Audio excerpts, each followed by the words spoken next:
event, we kindly ask that all participants and members please take your seats.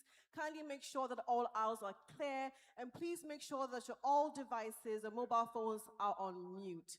Please note that if you require any assistance, our ushers will be more than glad to seat you. The restrooms are located outside, and we have water to keep you hydrated for this event. Please beckon any of our ushers, and they'll be glad to assist you in that regard. While we wait for the arrival of the President of our Republic and his colleagues, heads of state and government, let's commend you safely into the hands of the Ghana Police Band as they serenade you to rich Ghanaian music. Enjoy. Thank you very much for your attention.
We welcome back into the hall foreign ministers, together with heads of delegation.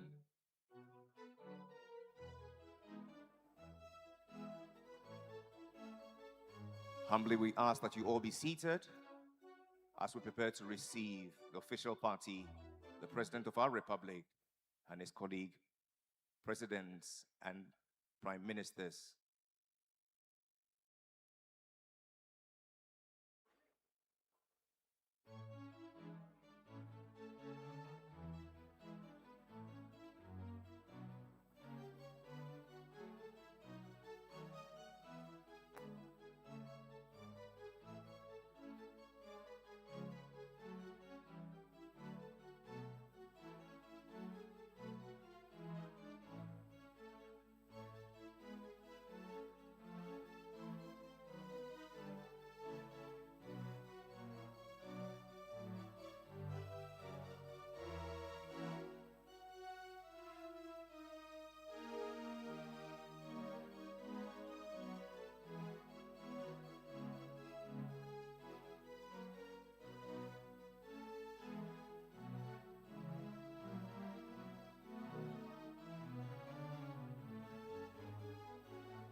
Excellencies, ladies and gentlemen, we make welcome the second president of Ghana's Fourth Republic, His Excellency John Agyekum Kufuor.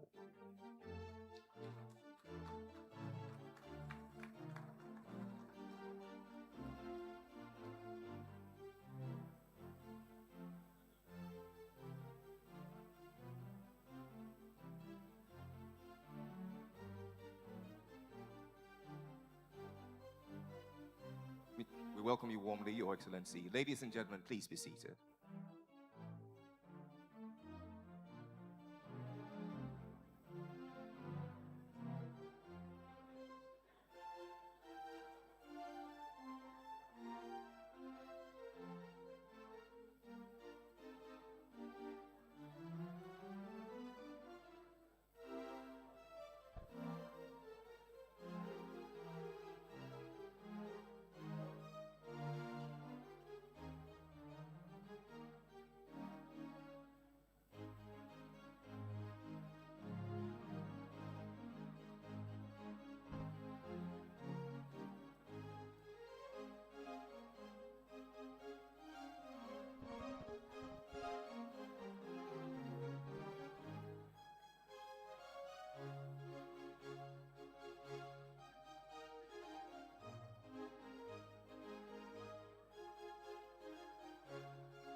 the President of our Republic, His Excellency John Dramani Mahama, and colleagues, heads of state and government.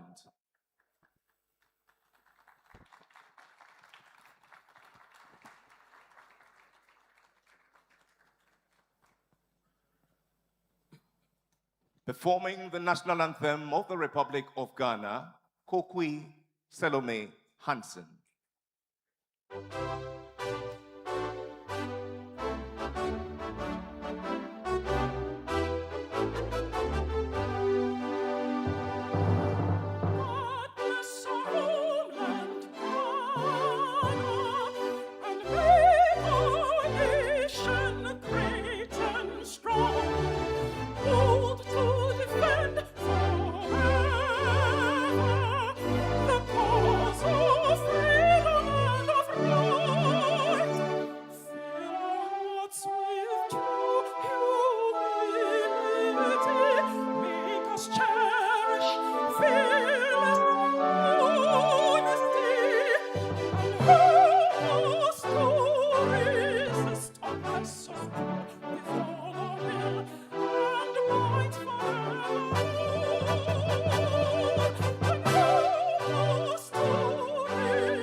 And now, ladies and gentlemen, the anthem of the African Union. Thank you, Kokwi.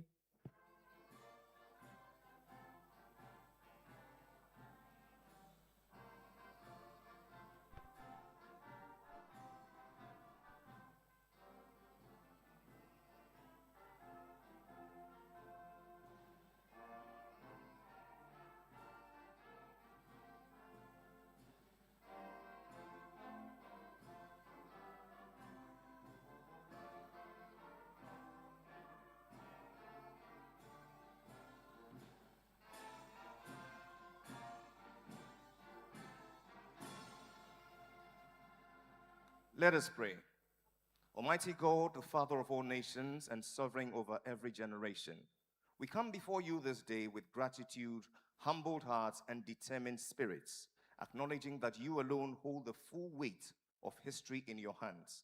We acknowledge also the original stewards, the ancestors, elders, and stalwarts of our homelands herein gathered, who toiled without compassion or compensation, and we now stand on to build, share, and learn for our collective liberation and sovereignty as we deliberate on the next steps to the landmark United Nations resolution on the trafficking of enslaved Africans.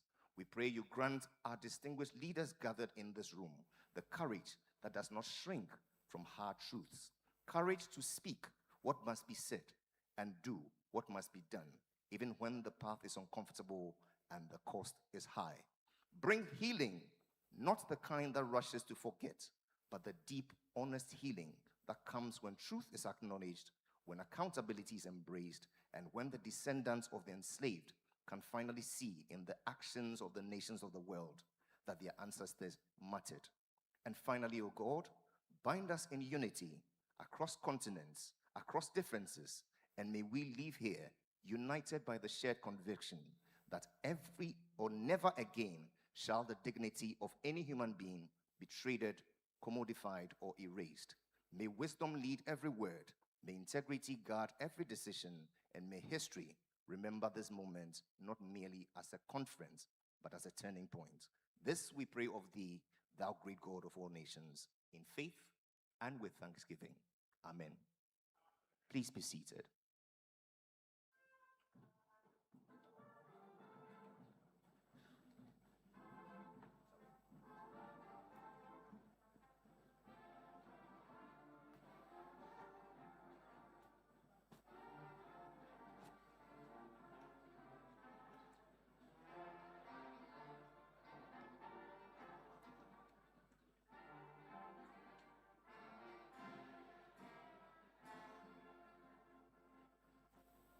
Ghana, we now have freedom. Ghana, land of freedom, toils of the brave, and the sweat of their labor, toils of the brave, which have brought great results. This is how we say good morning and welcome to Accra, Ghana, which sits at the center of the earth.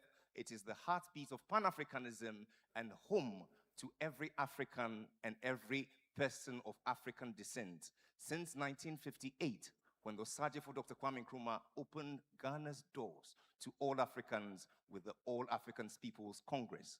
We welcome you to this two-day high-level consultative conference on the next steps to the landmark United Nations resolution on the trafficking of enslaved Africans, called at the instance of the government of Ghana, together with the African Union and UNESCO. I am gracefully yours, Jerry Ajololo. And together we will gracefully moderate every conversation together with declarations that will arise from this place, leading to great deliverables. Throughout the years, Ghana has belonged the place of remembrance and reconciliation.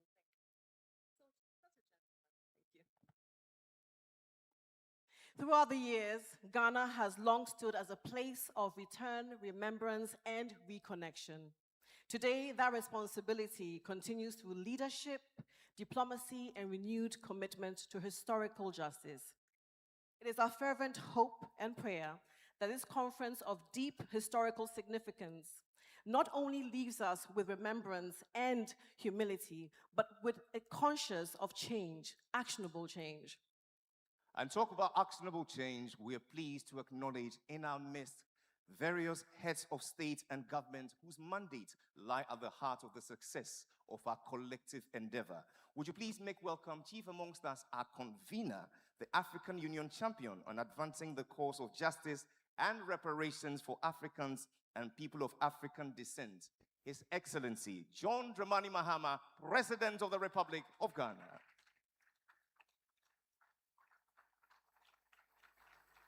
We receive with great delight from Senegal, the Republic of Senegal, His Excellency, friends and well-wishers joining us here at the Kempinski Gold Coast City in Accra, on radio, on television, and online. From Greater Accra, the heart, we say Obake. But let us greet you in that which you've known through the generations as the warmest greeting from Ghana. We say Akwaba, to which you all say, yeah, Akwaba.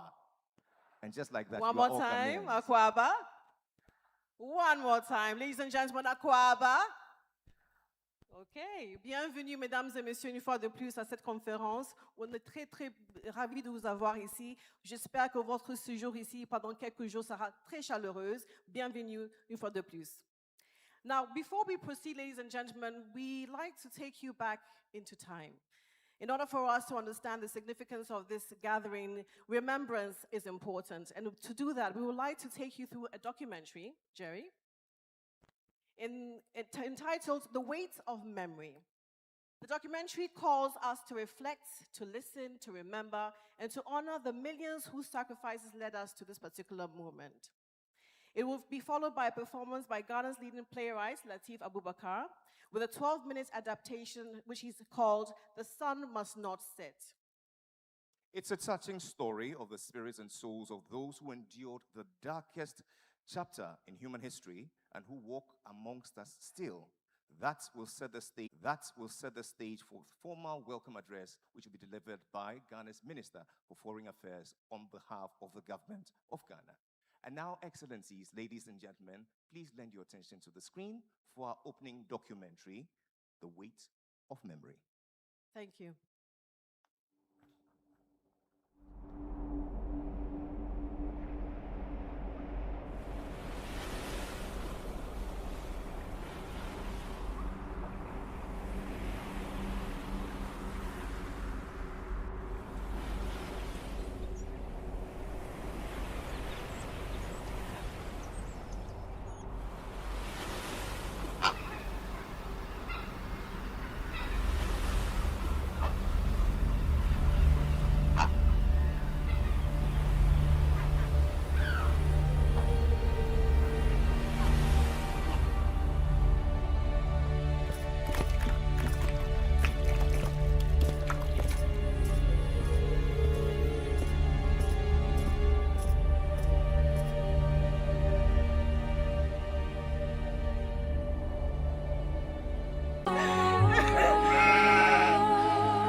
Lord, hear my cry across the sea.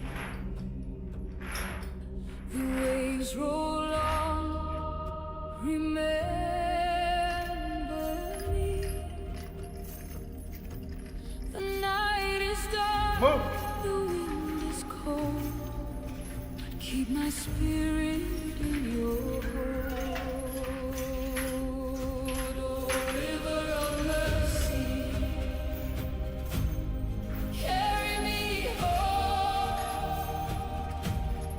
Beyond the water, where my people roam. Though I walk through sorrow, I won't walk alone. River of mercy, carry me home.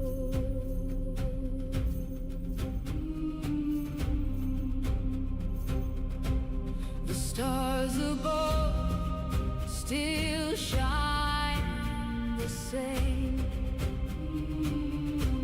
They know my face, they know my name. Though far away my homeland lies, I lift my heart unto the sky.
Before diplomacy, before policy, before resolutions, there were human beings, not slaves, human beings.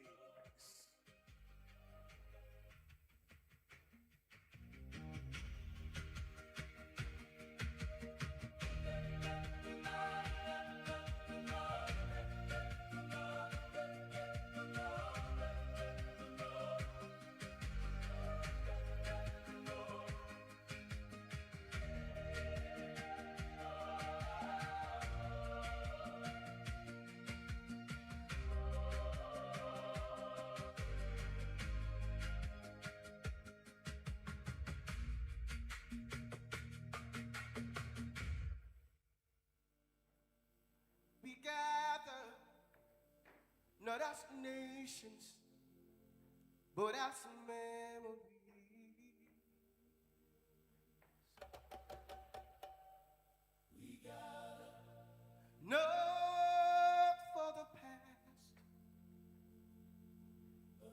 but for you.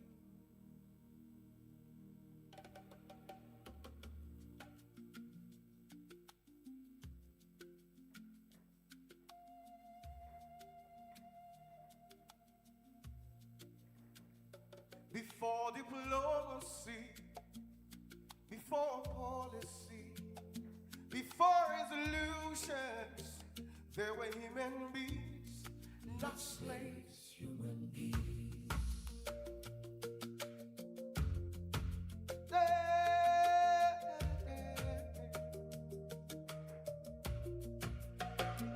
They came in trains across the ocean's rage. Names stolen, spirit locked in floating graves. Yet deep inside, a quiet fire stayed alive. A heartbeat past in secret, refusing to die. We gather to remember, not to divide, but to reclaim the truth. We gather to remember every stolen life, every stolen youth. From dungeon to chamber, the second was closed, the healing began, where the wounded arose. We gather to remember.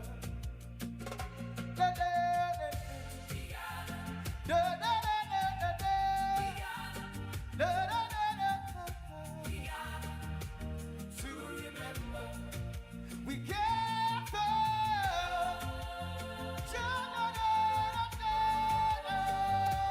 Yes, we gather to remember. We gather, not as nations, but as memory.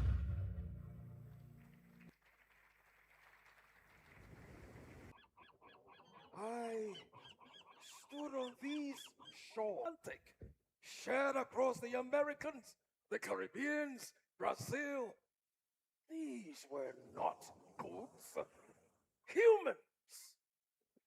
There is no such thing as a slave, only human beings, trafficked and enslaved. And so, Fatu became Mary, Kofi became Bobby. Even the unborn were enslaved. But our names did not drown in the ocean. They waited in memory.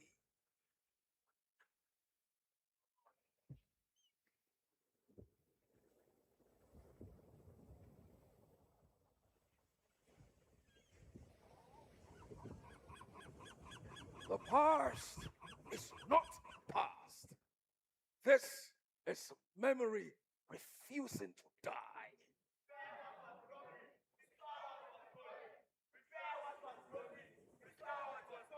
Oh, a messenger can open the door, but it takes a people to walk through it. Oh, Africa, the diaspora, the Caribbeans, and all people of conscience, the burden of memory now belongs to us. If the sun sets on this tragedy on our shores, then the sun must not set on justice.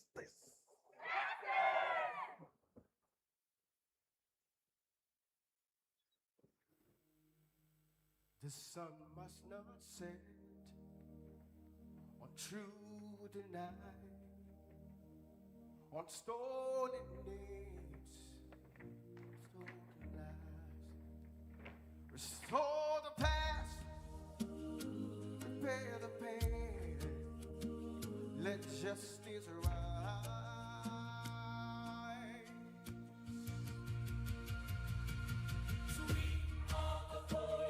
Beneath the waters, the name's history try to repair. Across centuries, waiting for justice, restore the past. Oh,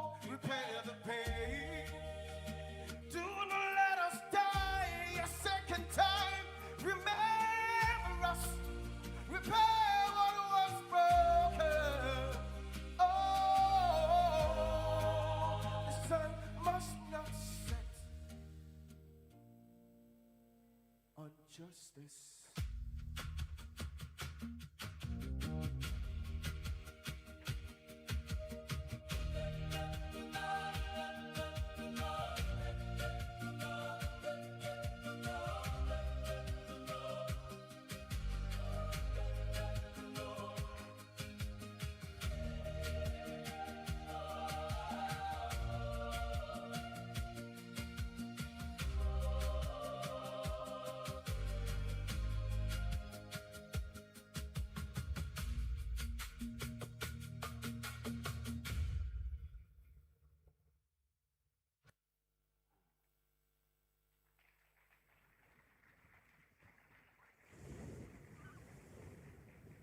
Even in chains, humanity resisted. Oh, I stood with Harriet Tubman, with Frederick Douglass.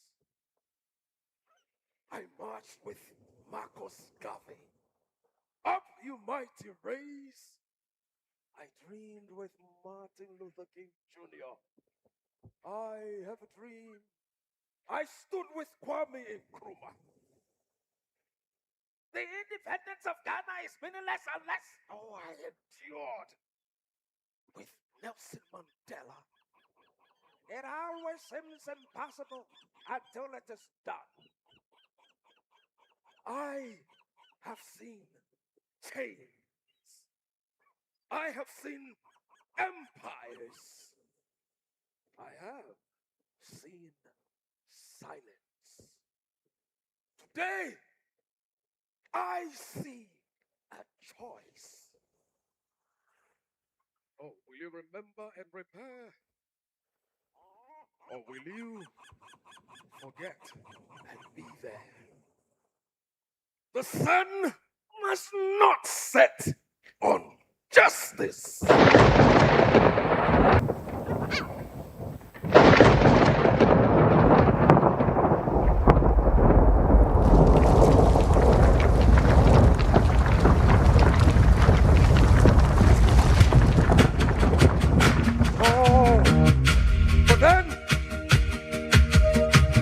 But then something shifted in time.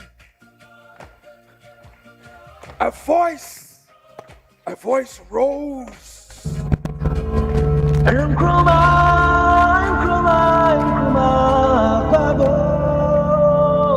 Carrying centuries of unanswered prayer. Oh, we believe that our cries were heard in heaven. We believed that a messenger had been sent. And oh, we believe that voice became JM. Through him, memory found speech again.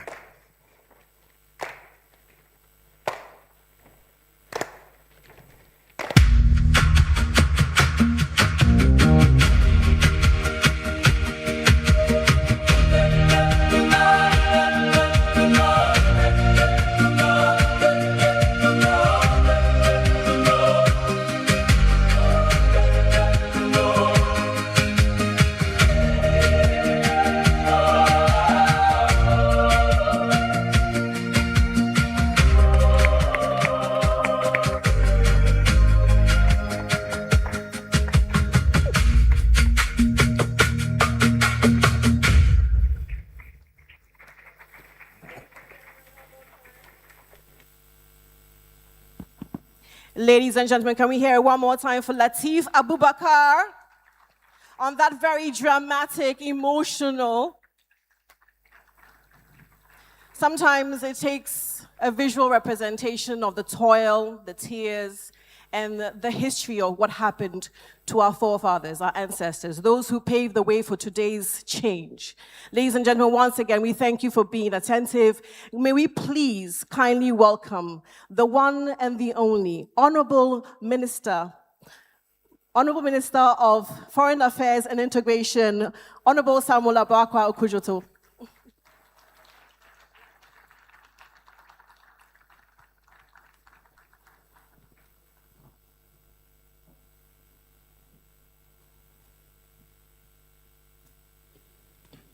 Thank you very much, Michelle. His Excellency John Dramani Mahama, President of the Republic of Ghana, and the African Union Champion on Reparatory Justice. His Excellency Carlos Manuel Villanova, President of Sao Tome and Principe. His Excellency Bassirou Diomaye Faye, President of the Republic of Senegal. His Excellency Joseph Numa Boakai Sr., President of Liberia. Her Excellency, the Very Honorable Mia Amon Motley, Prime Minister of Barbados. His Excellency Gaudencio Mohaba Mesu, Deputy Prime Minister of the Republic of Equatorial Guinea. His Excellency Azouz Nasri, the Speaker of the Parliament of Algeria. His Excellency John Ajekum Kufuor, former President of the Republic of Ghana. I also acknowledge President Emmanuel Macron, who will be joining us virtually. I acknowledge Ms. Lydia Artabrito, the Assistant Director General of UNESCO. I acknowledge Her Excellency Amachum Amwa, the African Union Commissioner for Health and Humanitarian Services. I acknowledge Professor Hilary Beckles, the Chair of the CARICOM Reparations Commission. I acknowledge the distinguished Professor Wole Soyinka, a Nobel laureate. I acknowledge His Excellency Jean-Marc Ayrault, former Prime Minister of France. I acknowledge His Excellency Ralph Gonzalez, the former Prime Minister of St. Vincent and the Grenadines. I acknowledge His Excellency Her Excellency Epsi Campbell Barr, former Vice President of Costa Rica. I acknowledge distinguished ministers of state and heads of delegations, members of the diplomatic corps, the first Deputy Speaker of the Ghanaian Parliament, the Majority Leader of the Ghanaian Parliament, members of Parliament of the Republic of Ghana. I also acknowledge Her Excellency Dr. Ntembo Nandi Ndaitwah, the President of the Republic of Namibia. I acknowledge the President of the National House of Chiefs and all members of the National House of Chiefs. Permit me to also acknowledge our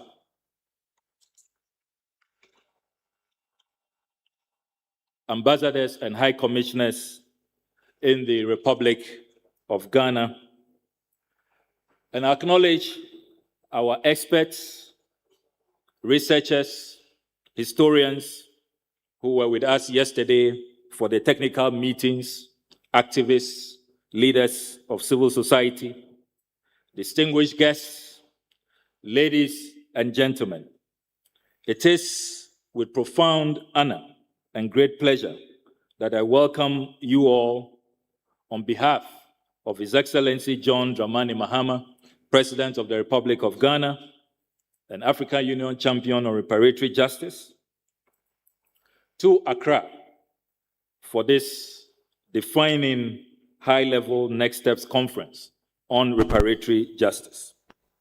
Your Excellencies, permit me at the outset to express Ghana's deepest appreciation to each of you for accepting President Mahama's invitation and traveling from across Africa, the Caribbean, the Americas, Europe, Asia, and beyond to participate in this historic gathering. Your presence here is not only testament to the growing international commitment to reparatory justice, but also a powerful affirmation that the pursuit of historical truth human dignity, and collective justice remains a shared responsibility of the global community.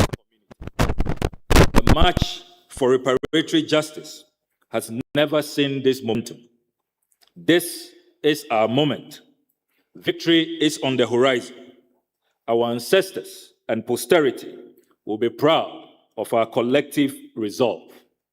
It is remarkable that exactly to this day, on the 18th of June, 1824, our ancestors chalked their first history in the British Parliament when the Parliament was compelled to pass the Consolidated Slave Trade Act, which formally declared slavery illegal. It is also fortuitous that it is this same week, the 19th of June, in 1864, that the last batch of slaves were declared free in the United States of America. So we have won many battles. We won the battle against slavery. We won the battle against colonialism.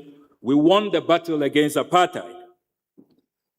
And we are confident that we shall win the battle against reparatory injustice. We shall win that battle. And just as other atrocities receive reparatory justice, so shall the transatlantic enslavement also have its day in the court of justice. On behalf of President John Dramani Mahama, the government and people of Ghana, I wish to extend a very warm welcome to all our distinguished heads of state and government, our foreign ministers, leaders of international organizations, eminent scholars, legal experts, members of civil society, and representatives of the African diaspora, whose participation enriches this important conversation. A little bit. I want to convey to all of you Ghana's appreciation for your full support for the Black Stars last night.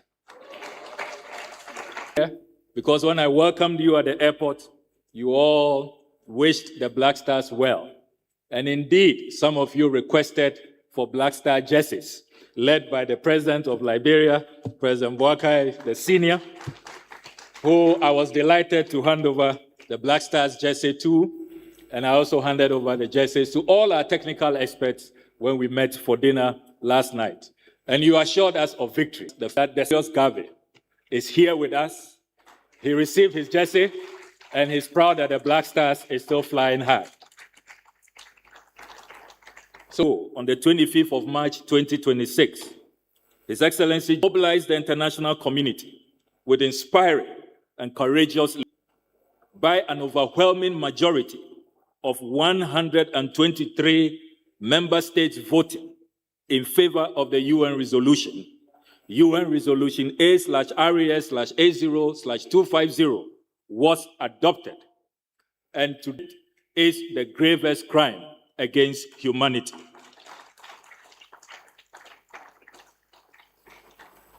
A major step forward in the global quest for reparatory justice, and represented a collective acknowledgement of the gravest tragedies in human history and their enduring consequences for Africa and people of African descent. We commend our bold and our dynamic leader, the African Union champion for reparatory justice, His Excellency John Dramani Mahama, for that sterling leadership. But we acknowledge that President Mahama could not have achieved this alone. It took the contributions of all of you here, scholars, researchers, activists, the youth, and the guidance of our leaders who are represented here. World leaders who know what time it is and who instructed their foreign ministers, their permanent representatives and ambassadors in New York to support this resolution. Our ancestors, Africans, and all people of African descent are eternally grateful to the 123 presidents and prime ministers who made this historic achievement possible. Your Excellencies, this conference marks the first major global platform following the adoption of the landmark resolution. As President Mahama has said, it offers us an opportunity to reflect collectively on what has been achieved, assess the challenges ahead, and most importantly, define a common pathway to advance reparatory justice within the international system. Since the adoption of this historic resolution, discussions on reparatory justice have gained unprecedented momentum across continents, governments, institutions, scholars, legal practitioners, community leaders, and citizens with renewed conversations about historical accountability, restitution, reconciliation, and sustainable mechanisms for redress. The growing international support for these conversations demonstrates that reparatory justice is no longer a peripheral issue. It is now firmly established as a legitimate global concern that demands serious engagement and thoughtful solutions. For those who thought that the UN resolution would be a mere academic exercise, are now revising their notes. We have all heard the apology from Pope Leo XIV, the head of the Catholic fraternity, apologizing for the role of the Catholic Church, the papal bulls that offered theological, doctrinal justification for slavery. And we, led by President Mahama and all members of our global coalition, have warmly accepted the apology. We have also acknowledged the apology of the leader of the Church of Scotland for the role of the church. We have also acknowledged the bold statements of the President of France, President Emmanuel Macron, who has publicly stated that France must reckon with its past and who will be addressing this forum today. He has led France to repeal the obnoxious Code Noir, that very dehumanizing set of laws which classified Africans as commodities, as movable properties, that slave owners could mutilate, could maim Africans and get away with it. It was not criminal. And it is quite shocking that it stayed on the statute books of France for all of these centuries. But thanks to our resolution, the work we are doing, Code Noir no longer exists, and it has been repealed.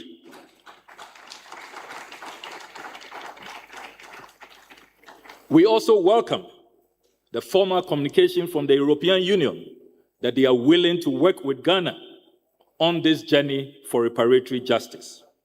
And we acknowledge the formal notification from the Dutch government and the government of Germany that they are ready to return artifacts to the motherland. So the UN resolution is not a mere academic exercise. We are already recording significant progress, unprecedented accomplishments, and all of us in this room must be proud of the contributions we have made to this landmark resolution. Your Excellencies, the significance of this conference extends beyond the discussions over the next 2 days. The decisions, recommendations, and partnerships emerging from this meeting have the potential to shape the future trajectory of the global reparations agenda. We are therefore challenged to think boldly, build bridges across regions, act collectively, and move beyond historical recognition towards sustainable mechanisms to address the ongoing effects of historical injustices. As President Mahama has emphasized, no single institution, nation, or region can advance this agenda alone. Success will require partnerships, shared understanding, and sustained commitment. It is therefore fitting that this conference is being held in Ghana. For centuries, Ghana was held as the headquarters of the transatlantic enslavement. That is why Ghana hosts the highest number of forts and castles than any other country. But today, Ghana is transitioning from being a crime scene to a sanctuary for healing and reparatory justice. Your Excellencies, as we commence our deliberations, we must be guided by a spirit of dialogue, partnership, and mutual respect. We must approach our discussions with the understanding that although history cannot be changed, the future remains ours to shape. We should be inspired by the courage and resilience of our world leaders gathered here and all those who came before us, and by our responsibility to future generations, who will judge us not only by what we say, but by what we achieve. The world is watching, and the global community looks to this conference for leadership, vision, and practical outcomes. There is growing expectation that this gathering will help chart a clear course for the next phase of the reparatory justice movement. I am confident that with the distinguished expertise in this room, the caliber of world leaders we have here to lead us, to guide us, and to offer the needed direction, we will rise to this responsibility. Let me conclude with a quote from the founder of our country, the Osagefo, Dr. Kwame Nkrumah, who remarked, "Countrymen, the task ahead is great indeed, and heavy is the responsibility. And yet it is a noble and glorious challenge, a challenge which calls for courage to dream, the courage to believe, the courage to dare, the courage to do, the courage to envision, the courage to fight, the courage to work, the courage to achieve the highest excellencies and the fullest greatness of man. Dare we ask for more in life." Your Excellencies, this conference will deepen our shared understanding, strengthen our collective resolve, and deliver meaningful outcomes that advance justice, dignity, and equity for Africans as we build and construct a new world without discrimination, without racism, and without inequalities. May future generations look back on this conference in Accra as a defining moment when the international community came together not merely to remember history, but to shape a more just future. Once again, welcome to Ghana and to the high-level Next Steps Conference on Reparatory Justice. I thank you for your attention, Excellencies. Thank you very much, Honorable Minister of Foreign Affairs. Honorable Samuel Okujeto Ablakwa, thank you so much for your welcome remarks. Your Excellencies, ladies and gentlemen, we will now proceed to have high-level remarks by very important dignitaries in our midst this morning.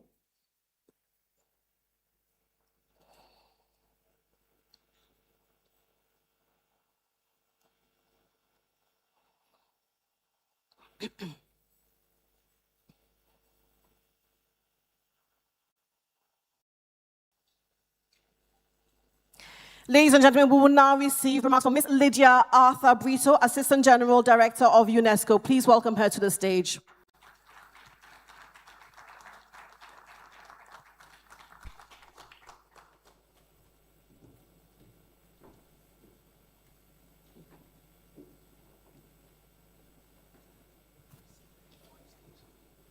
Ladies and gentlemen, Ms. Lydia Arthur Brito, Assistant General Director of UNESCO.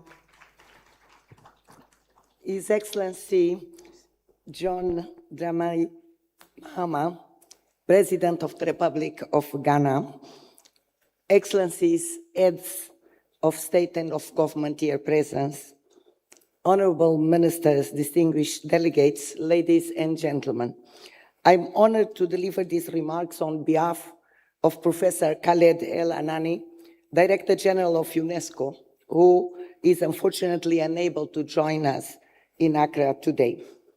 Allow me to express my sincere gratitude to His Excellency President Mahama and to his government for the leadership in advancing this important agenda and for convening and hosting this high-level consultative conference on the next steps to the landmark United Nations resolution on the trafficking of enslaved Africans. The history of enslavement, the slave trade, and their enduring legacies are not merely matters of the past. They continue to shape societies across the world and compel us to reflect on how historical injustice can be acknowledged and addressed in the present. For more than 8 decades, UNESCO has worked with member states to deepen understanding of this history and its consequences.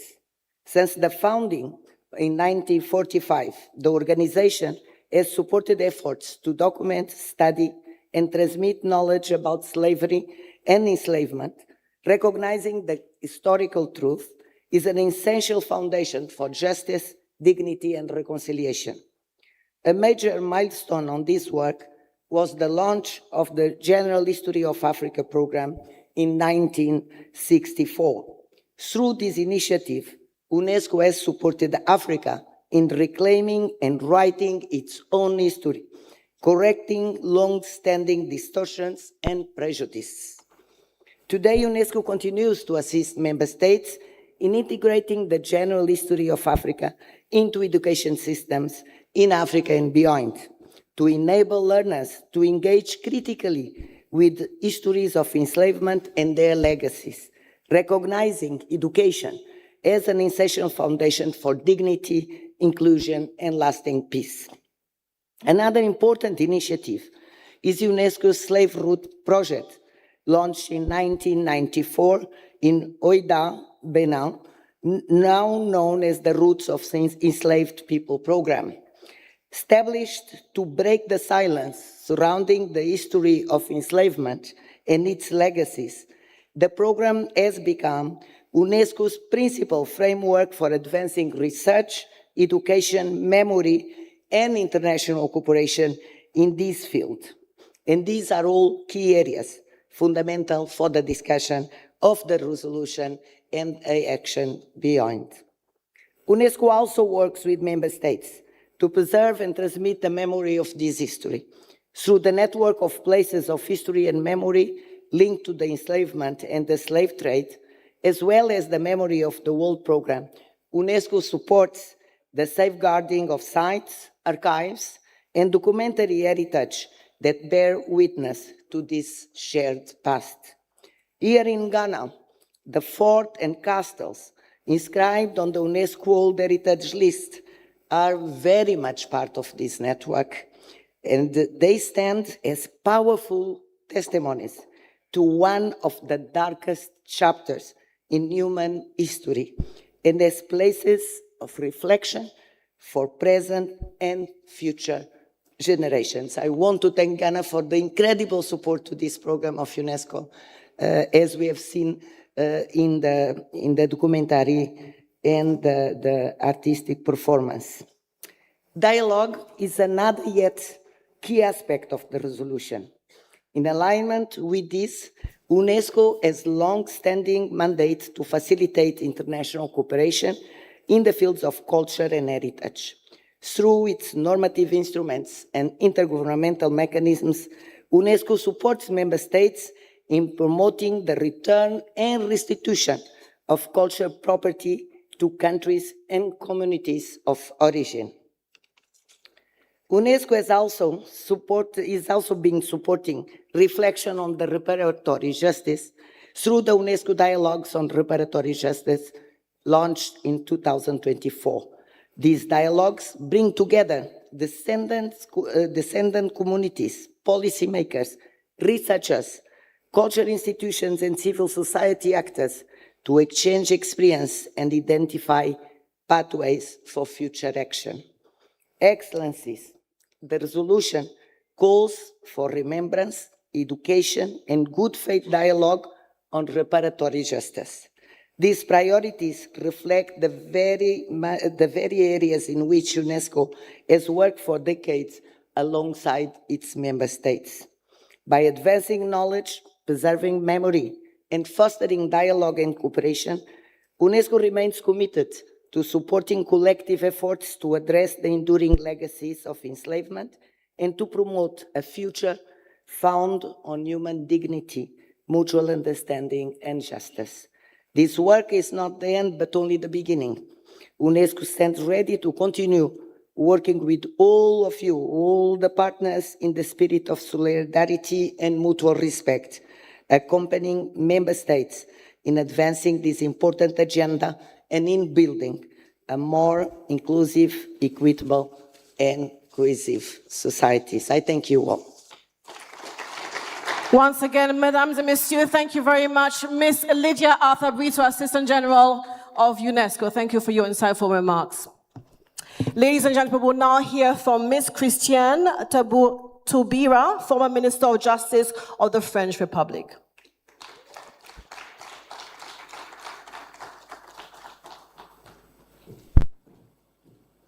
Bonjour, madame. Merci, madame. Merci, madame.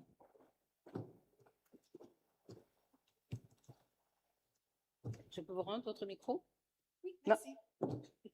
Merci. Your Excellency, President of the Republic of Ghana, Mr. John Dramani Mahama, Mesdames et Messieurs les chefs d'État et de gouvernement, Mesdames et Messieurs les ministres, Mesdames et Messieurs les ambassadrices et ambassadeurs, as you all understood, I'm going to speak French, my official language. My native language is Creole. I left you time to put your... And I feel very emotional speaking here at this time, at this moment, on this issue. Je veux préciser pour la clarté des choses que les paroles que je pose ici sont les miennes en contribution de la réflexion collective sur ce drame historique qui nous préoccupe. La traite, que certains appellent négrière, et l'esclavage constituent un crime contre l'humanité. Je pose mes paroles ici, en contribution donc de cette réflexion collective, mais ce sont des paroles puisées dans l'expérience parlementaire que j'ai eue lors de la présentation de ce qui est devenu la loi française de reconnaissance de la traite et de l'esclavage en tant que crime contre l'humanité. Cette loi fut adoptée par le Parlement français en 2001 et depuis cette date, l'enseignement de cette histoire est obligatoire en France à tous les niveaux scolaires. Chaque année, la République française commémore cette histoire, la traite, l'esclavage, les résistances sous toutes leurs formes et les abolitions. Chaque année, cette célébration donne lieu à la remise d'un prix à tous les niveaux scolaires qui s'appelle la flamme de l'égalité, the flame of equality. Cette même date de commémoration fait l'objet de la remise d'un prix du meilleur travail universitaire réalisé sur l'année sur ces sujets. Par ailleurs, sur la totalité du territoire, des centaines d'événements sont organisés et ces événements sont pilotés ou parrainés par la Fondation pour la mémoire de l'esclavage, également créée par la loi, et présidée par l'ancien Premier ministre français, Jean-Marc Ayrault. Je voudrais, à ce moment de nos réflexions communes, introduire et vous soumettre une nuance entre la réparation, que pour ma part j'écris au singulier, avec toutes les lettres majuscules, pour dire simplement et clairement que ce crime contre l'humanité est absolu, comme tous les crimes contre l'humanité. Il est absolu et surtout il est irréparable. Il n'existe aucune parole à la hauteur d'une réparation possible de ce crime. Il n'existe aucune autorité capable de réparer ce crime. Il n'existe aucun pouvoir en mesure de réparer ce crime. Il n'y a aucune puissance, aucune richesse, aucun patrimoine qui pourrait réparer ce crime. La seule réparation possible, petite, moyenne, grandiose, a été assurée par ces personnes capturées, enchaînées, entravées et réduites à l'esclavage. La seule réparation possible, elle a été portée sur le moment même par toutes ces personnes, nos ancêtres, qui n'ont jamais renoncé à leur dignité, qui n'ont jamais reconnu ne pas être des personnes, ne pas appartenir à l'humanité. C'était la seule réparation possible. Et c'est elle qui fut menée, y compris par des insurrections, y compris par des incendies, y compris par des empoisonnements, y compris par une violence de réponse à cette violence absolue qu'ont constitué la traite et l'esclavage. Et puis, il y a les réparations que j'écris au pluriel, avec une minuscule. Et ces réparations, elles sont dues. Et il est bon que nous prenions le temps de nous rappeler que lors de l'arrêt de ce funeste système économique prédateur, lors de l'abolition de cette traite et de cet esclavage, il y eut des réparations versées aux anciens esclavagistes, aux anciens maîtres de personnes esclavisées. Il y eut des indemnités versées par les puissances d'État coloniales à ces personnes qui étaient propriétaires d'esclaves, de propriétés foncières et de propriétés immobilières. Et ces indemnités furent appelées alors réparations. Il est bon que nous nous rappelions ensemble que sur l'île de Saint-Domingue, qui était considérée comme la perle des colonies, du fait de sa rentabilité, les personnes esclavisées se sont insurgées et ont mené une insurrection victorieuse qui a inscrit sur la géographie du monde une nouvelle nation que ces insurgés ont appelée Haïti. Et que cette nation Haïti a versé ce qu'on appelle en concept juridique une dette odieuse 20 ans plus tard à l'ancienne puissance coloniale. Il est bon que nous nous rappelions ensemble que dans la deuxième phase de colonisation, lorsque les pays colonisés se sont libérés, ils ont hérité des dettes qui avaient été contractées pour financer des infrastructures et qu'avant même d'exister en tant que nation, ces pays se sont retrouvés répondant du remboursement de ces dettes. La question des réparations est donc une question plurielle qu'il nous faudra examiner dans le fond. Mais cela veut dire qu'il nous reste une conversation à prendre et un nous à constituer.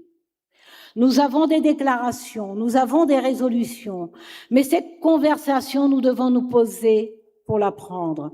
Et ce nous que nous devons constituer, ça n'est pas une ligne de couleur qui ne va définir ni les contours, ni le partage. Ce nous et cette conversation doivent ou peuvent, en tout cas je le suggère, reposer sur 3 conditions. La première, c'est une condition de principe, c'est-à-dire reconnaître que nous portons ensemble un bien commun, le droit, et que c'est le droit qui constitue notre référence. Et que dans tous les droits, le droit naturel, le droit coutumier, le droit positif, le droit codifié, le droit jurisprudentiel, dans tous les droits, il existe un principe universel. Quelle que soit l'infraction, quel que soit le délit, quel que soit le crime, tout appelle réparation. C'est un principe universel. La deuxième condition que je suggère, c'est que nous vérifions que nous partageons une éthique. Je ne parle pas de morale qui se soucie du bien et du mal. Je parle d'une éthique qui se préoccupe de ce qui est bon et de ce qui est juste. Et la troisième condition, de mon point de vue, est une exigence, la franchise. La franchise dans cette conversation. La franchise qui peut permettre cette constitution d'un nous. Il y aura des désaccords, il y aura des divergences, il y aura des conflits, il y aura des antagonismes.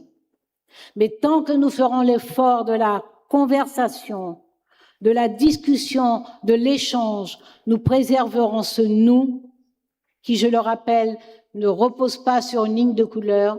Nous préserverons ce nous et nous avancerons sur la question des réparations. Et pour celles et ceux qui voudraient gagner du temps, ruser, je leur dis simplement de regarder l'état du monde et que les nouvelles générations sont impatientes.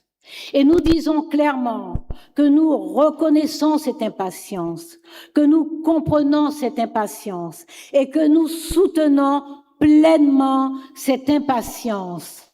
Le temps s'est assez écoulé. Il nous faut faire vite, il nous faut faire bien. Nous resterons courtois et courtois. Nous resterons attentionnés les uns envers les autres. Nous resterons attachés à nos grandes valeurs de justice, à nos grands principes. Nous resterons attachés. Mais nous disons, prenez garde à ceux qui voudraient gagner du temps. Pour ceux qui croient que notre civilité est la marque d'une pusillanimité. Pour ceux qui pensent que nous ne faisons qu'aligner des mots, que nous serions des marmonneurs de mots, comme disait l'immense poète Aimé Césaire. Nous, des marmonneurs de mots, quand nous manions des quartiers de monde, que nous épousons des continents en délire, nous qui forçons de fumantes portes, des mots, oui, nous utilisons des mots. Oui, nous avons des mots, mais ce sont des mots de sang frais, des mots qui sont des raz de marée et des érésipèles et des paludismes et des laves et des feux de brousse et des flambées de chair et des flambées de ville. Alors nous disons un dernier mot à ceux qui croient que nous ne faisons qu'aligner des mots. Voilà ce que sont nos mots. Dialoguons ou alors nos mots resteront des flambées de chair et des flambées de ville. Thank you for having listened to me. Merci, madame. Ladies and gentlemen, one more time for Miss Christiane Taubira, former Minister of Justice of the French Republic. Now, she was the Attorney General in France for over 25 years. Now, that gives us reason as to why she's so passionate about her remarks. One more time, please, for Madame. We will now hear from our very own Her Excellency Amachum Amwa, who is the Commissioner of Health and Humanitarian Affairs and Social Development of the African Union.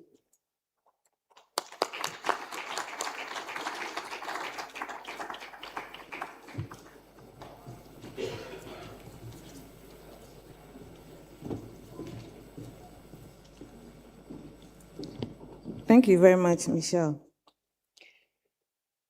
Your Excellency President John Dramani Mahama, President of the Republic of Ghana, and the African Union champion on advancing the cause of justice and payment of reparations, Excellencies, heads of state and government, former presidents and prime ministers, honorable members of parliament, honorable ministers, traditional leaders, distinguished representatives of regional and international organizations, esteemed representatives of civil society,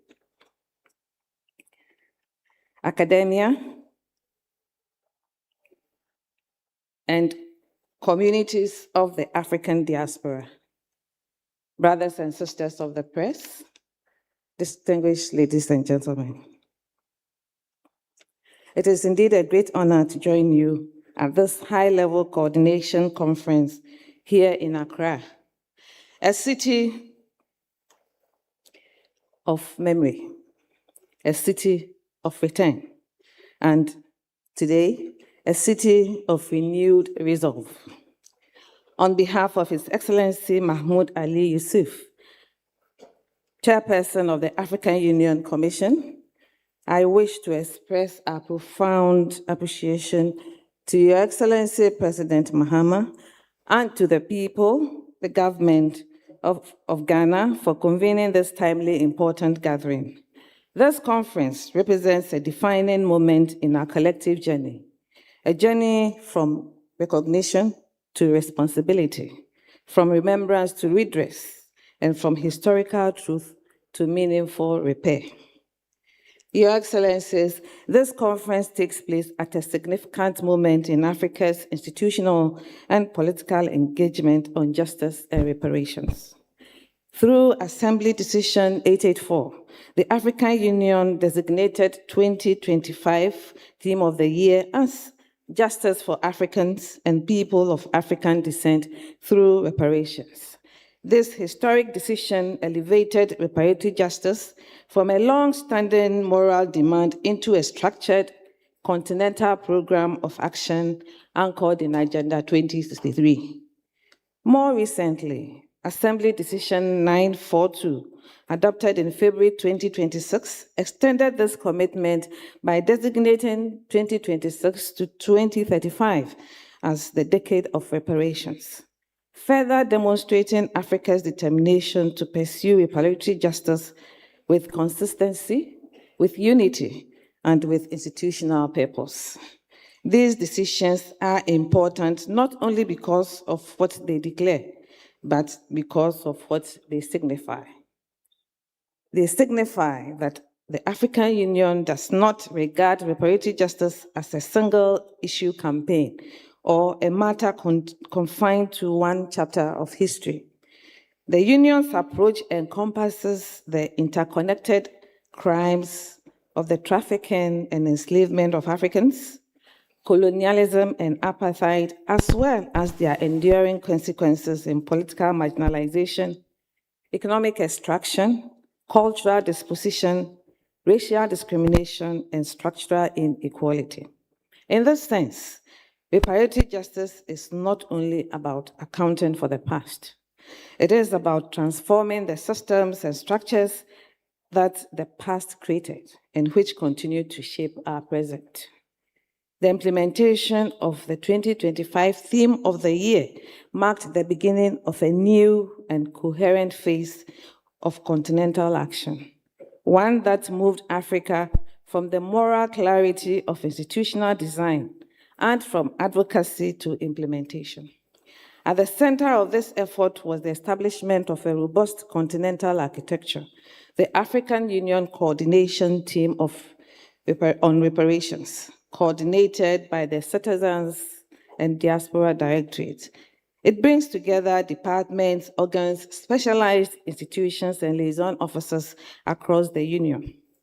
In implementation of Assembly Decision 884, following the approval of the relevant terms of reference by the Executive Council, the Commission also facilitated the establishment of the African Union Committee of Experts on Reparation and the African Union Reference Group of Legal Experts on Reparations.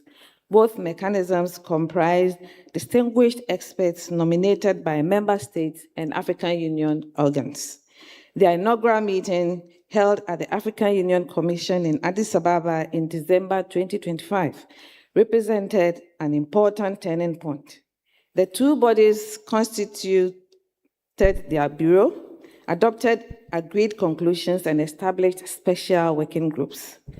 These working groups cover global governance and structural reparations, economic and environmental reparations, cultural, scientific, and educational reparations, and advocacy, communication, and knowledge production. Dedicated legal work streams were also established to examine relevant sources of international law from an Afrocentric perspective, the legal characterization of historical crimes, comparative models and modalities of reparations, and appropriate legal mobilization strategies. In February 2026, Ghana hosted the first joint meeting of the Bureau of the two mechanisms here in Accra, strengthening coordination and intellectual exchange between them. Mr. President, we remain deeply appreciative that you graciously received the experts and shared your guidance on the important work before them. This institutional architecture matters because historic demands require durable instruments. If our course is continental, our response must be coordinated. If our argument is legal, our preparation must be rigorous. And if our ambition is global, our institutions must be equal to that ambition. The African Union has therefore sought to build not only a compelling narrative, but also a practical framework capable of delivering concrete and measurable results. Excellencies, one of the most important contributions of the African Union over the past year has been a reframe reparatory justice not only as historical redress, but also as a forward-looking agenda for development sovereignty, political agency, and continental renewal. This is why Assembly Decision 884 looked beyond remembrance towards structural transformation.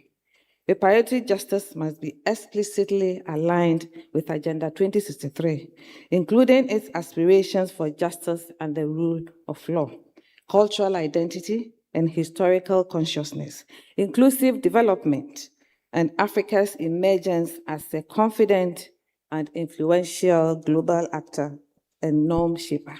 This is also why guarantees of non-repetition must be understood in structural terms.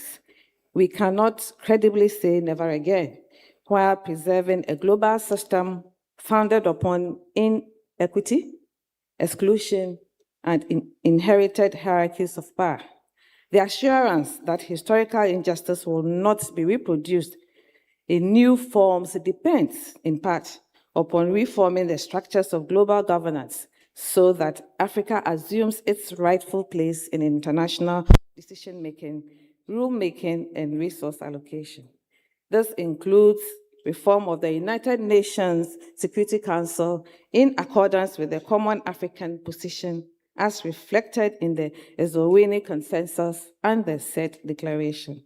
It also includes meaningful reform of international financial institutions so that they better reflect the principles of equity and representation and respond more effectively to the development priorities of Africa and other communities historically subjected to injustice and exploitation. Assembly Decision 884 recognized this broader horizon by positioning reparatory justice action not merely as a commemorative exercise. The same imperative applies to Africa's continental initiative and global partnerships. The operationalization of the AU CARICOM Memorandum of Understanding on upscaling engagement with people of diplomacy, United Nations Permanent Forum on People of African Descent, and other forums with a historic opening. 25 years ago was the Attorney General who brought legislation to the French Parliament, the Reparations Commission. Next. Our distinguished President Mahama and his team, excellencies, dignitaries, and of course I must recognize my own Prime Minister, Mayor Motley. The door of return has been flung open. Thus, we are here. And it is significant that Ghana has opened the door of return. Some 10 million of our people were shipped across the Atlantic to CARICOM. Another 10 million were shipped across the Atlantic to the Americas. Returning through this door of return is not just the history of that atrocity. What has returned is a level of consciousness returning through this door that will shape the world in this 21st century. Returning through this door is the CARICOM 10-point plan for global reparatory justice.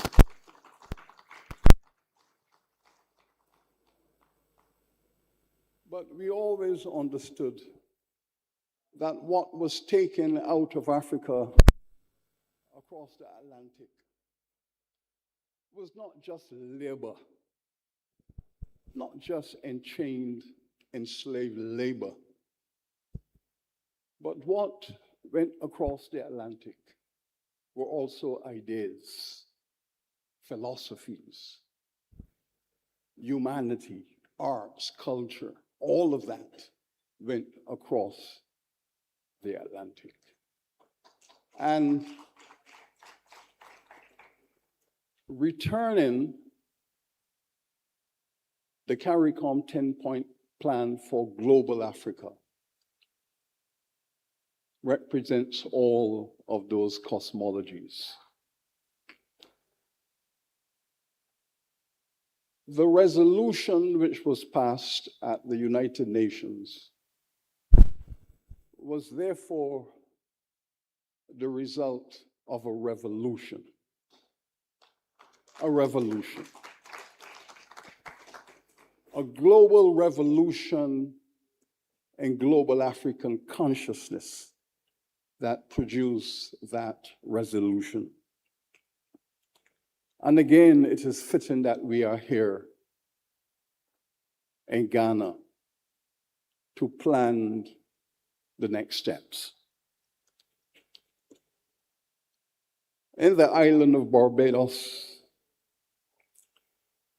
our Prime Minister is here.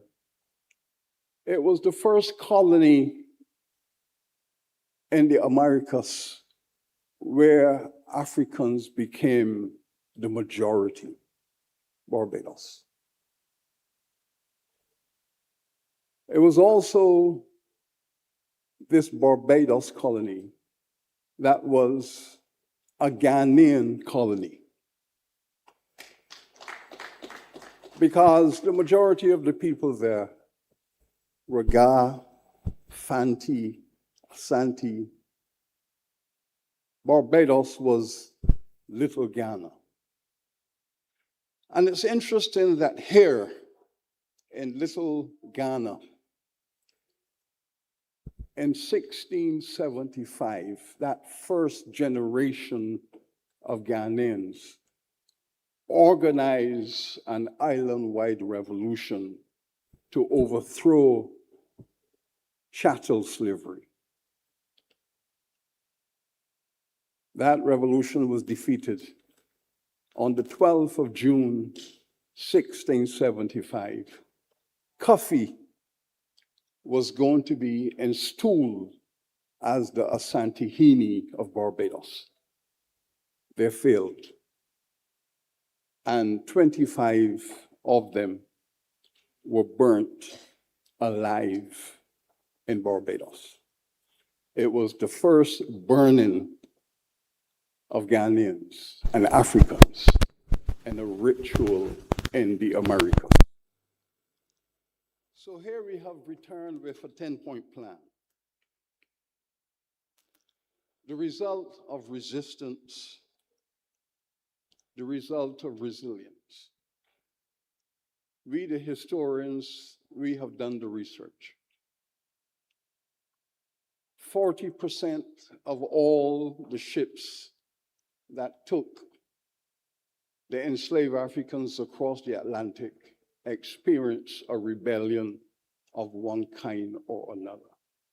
So the resistance started here. It continued on the slave ships. It continued in the colonies. So we are returning here as survivors of that revolution. Now,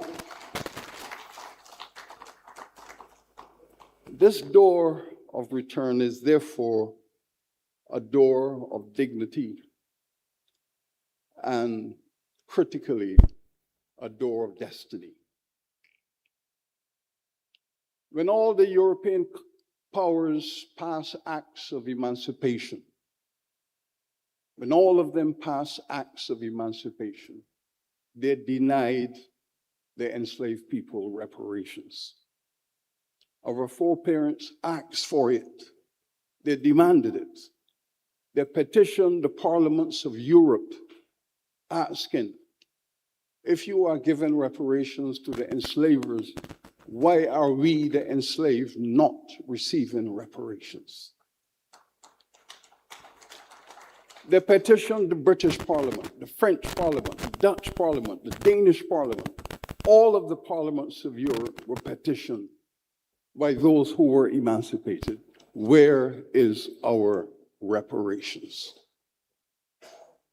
The response was from the parliaments of Europe, give your freedom, that is your reparations. Now be silent. Be silent. Then 100 years later, in the Caribbean, we demand, the Europeans told us, be silent. We are giving you sovereignty. Now be silent. And since you demanded it, you are now on your own. Again, we were denied with a resolution. Is why this moment will yield the results that we have been asking for 200 years. Now we're here. Thank you.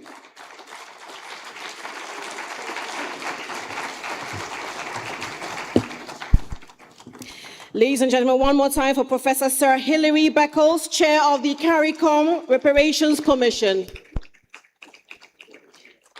Now, ladies and gentlemen, it gives me the utmost pleasure and honor to welcome on stage the writer, the playwright, the Nobel Laureate winner.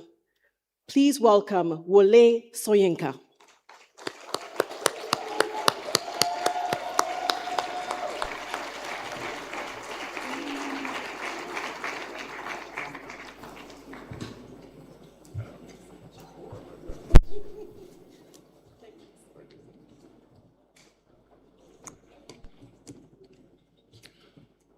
Greetings, Your Excellencies, Heads of State, Ministers, my comrades from all over the world. I wish to add to the welcome you received, my own personal welcome, the semi-Ghanaians, to the slave markets of this continent.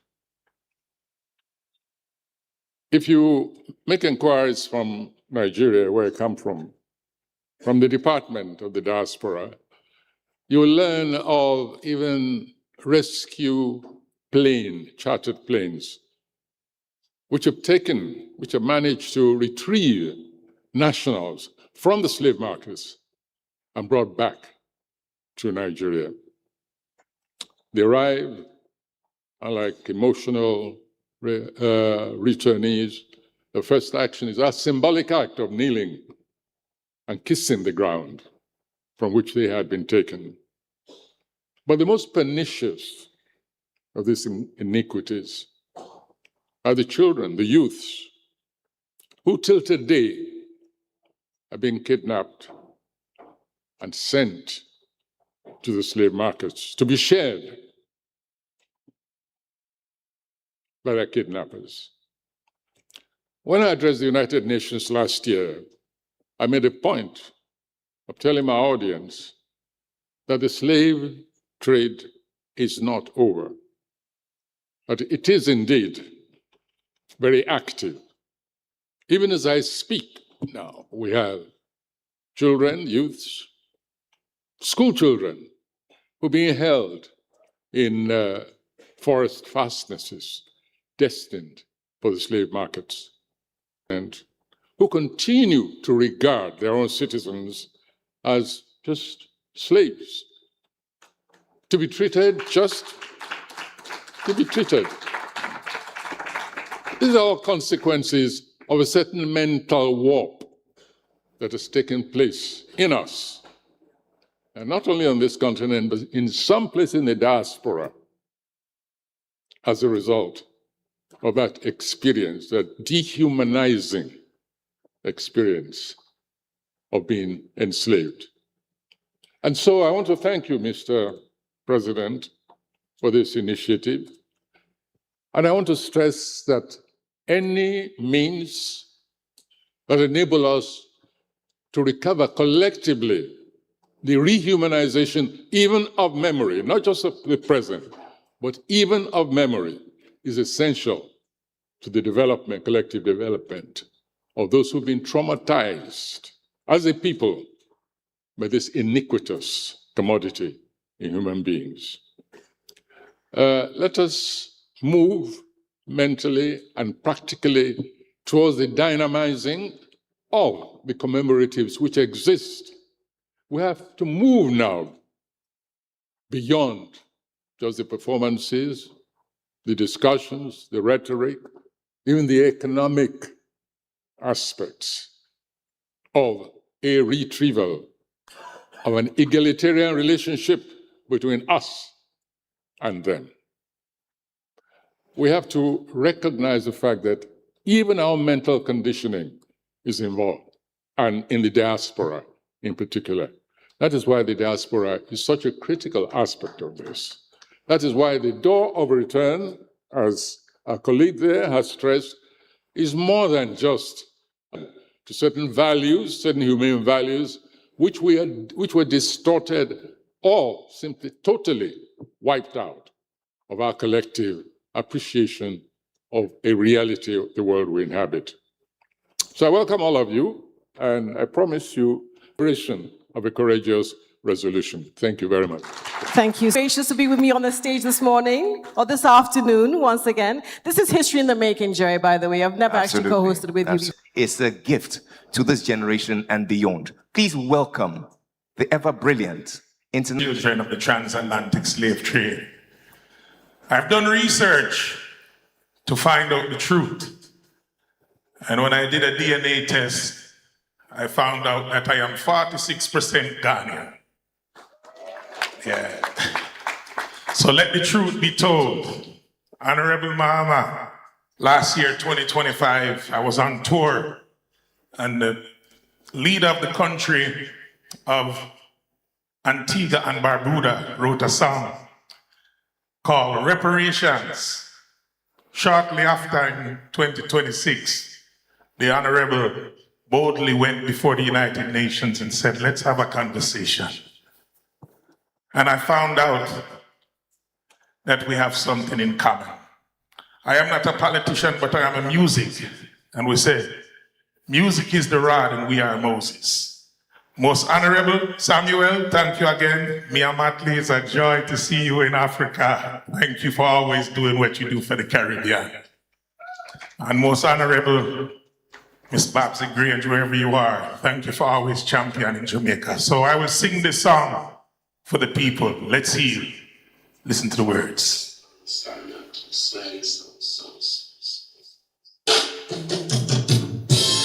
We shall be all right, yeah, yeah.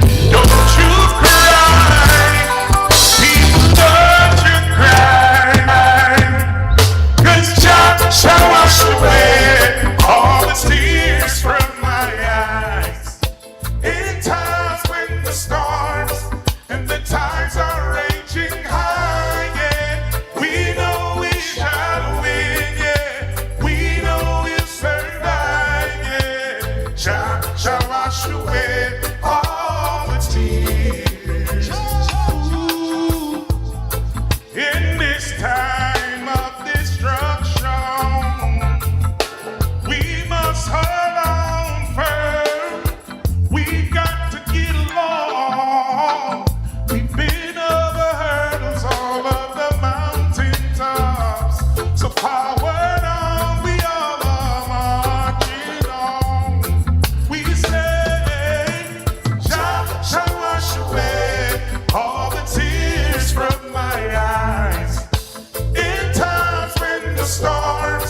and the tides are raging high, yeah. We know we shall win, yeah. We know we'll survive, yeah. Jah shall wash away all the tears, yeah. We know we must win the fight. Ooh. When the wicked try coming eat upon thy flesh, we know that Jah, He is the best. Ooh, yeah. Over trials and tribulations, because Jah shall wash away all the tears from my eyes. In times when the storms and the tides are raging high, yeah. We know we shall win, yeah. We know we'll survive, yeah. Jah shall wash away all the tears. Tell them in Nigeria, we keep on fighting and fighting, yeah.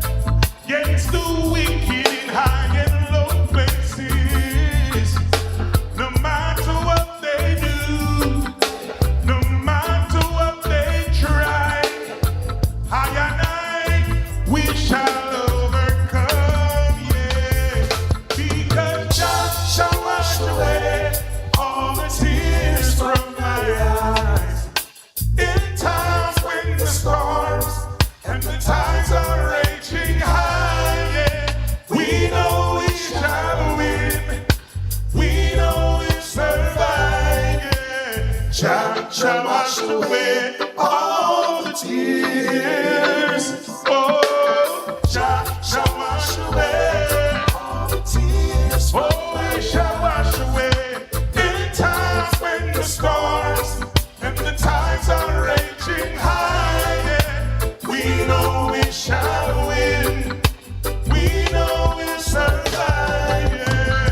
Jah shall wash away all the tears.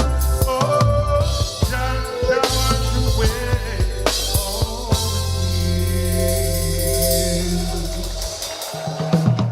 tears. Yeah, man. And this one is from my Uncle Jay, Reparations. Mahama, do not stop the fight. As the elder said from Nigeria, we are all now in this fight together. There's no turning back now. Let's help them build a plan. As well as the children of the transatlantic slave trade need to heal, the children of the slave master need to heal. So we have to do it together. So I say Portugal, Netherlands, UK, Spain, all who had a hand in the transatlantic slave trade, let us heal together. Listen to the words of this one. This is called Reparations, inspired by the Honorable Gaston Bro.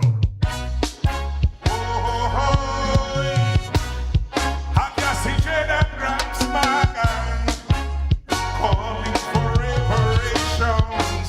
Hey Samuel, reparations, justice must come. Africa and the Caribbean is one. Not charity, but exposing them both. Restitution for the labor and the gold. Listen. Across the ocean, torn from the land, there were chains on the feet, whipping the hand. But Jah light carried us through the storms. Now a new day of justice is born. Listen where we say reparations, justice must come, yeah.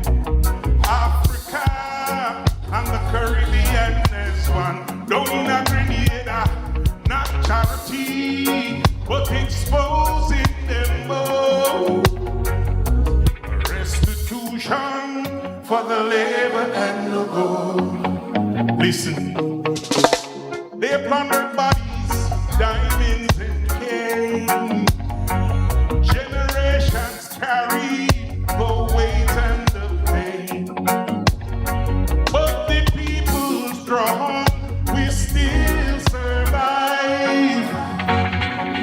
Now it's time to let justice arrive. Gonna help me say reparations. Justice must come to shine for the labor and the poor. Listen to me. Let the truth be told. Of all genres of music, it was reggae music that chanted for the liberation of Africa. It was reggae music that chanted for the liberation of Africa. It was reggae music that chanted for the freedom of Nelson Mandela. It was reggae music that talked about Haile Selassie and Kwame Nkrumah. Unu say yes, Rasta. Yes, Rasta. Reparations, justice must come, yeah. Africa and the Caribbean as one.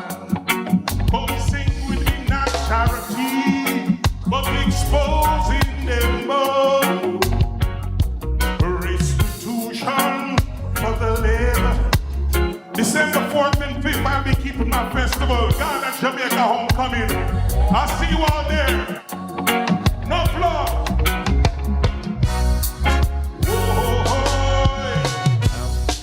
I can see Jade and Grams Magan. Me say Mahama, straight and forward, yeah. And forward, yeah.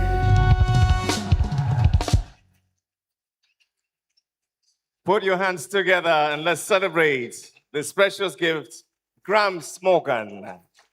And that was just not music, it was a bridge. It was indeed. One we so badly needed to heal and to connect. Your Excellencies, ladies and gentlemen, we now move to the presidential keynotes. We're reminded of the fact that history shows us that progress often begins when leaders choose courage over comfort. Today, we now turn to our leaders, heads of state and government, whose voices carry the hopes of nations, regions, and communities committed to a more just and inclusive world. Would you please make welcome for his remarks representing the Prime Minister of Equatorial Guinea, the first Deputy Prime Minister, His Excellency Quadencio Mwahaba Mesu.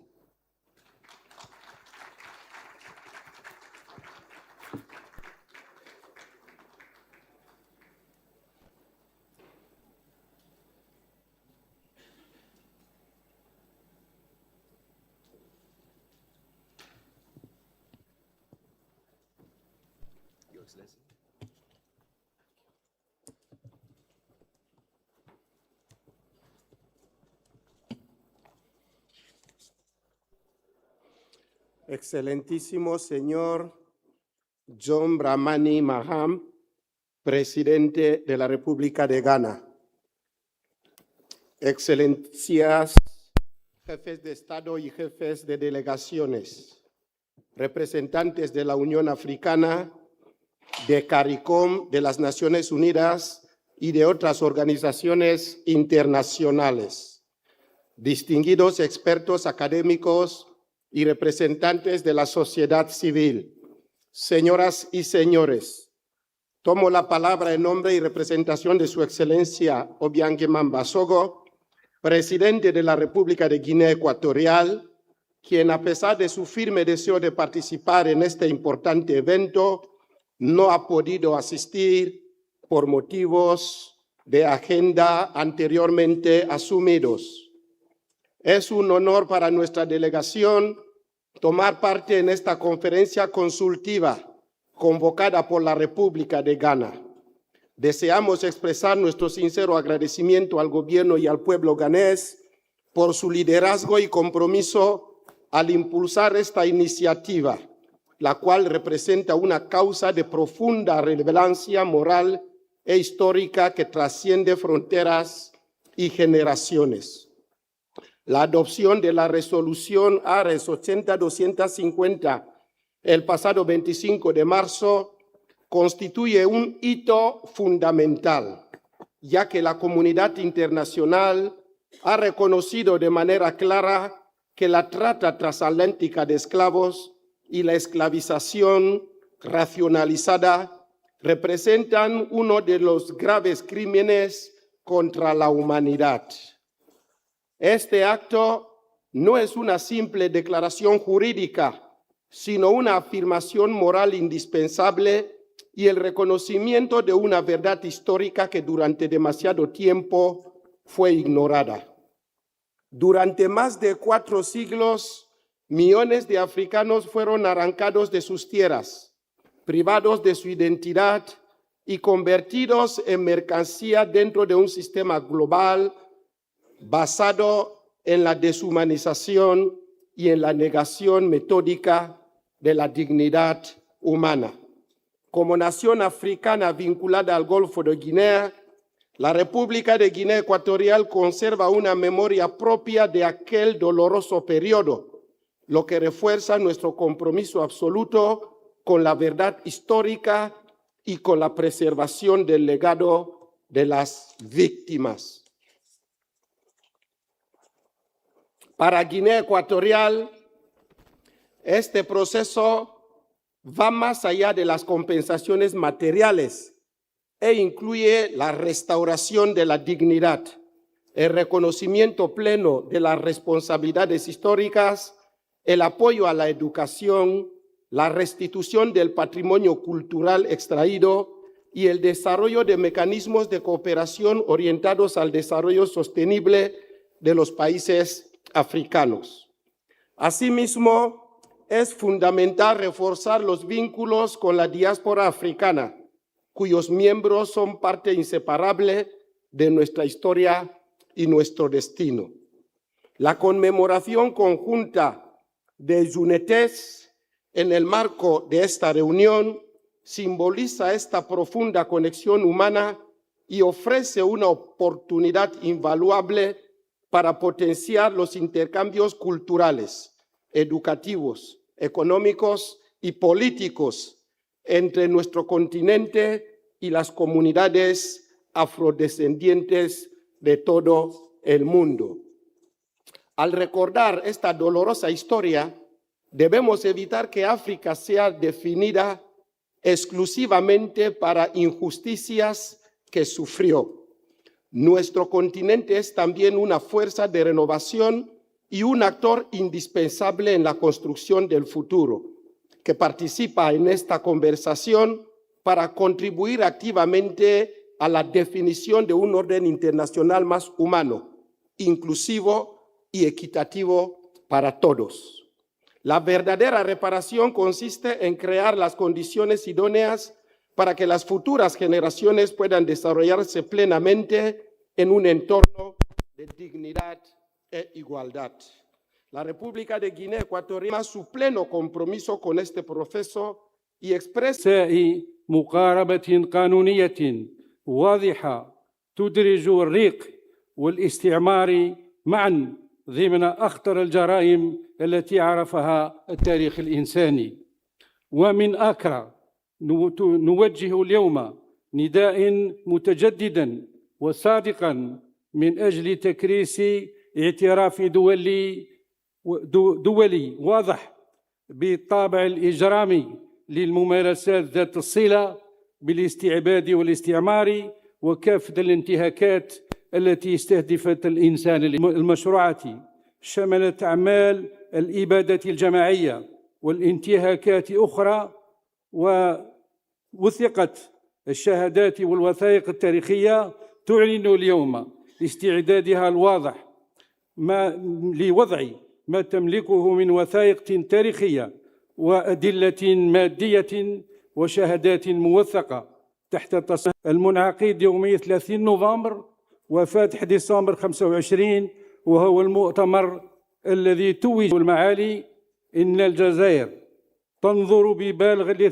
إفريقي رسمي اعتماد يوم 30 نوفمبر من تعويض تعبر عن تطلع مشروع تجسيد لهذا الالتزام، فإنه يشرفني أن أحيطكم علما بالخطوة التي اتخذتها الجزائر على الصعيد الداخلي والمتمثلة في المصادقة البرلمان الجزائري بالإجماع بتاريخ 12 أبريل 26 على قانون يجرم الاستعمار الذي عانت منه الجزائر ويضيف ويصنف الممارسات المرتكبة جرائم جسيمة لا تسقط بالتقادم استنادا إلى مبادئ القانون الدولي وإلى حق الشعوب والحقيقة إلى حق الشعوب في الحقيقة والإنصاف.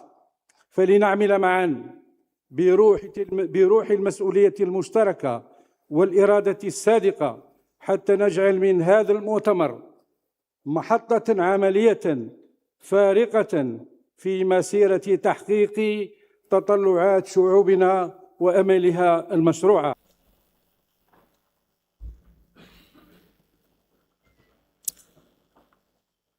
Monsieur le Président de la République du Ghana, mes chers frères John Dramani Mahama, Mesdames, Messieurs les chefs d'État et de gouvernement, Mesdames, Messieurs les ministres, distingués invités, Mesdames, Messieurs. Je voudrais tout d'abord exprimer mes remerciements au gouvernement et au peuple frère du Ghana pour leur accueil chaleureux et l'hospitalité généreuse qui nous ont été réservées. Je salue également l'organisation de cette importante conférence consacrée aux suites à donner à la résolution de l'Assemblée générale des Nations unies sur la traite transatlantique des esclaves. Je remercie particulièrement le président John Dramani Mahama pour son invitation et son engagement constant en faveur de la justice historique, de la dignité et du rapprochement entre l'Afrique et sa diaspora. Dans cet esprit, je salue les conclusions de la conférence d'Accra de 2023, dont l'objectif était de construire un front uni pour faire avancer la cause de la justice et des réparations aux Africains. J'apprécie également les efforts de l'Union africaine pour donner un regain d'intérêt à cette cause avec l'adoption de l'agenda de la décennie des racines et des diasporas africaines 2021-2031. Mesdames, Messieurs, l'adoption le 25 mars 2026 de la résolution historique, la communauté internationale a reconnu avec une telle clarté l'ampleur de la tragédie humaine que furent la traite transatlantique des esclaves et toutes les autres formes d'esclavage racial des Africains. Des milliers d'hommes, de femmes et d'enfants Africa never left them. Across generations and across oceans, they carried fragments of our history, our resilience, our spirit, and of our humanity. Today, we honor those survived, those who resisted, and those whose descendants, their families were torn apart, uprooted from their communities, and find themselves in a situation that they could not imagine. The effect of those injustices did not disappear when slavery ended or colonial flags were lowered.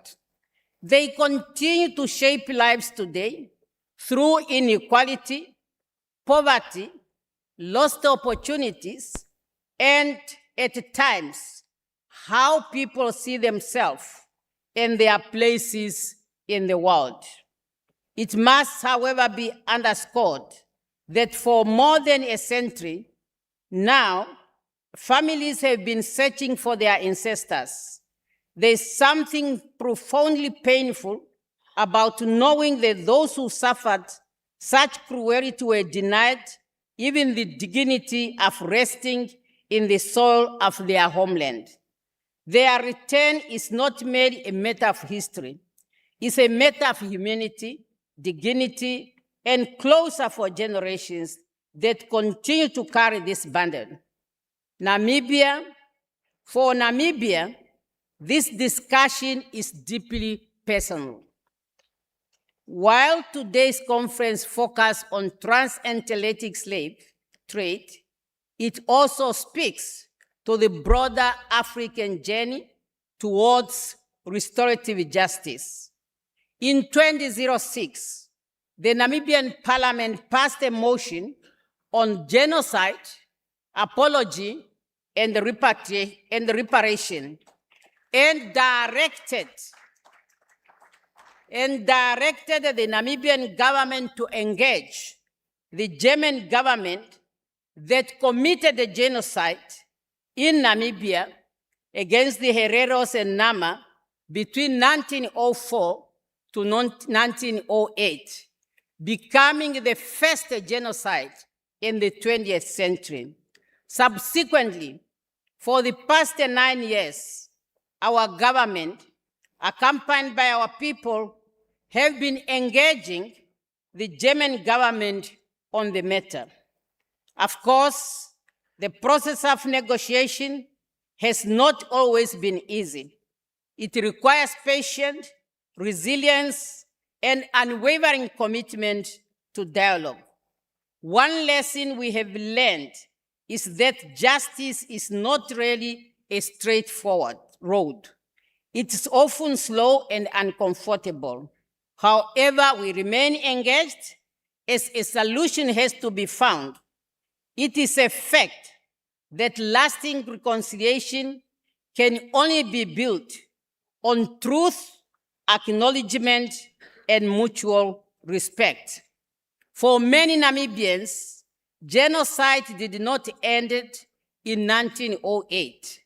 Its echoes continue in this day.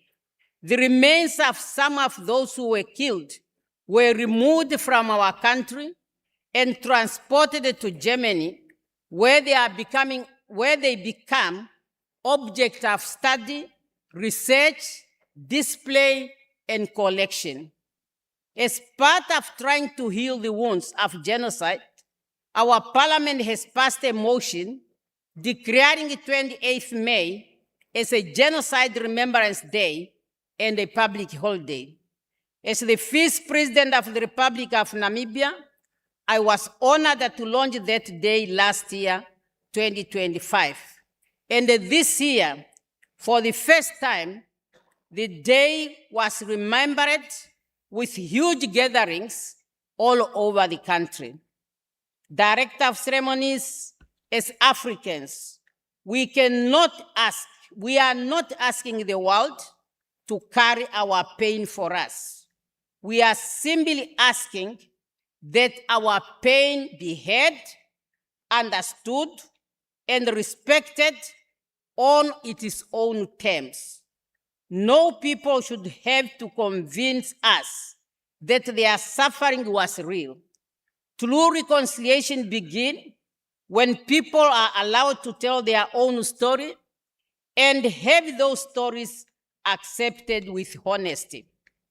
As we advance this course, we must remember an important lesson from history. The greatest victories against the African people were often achieved when division was allowed to take roots among us. Our responsibility is not to revisit old division, but to strengthen our solidarity. We need to be united.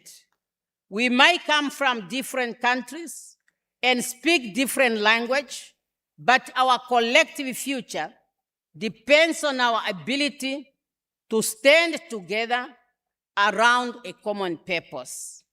In that spirit, we extend our hand to our brothers and sisters across the diaspora.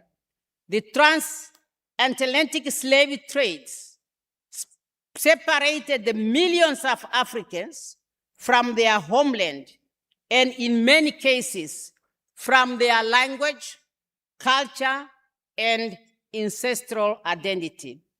In recognition of this unbreakable bonds between us, the African Union, in Article 3Q, of the AU Constitutive Act called for the full participation of the Africans in diaspora in the Union's activities. It was against this background that in 2003, the AU formally declared the diaspora as the sixth region alongside the North, South, East, West, and Central Africa.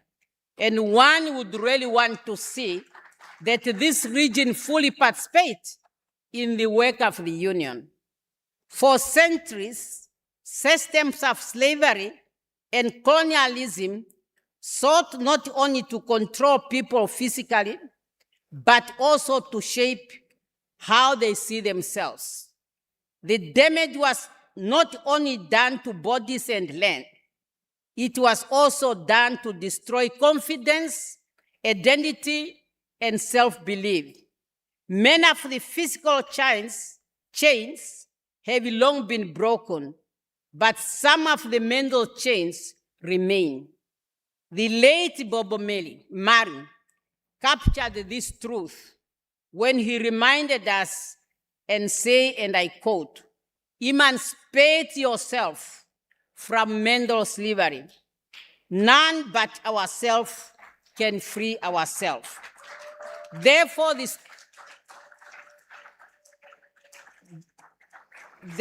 the struggle before us is not only about reparations. It is about claiming our confidence as African, teaching our children the truth about their history, and rejecting the false narrative that sought to diminish the wealth of the African people. Our ancestors endured unimaginable hardship, yet they survived. They resisted. They preserved their humanity in circumstances designed to strip them away. We owe it to them not only to remember, but also to continue their unfinished journey towards justice. Africa is not seeking to the opening of old wounds. Africa is seeking to heal the wounds that were never healed. The struggle for restorative justice is not driven by bitterness. It is driven by the belief that genuine reconciliation can only be achieved when truth is acknowledged, dignity is restored, and history confronted with honesty. I once more commend the leadership of President Mahama, the government and the people of Ghana, and all those who contributed to the adoption of the landmark resolution. History has brought us to this moment. The question before us is therefore whether we have courage, ready, and unity to finish the work that previous generation began. I, on behalf of Namibia, I believe we do. And believe as we are, let us do it. I thank you for your kind attention. And if we believe with her, I believe we've been sitting for too long. Respect her and we all rise. Would you please rise and in solidarity, put your fist in the air, beat your chest with that fist, stamp your feet, and put your hands together for African unity, resilience, and growth. Please be seated. Many thanks to Your Excellency, Dr. Nutembu Nandi Ndiatwa, the President of the Republic of Namibia, for that very inspiring address. And now, Your Excellencies, ladies and gentlemen, we shall hear from the President of the Republic of Liberia, His Excellency Joseph Nyuma Boakai, Sr.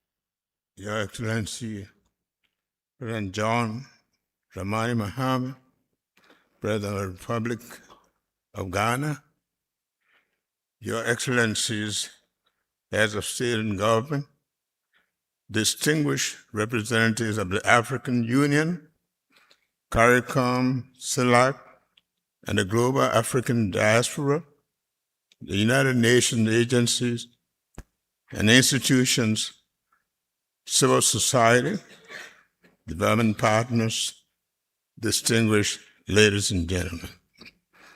It is an honor to address this conference and to serve on the global advisory panel of the reparatory justice. I thank my brother and friend, John Mahama, and the government and the people of Ghana convening this important gathering. It is fitting that we meet on these historic shores, still marked by the memory of those who were torn from their homes, families, and communities and fought across the Atlantic. This sovereign still calls us to confront one of the history's gravest crimes against humanity. We gather to ensure that this resolution becomes not only a statement of historic recognition, but also a framework for truth, justice, healing, and institutional repairs. More than 500 years after the first victims were taken across the Atlantic, and 200 years after the trade was formally abolished, the adoption on March 26, 2026 of the United Nations resolution recognizing the trafficking of enslaved Africans and racialized chattel enslavement of Africans among the gravest crimes against humanity marks a significant and necessary moral moment. We honor the millions who suffered and died, those who resisted and survived, and the descendants who continue to live with its effect. This resolution carries profound significance. It acknowledges the wrongs of the past and recognizes how the continuing vestiges of the Atlantic slave trade shape our present realities and influence the future of our one world. For Liberia, the legacy of transatlantic slave trade is woven into the fabric of our national story and continues to shape our understanding of identity, belonging, and nationhood. Our experience demonstrates that the consequences of slavery cannot be measured solely in terms of lost labor, stolen wealth, or economic deprivation. They also include intergenerational social, cultural, psychological, and political impact that can persist for centuries. If we are to pursue meaningful reparatory justice, our efforts must extend beyond financial considerations. They must also embrace historical truth-telling, reconciliation, identity restoration, cultural healing, education, institution building, and the strengthening of our social cohesion. As we consider the next steps following this historic resolution, Liberia offers its experience as evidence of justice, healing, and reconciliation are inseparable from the sustainable development and lasting peace. With this resolution not adopted, the question before us is simple.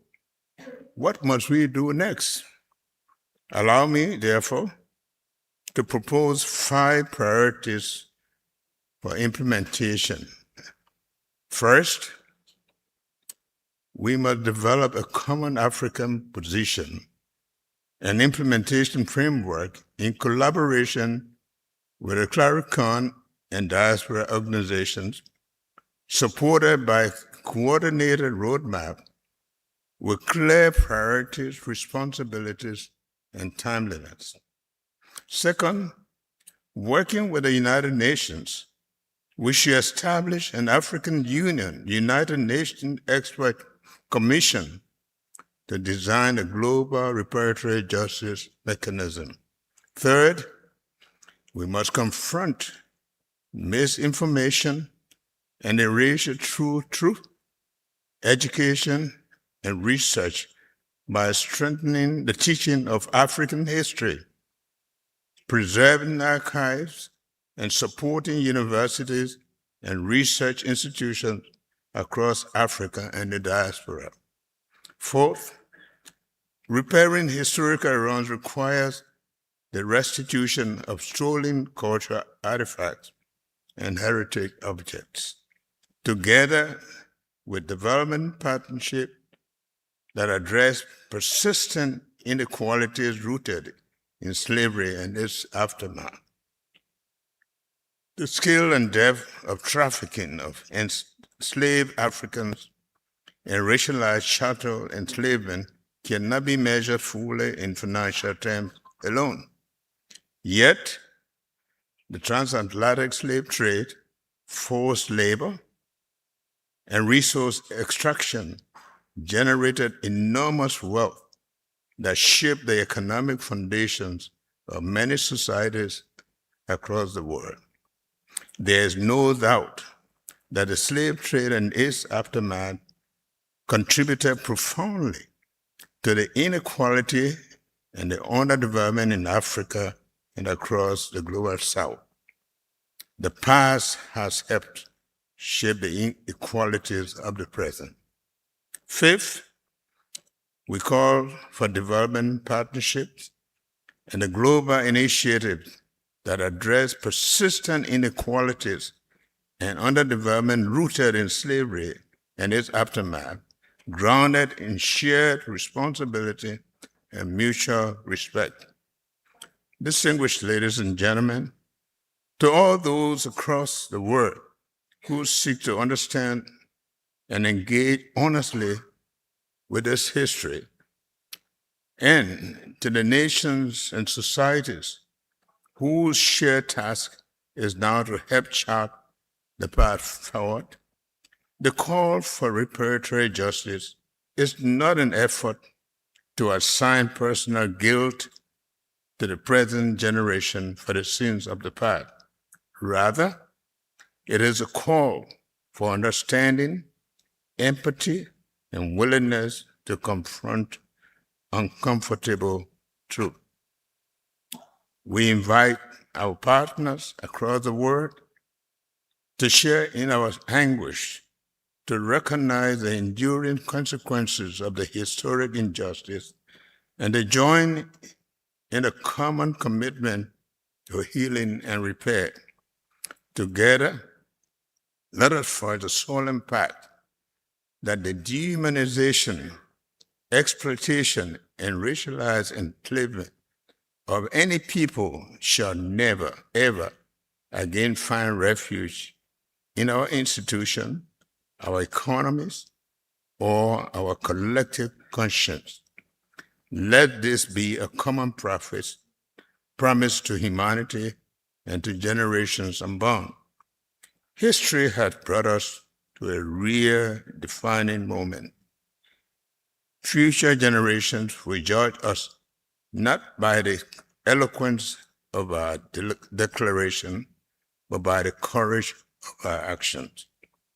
This resolution has opened a door. Whether the door leads to meaningful justice, reconciliation, and healing now depends on our collective resolve. Let us not be remembered as another conference or another resolution that stirred consciences briefly before fading into history. Let it be remembered as a moment when the world chose truth over silence, justice over hesitation, and moral courage over the comfort of the status quo. Today, through us, those voices speak again. They call not for vengeance, but for recognition, not for division, but for reconciliation, not for charity, but for justice. Let us therefore leave Accra united in purpose and committed to ensuring that the gravest crime against humanity is met with one of the humanity's greatest responses, a determined global effort to restore dignity, repair historical wrongs, and build a future founded on equality, shared prosperity, and our common humanity. If we succeed, generations yet unborn will remember that this moment we chose not simply to remember history, but to help shape it. May God bless us, and I wish my friend and brother John Mahama congratulations for his success and the winning of a very, very important match last night. May God bless us all.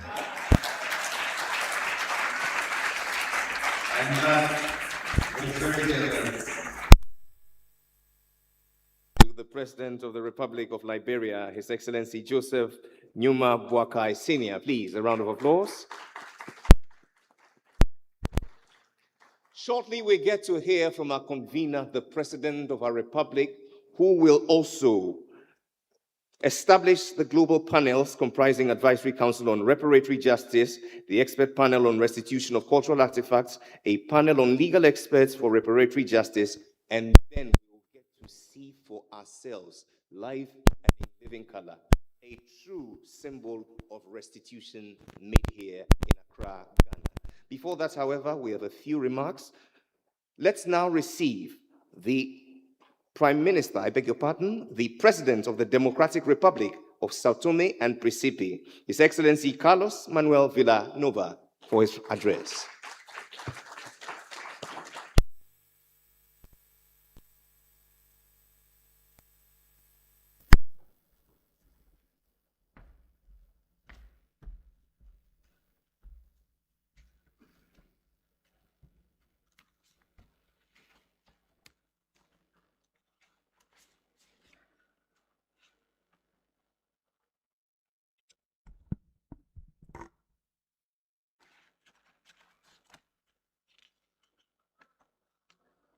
Excellences, Monsieur le Président de la République du Ghana,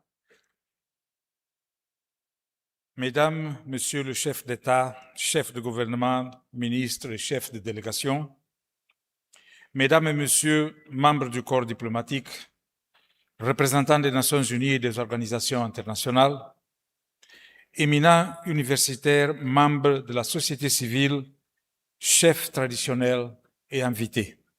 Mesdames et Messieurs, c'est un honneur et une profonde responsabilité pour moi de m'adresser à cette assemblée distinguée. À l'occasion de cette conférence consultative de haut niveau consacrée à la mise en œuvre de la résolution historique des Nations Unies sur la traite des Africains réduits en esclavage. Je tiens à exprimer ma sincère gratitude au gouvernement et au peuple de la République du Ghana pour leur chaleureux accueil et pour avoir organisé cette importante conférence dans la ville historique d'Accra. Le Ghana occupe une place particulière dans la mémoire collective de l'Afrique et de la diaspora africaine.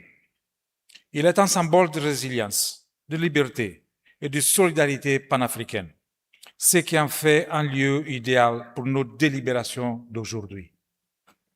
Nous sommes réunis ici non seulement pour réfléchir à l'histoire, mais aussi pour l'affronter avec honnêteté, courage, détermination. La traite transatlantique des Africains réduits en esclavage demeure l'un des crimes contre l'humanité les plus graves jamais commis. Pendant des siècles, des millions d'hommes, de femmes et d'enfants africains ont été arrachés de force à leur foyer, privés de leur dignité, séparés de leur famille et soumis des souffrances inimaginables. Les conséquences de cette tragédie ne sont pas arrêtées avec l'abolition de l'esclavage. Ces effets continuent de se faire sentir à travers les continents et les générations, engendrant les inégalités sociales, des disparités économiques, des déracinements culturels et des injustices systémiques qui persistent encore aujourd'hui. L'adoption de la résolution des Nations Unies sur la traite des Africains réduits en esclavage constitue une étape historique. Elle reconnaît l'héritage persistant de l'esclavage et de la traite transatlantique des esclaves, tout en réaffirmant l'engagement de la communauté internationale envers la vérité, la justice, la mémoire et les actions réparatrices. Aujourd'hui, cependant, nous devons passer de la reconnaissance à la mise en œuvre. La question centrale que se pose à nous est claire. Quelles sont les prochaines étapes? Premièrement, nous devons renforcer la recherche historique, l'éducation et la sensibilisation du public. Les générations futures doivent comprendre la véritable histoire de la traite des Africains réduits en esclavage et ses conséquences durables. L'éducation demeure l'un des outils les plus puissants pour lutter contre l'ignorance, les préjugés et la distorsion de l'histoire.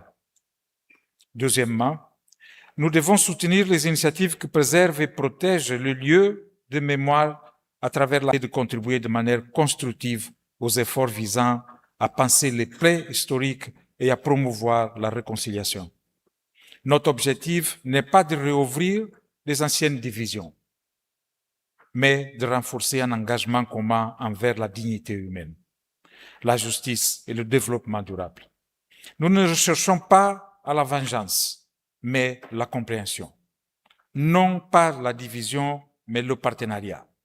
Non pas le ressentiment, mais une réconciliation fondée sur la vérité. En tant que dirigeants et parties prenantes réunis ici aujourd'hui, nous avons l'opportunité et même le devoir de transformer le souvenir en action. Que cette conférence aboutisse à des recommandations pratiques, des engagements concrets et une feuille de route claire pour la mise en œuvre des objectifs inscrits dans la résolution des Nations Unies. L'histoire nous jugera non seulement sur ce dont nous nous souvenons, mais aussi sur ce que nous choisissons de faire de cette mémoire. Œuvrons donc ensemble pour que les souffrances des millions d'Africains réduits en esclavage ne soient jamais oubliées, que les leçons de l'histoire continuent de guider l'humanité et que les générations futures héritent d'un monde fondé sur la justice, l'égalité, la dignité et la paix. Je vous remercie de votre attention. Que Dieu bénisse la République du Ghana. Dieu bénisse la République du Saint-Thomé et l'Afrique et son diaspora. Merci beaucoup.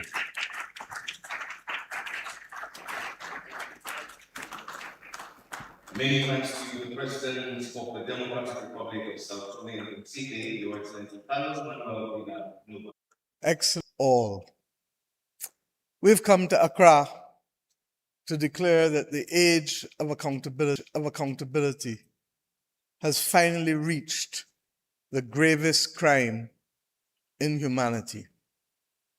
We have come to Accra to enter through the door so that we can join hands and ensure that we together can be direct in our requests and in our actions, to defend memory without retreat, to turn recognition into repair, and yes, to build an Africa-Caribbean future with the power to protect our future generations. Let me thank Ghana profoundly on behalf of the Caribbean community to allow us to be here the government and people of Ghana, coming after your historic resolution in the United Nations earlier this year. We in CARICOM have been fighting now for virtually a decade on this issue of reparations. And we believe that this effort to bring all of our global partners here together in Accra will allow for this too to be regarded as a historic moment. I have said that our attempt to be able to speak in the issue of accountability is critical for us. We live in a world today where people call out people for everything, for misogyny, for sexual assault, for all kinds of behavior. But yet we have not found the moral courage to state unanimously across humanity that this grave crime against humanity that persisted for centuries ought to be declared so by all. That others choose to remain silent is a reflection of them, not of us. We have equally come to say that there should be no retreat on repair.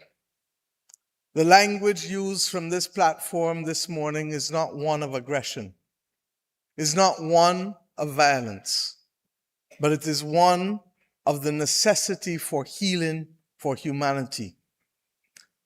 The Trinidadian author Earl Lovelace wrote a book for which he received the Commonwealth Book Prize. It is called Salt. I commend it to all of you because it recognizes in a long labor of love that he took for more than a decade to write it, that it is only through healing that we will begin to truly unlock our potential as citizens of this world.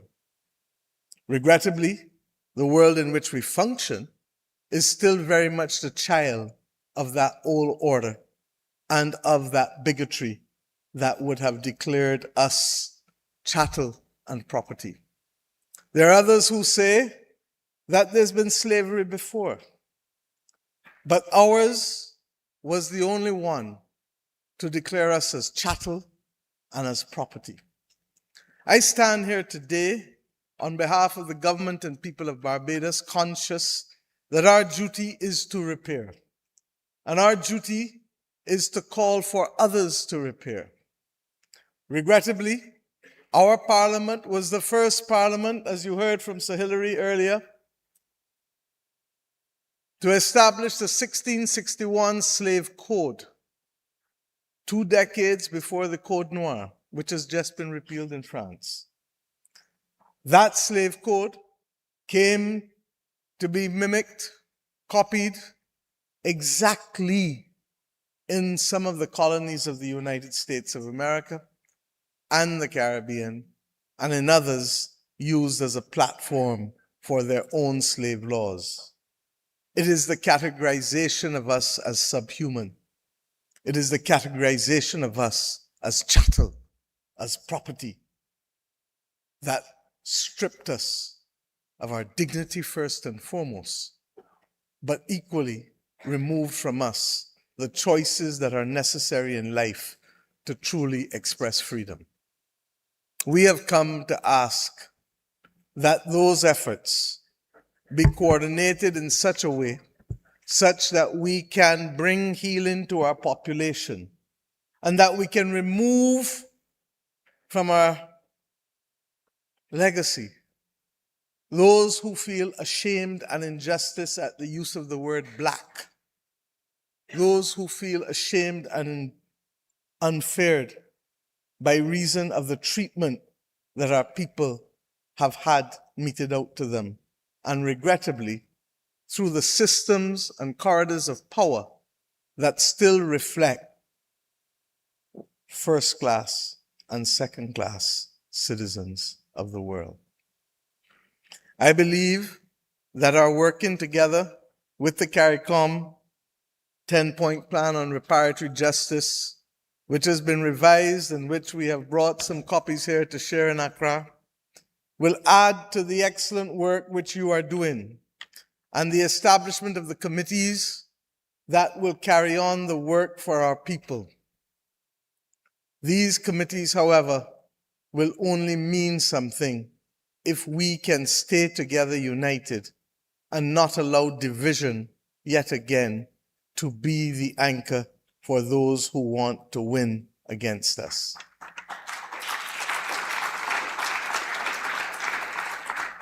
This is not a quick journey. In 1896, 130 years ago, the Battle of Adwa was won, and the beginning of the Pan-Africanist movement took root. Almost 70 years ago, in this country, Ghana, you summoned the world to join you as you embarked on the journey of nationhood and independence. Today, in 2026, President Mahama, you have summoned us again to join you. And we, the children of Africa and its diaspora, are clear as to our responsibility and are clear that even though journeys are not always finished by the same people, even though battles are not won by those sometimes who started, that our duty nevertheless must be resolute and our commitment and solidarity unshakable. I have every confidence that we will come to understand that the union of Africa and the Caribbean can bring prosperity and stability to our people. But we cannot do so if we choose only to wait on others to determine reparations. In our own individual countries, the process to development is an act of reparation alone. In my own country, we provide free pre-primary to tertiary education, free health care, and equally, we have undertaken one of the most ambitious forms of land redistribution in the Americas, recognizing that we cannot ask others before we do for ourselves that which is our duty. Once that is done, then we have a responsibility to work together, to bring development to our people. This continent of Africa has been blessed with much, and it is blessed with the development of the demographic bounty, people that will help the 21st century work out the difficulties that we face today. The world is troubled, but we have a pathway through reparations for ourselves, by ourselves, to start the process. And once that process is started, then it becomes easier for us to engage, not as an act of charity, as you have heard from these platforms, but as an act of justice. Not as a request for war or divisiveness, but as the start for an era of enlightenment and a healing that will allow us to show the rest of the world what we all know, that when human beings live together, see each other, feel each other, hear each other, share with each other, a better world can be had. I call upon us here not to treat to this as just simply another event, but to recognize that in all that we do, domestically and internationally, that the time has come to remake and reshape the rules that allow our people to be seen, heard, and felt. And it shall only come if we remain resolute in that journey. President Mahama, the people of the Caribbean have come to join hands. Our CARICOM 10-point plan did not just drop out of the wilderness. We ask specifically in this plan, and I share with you the details of that request. A full and formal apology by those responsible. An Indigenous Peoples Development Program for we must never forget the genocide of our indigenous people that took place even before the institution of slavery was started. The repatriation and resettlement of our people for those who want, the restitution of cultural heritage and cultural reconnection, the remedying of the public health crisis that was as a result of centuries of exploitation, the capacity building and development through education and training that is so necessary to correct the deficit which we inherited at independence, the compensation for gender-based violence and assault on family, no different from the compensation that has been awarded to other nationalities such as the Japanese, psychological rehabilitation, the right to sovereignty and development through technology, innovation, and entrepreneurship. And my friends, yes, in the spirit of the Bridgetown Initiative, debt cancellation, monetary compensation, and decolonization. I share these things and topics with you because in this room, each one of us can find common purpose with at least one or more of the requests of the Caribbean community. And I ask us, therefore, let us not embark on separate journeys, but let us today reflect the unity of purpose, the recognition that whether it is through advocacy or advisory opinions or actions, our role is to ensure that there is no retreat from our requests and that we recognize that repair comes after recognition. For in all that we do in the rest of our lives, where damage is perpetrated, repair is always, always required. May God bless Africa and the Caribbean. May God bless Ghana and Barbados. May God bless each of us and give us the resolve to continue this battle, conscious that in Adwa 130 years ago, Africa, claiming back its glory. We're joined by the government of the French Republic, here represented by a delegation. It's my pleasure to acknowledge the delegation before we hear from the President of the Republic.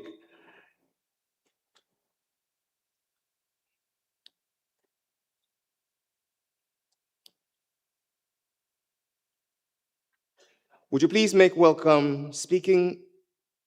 Let's just go straight to the video. Excellencies, ladies and gentlemen, His Excellency Emmanuel Macron, President of the French Republic. Monsieur le Président de la République du Ghana, cher John Dramani Mahama, chers amis, je regrette de ne pas pouvoir être parmi vous aujourd'hui par indifférence ni par retrait. Mais c'est parce que nous demeurons attachés à une conception universelle et universaliste de la mémoire des crimes contre l'humanité, vigilante à ne jamais établir de hiérarchie dans l'horreur. Pour autant, je ne veux laisser s'installer aucun malentendu, la France soutient pleinement l'appel lancé par le Ghana. Cet appel qui consiste à établir la vérité historique dans toute sa profondeur, toute sa complexité, de faire vivre la mémoire des victimes de l'esclavage et des victimes des traites avec dignité, lucidité et fidélité. Plus de 15 millions de femmes, d'hommes, d'enfants furent arrachés à leurs terres, déportés, déshumanisés, réduits à l'état de marchandises. Et cette tragédie a façonné durablement nos sociétés, nos économies, nos imaginaires, nos rapports au monde. Et nous n'oublions pas. Et nous savons combien le chemin vers la reconnaissance de l'égale dignité humaine fut long et douloureux. La France porte aussi cette histoire en elle. Notre pays a aboli l'esclavage une première fois pendant la Révolution française, dans le sillage de la Déclaration des droits de l'homme et du citoyen, avant qu'il ne soit rétabli quelques années plus tard, sous l'Empire, et avant de l'abolir définitivement en 1848. Un siècle plus tard, à Paris, était proclamée la Déclaration universelle des droits de l'homme. Le XXe siècle fut aussi le siècle, on le sait, d'autres catastrophes et a connu l'abîme. Mais il a également vu naître un droit international des droits humains, construit patiemment pour opposer la justice à l'arbitraire et la dignité humaine à la barbarie. C'est donc avec humilité que je m'adresse à vous depuis Paris et l'Élysée, conscient du chemin qu'il nous reste encore à parcourir pour éclairer toutes les zones d'ombre de notre histoire commune. Cette histoire, elle doit être connue, on doit continuer d'y travailler, elle doit être enseignée, elle doit être transmise, et les conséquences durables des traites négrières et des économies de plantation doivent être pleinement comprises dans toutes les régions du monde qu'elles ont marquées. Cette mémoire nous oblige collectivement, au nord comme au sud, d'une rive à l'autre des océans Atlantique et Indien comme d'une rive l'autre de la Méditerranée. La France s'entend prendre toute sa part dans ce travail. Il y a quelques jours, nous avons commémoré les 25 ans de la loi si importante que je viens de mentionner, par laquelle la France fut le premier pays au monde à reconnaître officiellement que la traite et l'esclavage perpétrés à partir du XVe siècle contre les populations africaines, amérindiennes, malgaches, indiennes, constituaient un crime contre l'humanité. Cette loi a permis l'essor d'une recherche historique exigeante. Elle a inscrit dans notre calendrier national une journée de commémoration, le 10 mai. Elle a ouvert la voie à la création de la Fondation pour la mémoire de l'esclavage. Ce travail se poursuit ces dernières années. Nous avons structuré cette fondation. Nous avons continué d'avancer. En 2027, la France inaugurera au Trocadéro, lieu où fut adoptée la Déclaration universelle des droits de l'homme, un mémorial dédié aux victimes de l'esclavage, car la première des réparations est la vérité reconnue, assumée. Faire œuvre de vérité, c'est redonner des noms, des visages, une place à celles et ceux que l'histoire avait voulu effacer. C'est reconnaître les souffrances, les résistances, les combats, les héritages. C'est le travail que nous avons engagé ces dernières années avec plusieurs de nos partenaires sur d'autres histoires postérieures, des histoires qui agitaient nos pays, qui en constituaient des traumatismes profonds. Je pense au Rwanda, je pense aussi à l'Algérie, sur la commission conjointe mixte que nous avons voulu lancer sur la colonisation. Je pense au Cameroun, sur le travail d'histoire qui a été là aussi mené par une commission commune sur la guerre d'après-décolonisation. Et je pense aussi au travail conjoint que nous avons lancé avec Haïti, avec des experts, des historiens des deux côtés, des juristes, pour là aussi revenir sur l'histoire et les dettes entre nos deux pays. C'est également un engagement national, dans nos outre-mer comme dans l'Hexagone, à travers les politiques de mémoire, les efforts de recherche, les réponses apportées aux conséquences contemporaines de l'esclavage et de la traite. L'enseignement supérieur et la recherche française continueront de soutenir les travaux consacrés à l'histoire coloniale, à l'histoire de l'esclavage et à celle des traites. Et nous continuerons d'avancer. Je veux ici vous assurer de ma pleine détermination et de la détermination de la France à poursuivre ce chemin de reconnaissance historique avec tous ses partenaires. Et je souhaite que nous avancions ensemble, États, organisations régionales et internationales, Nations Unies, UNESCO, Union africaine, Union européenne, communauté caribéenne, pour bâtir une démarche commune fondée sur la connaissance, le dialogue, la justice. Le Ghana et d'autres pays ou institutions volontaires, la France souhaite engager un travail scientifique international destiné à formuler des recommandations concrètes à l'intention des décideurs publics et accompagner ce mouvement de reconnaissance. Les réparations, puisque c'est de cela dont il s'agit aussi quand on parle de justice, peuvent prendre des formes multiples, comme je l'ai rappelé il y a quelques jours, comme l'a rappelé à plusieurs reprises John Dramani Mahama. Et l'histoire ne peut être réduite à une simple logique comptable. Réparer, c'est justement donner cette place à la vérité scientifique et historique, c'est la reconnaître, c'est bâtir des monuments, c'est enseigner, chercher. Réparer, c'est restituer les œuvres d'art qui ont été volées dans ces périodes. Réparer, c'est aussi pouvoir redéplier des situations comme ce que nous sommes en train de faire avec Haïti. La logique est multiple, mais en aucun cas, réparer, ça ne peut être un point final, un chèque fait qui viendrait clôturer une histoire ou la terminer. Cette histoire se poursuivra et nous aurons à continuer de porter ces noms, ces mémoires, ces visages, à réparer et avancer, à parler de l'avenir. Mesdames et messieurs, la résolution portée par le Ghana exprime une aspiration profonde à la justice, et celle-ci, nous ne pouvons pas l'ignorer. Je forme donc le vœu qu'à travers ce travail inédit de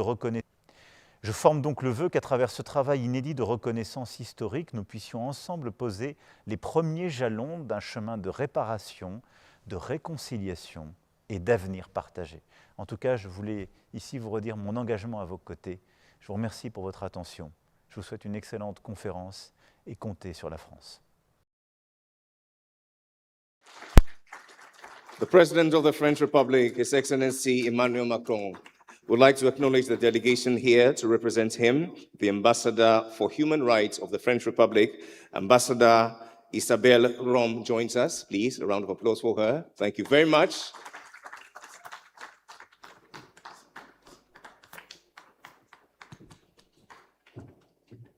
Ladies and gentlemen, Spoken this morning, including our revered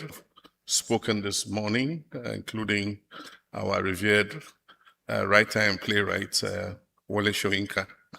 And also to acknowledge all the members of the diplomatic corps, our traditional rulers, members of the Council of State, and everybody who has come to join us for this all-important conference.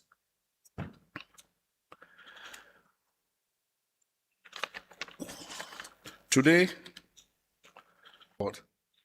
and yet exactly 6 months later, on 25th of March 2026, the United Nations General Assembly addressed that proposition, and by a decisive majority, member states adopted Resolution A/RES 80/250, marking a historic step in the international community's acknowledgement of the scale, brutality, and enduring consequences of the trafficking of enslaved Africans and of racialized chattel enslavement.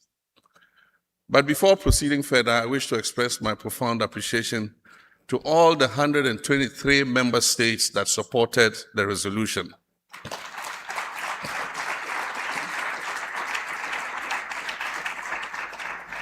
As well as to the many institutions, scholars, civil society organizations, faith leaders, activists, and advocates whose dedication over many years made its adoption possible. Their efforts contributed significantly to creating the conditions for a more honest and constructive global conversation.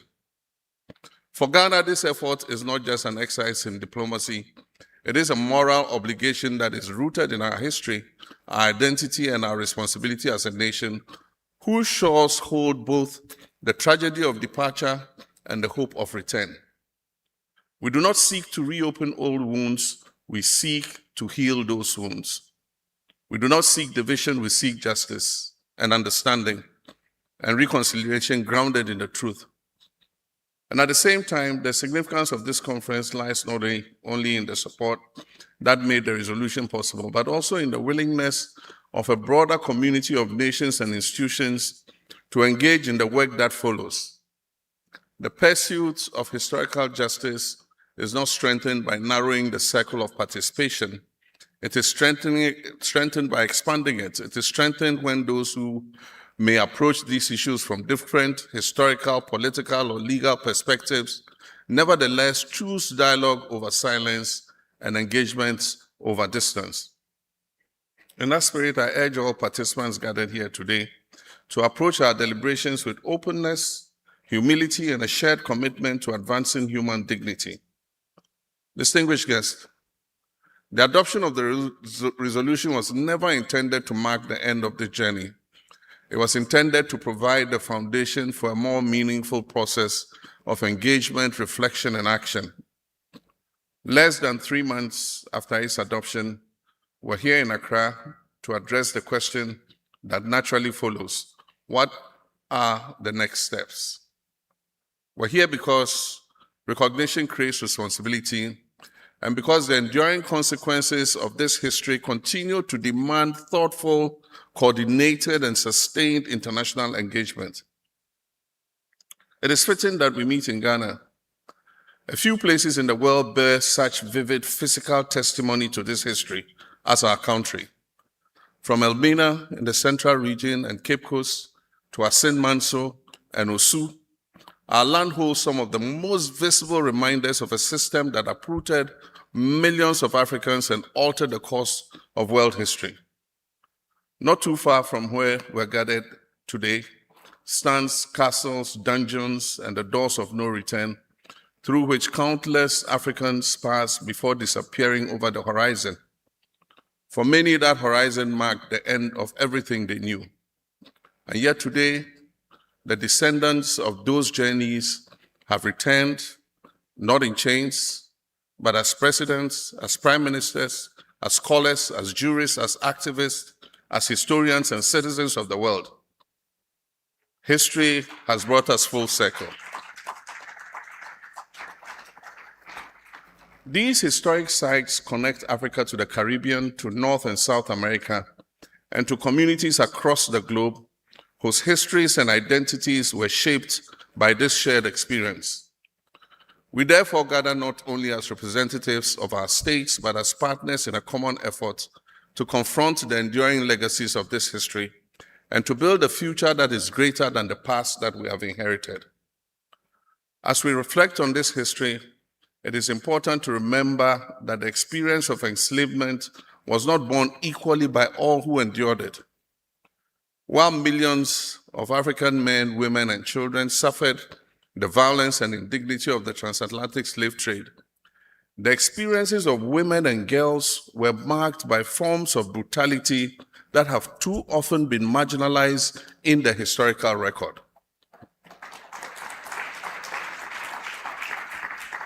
History remembers the names of the ships, the merchants, and the trading companies. Yet far too often it forgets the woman whose body became a site of exploitation, or the mother standing on the shore uncertain whether she would ever see her child again. For many enslaved women, exploitation did not end just with providing labor. Their bodies themselves became instruments of economic extraction. Their capacity to bear children was transformed into a means of reproducing bondage across generations. Their suffering was often concealed from the official record, leaving them victims not only of the institution, but also of historical erasure. And so today we must also pay tribute to the extraordinary women whose courage, resilience, and leadership have sustained the long struggle for freedom.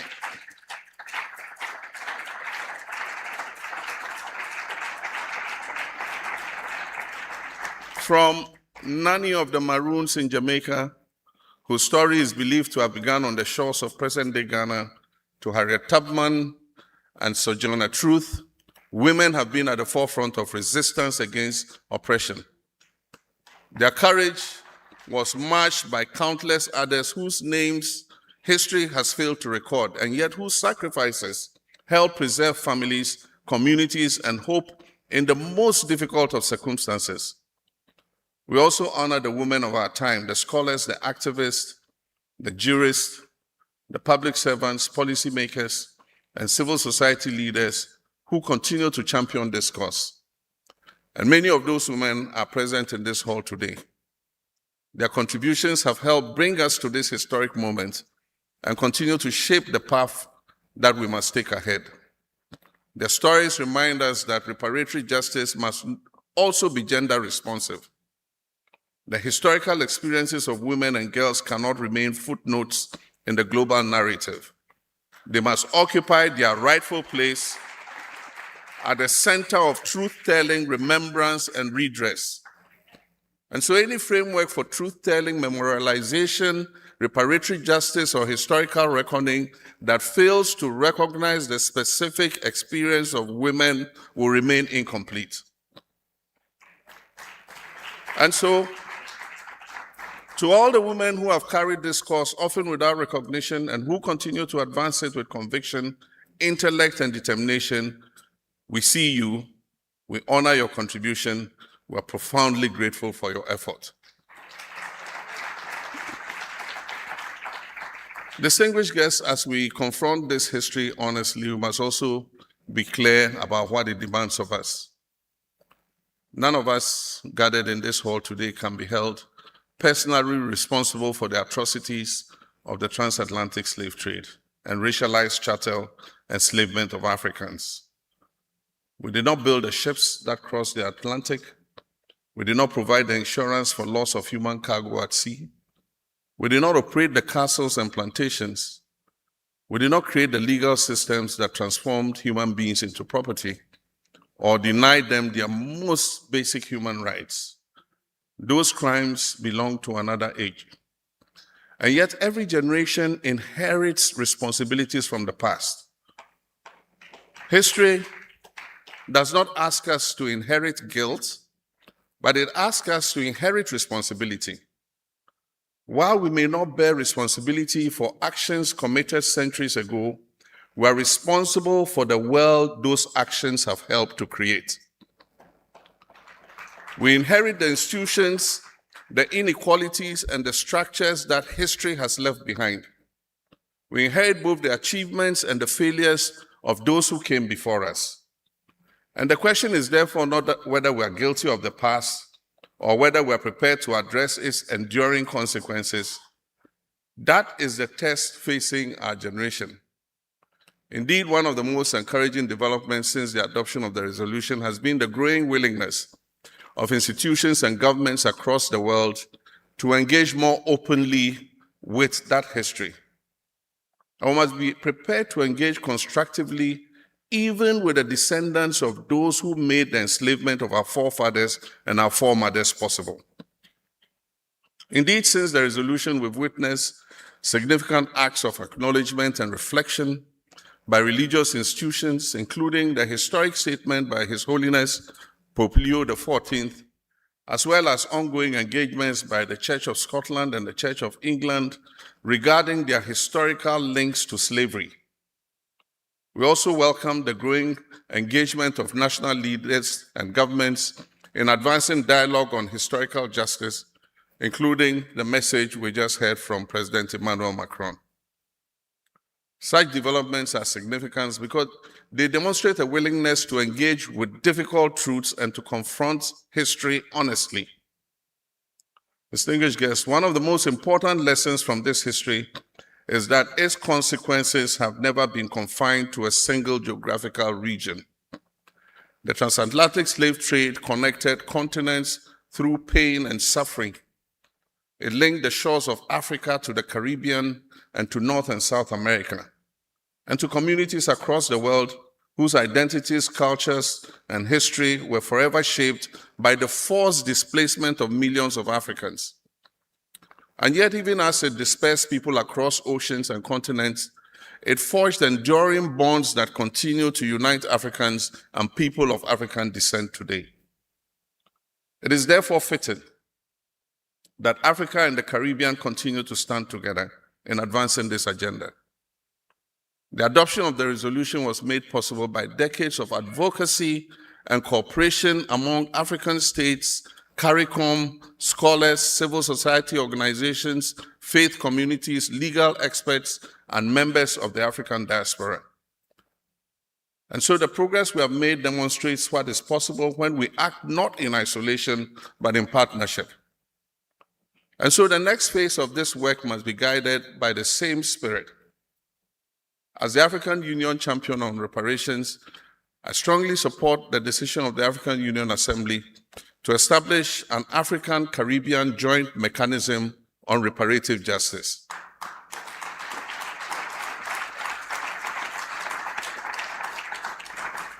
The crime we seek to address was transcontinental in its reach. Its consequences remain transcontinental in its impact. And the search for justice must therefore be transcontinental in its ambition. Distinguished guests, the work before us extends beyond Africa and the Caribbean. It requires constructive engagement with partners from across all regions of the world. It requires the participation of governments, international organizations, academic institutions, civil society organizations, faith communities, and cultural institutions. It requires us to build coalitions broad enough to sustain progress and inclusive enough to foster trust.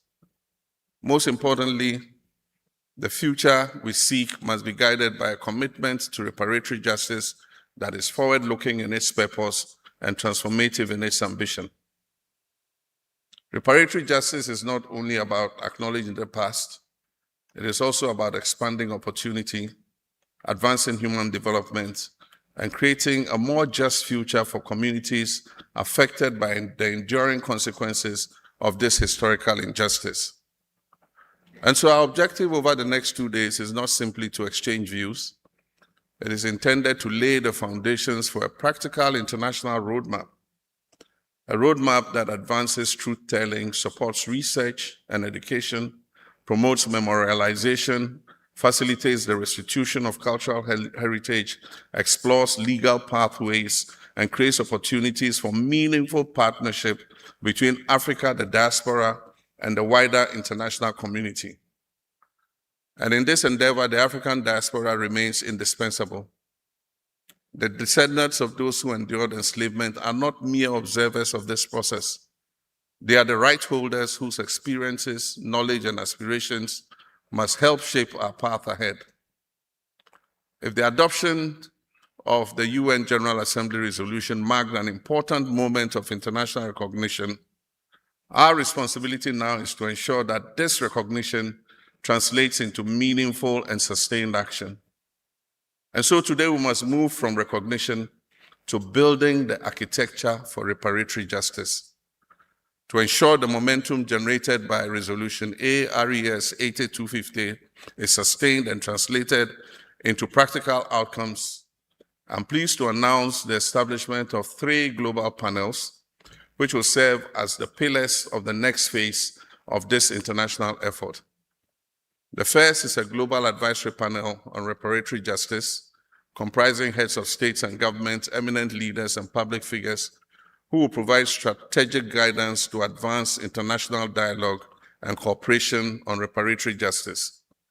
The second is an expert panel on the restitution of cultural artifacts, which will support efforts to facilitate the return of all cultural properties, archives, sacred objects, and historical treasures to their rightful communities and countries of origin. And the third is a global legal panel on reparatory justice, which will bring together distinguished jurists and legal scholars to explore legal pathways, deepen legal understanding, and develop approaches that are consistent with international law, human dignity, and justice. These panels are not intended to replace the work of governments, regional organizations, or international institutions. Rather, they are intended to strengthen that work by providing intellectual, technical, and policy support as the international community advances from accomplished through declarations alone. Nor can it be accomplished through a single conference or outcome document. And so over the period of this conference, we must consider how best to advance a global post-adoption framework that builds on the important work already underway across all regions and institutions. And in preparation for this conference, senior officials and technical experts have worked diligently to develop a draft framework to guide our discussions and inform our collective efforts. Their work is an important contribution to the task before us, and we must now strengthen collaboration among governments and partners, promote greater alignment among existing initiatives, and identify pathways to advance the aspirations outlined in the resolution. Tomorrow, we shall gather at the Christianborg Castle, Osu, and I invite all of you to join us for a traditional Durbar and a commemorative event marking the first joint observance of the Juneteenth anniversary by Africa and the United States. That occasion will offer an opportunity to honor the memory, celebrate resilience, and reflect on the enduring connections between Africa and the diaspora. It will remind us that while the experiences of people of African descent have unfolded across diverse societies and historical contexts, they remain connected by a shared history whose consequences continue to resonate across generations and continents. The UN General Assembly resolution marked an important moment of international recognition. The responsibility now is to ensure that this recognition translates into meaningful and sustained action. And so the question before us is not whether history can be changed. History cannot be changed. The question is whether we have the courage to learn from it, whether we have the wisdom to confront history honestly, whether we have the determination to transform remembrance into responsibility and to transform responsibility into action. Future generations will judge us not by the resolutions we adopted, but by the progress we achieve. And so let them say that in Accra we chose truth over denial. Let them say that in Accra we chose partnership over indifference. And let them say that in Accra we chose justice over delay. And let them say that when history called upon our generation to act, we stood up and we answered with courage. I thank you. The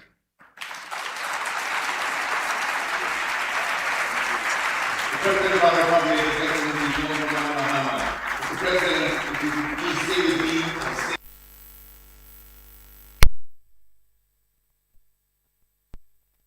Justice. Excellencies, ladies and gentlemen, please be seated. Joining the President of our Republic on stage will be some members of the Global Advisory Panel on Reparatory Justice who are here with us. They are leaders of countries with historic ties to the transatlantic slave trade from Africa, Latin America, the Caribbean, and some eminent personalities. Would you please make welcome leaders of countries with historic ties to the transatlantic slave trade from Africa, the President of the Republic of Liberia, His Excellency Joseph Nyuma Boakai.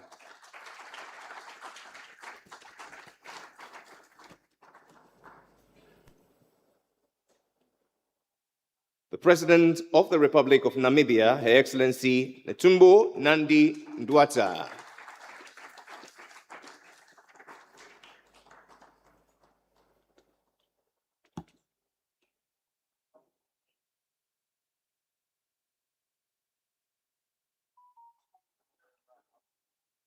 The President of Senegal, His Excellency Bassirou Diomaye Diakhar Faye.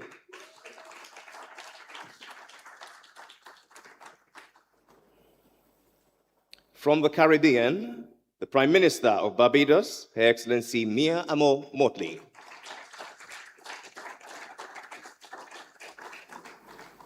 For eminent personalities from the CARICOM Reparations Commission, Professor Sir Hilary Beckles.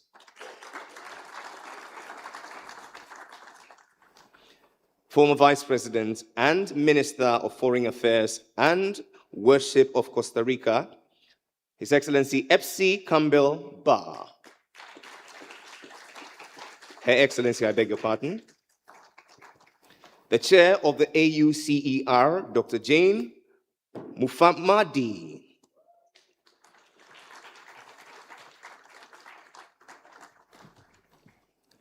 And together, I give to you the Global Advisory Panel on Reparatory Justice. Please put your hands together for them. Your Excellencies,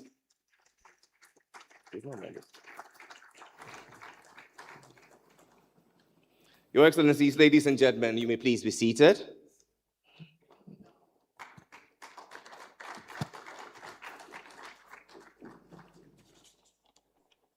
And now for the expert panel on restitution of cultural artifacts, the Director General of the Reparation of Antiquities Department at the Ministry of Tourism and Antiquities of Egypt, Mr. Shaban Abdel Gawad Hassanin.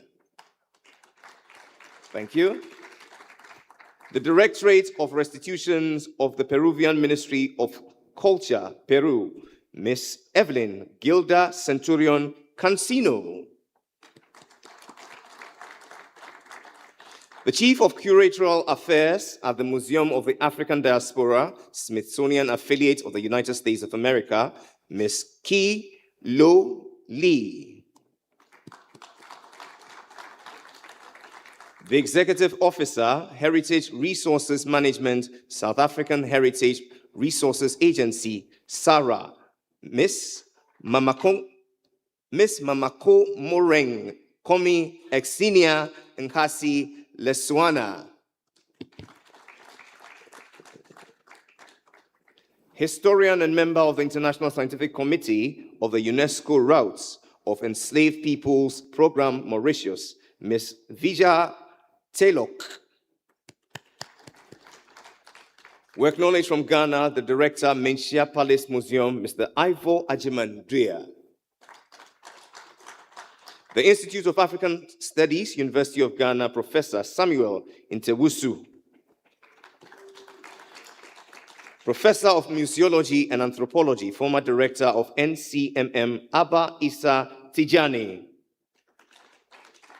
Associate Professor of Archaeology and Ethno-Archaeology and Head of the Department of History of the Faculty of Letters and Humanities of the Sheikh Anta Diop University of Dakar, Mustafa Sal. And finally, Professor of Art History, holder of the UNESCO Chair on Return and Restitution, University of Abomey Calavi, Didier Hunende. Finally, the legal panel for reparatory justice. Ambassador Thomas Kwesi Korte is a renowned Ghanaian diplomat and lawyer. He is joined by renowned civil rights attorney, Mr. Benjamin Crump, renowned Ghanaian lawyer, Mr. Thaddeus Sori, renowned Ghanaian lawyer, Mr. Chachu Chikata. From Britain, Mauritius, Chagos Island, Philip Sands, a professor of international law, University of Miami School of Law, Professor Charles Jallo. The fifth special rapporteur on contemporary forms of racism, racial discrimination, xenophobia, and related intolerance, Professor Tendai E. Achumi.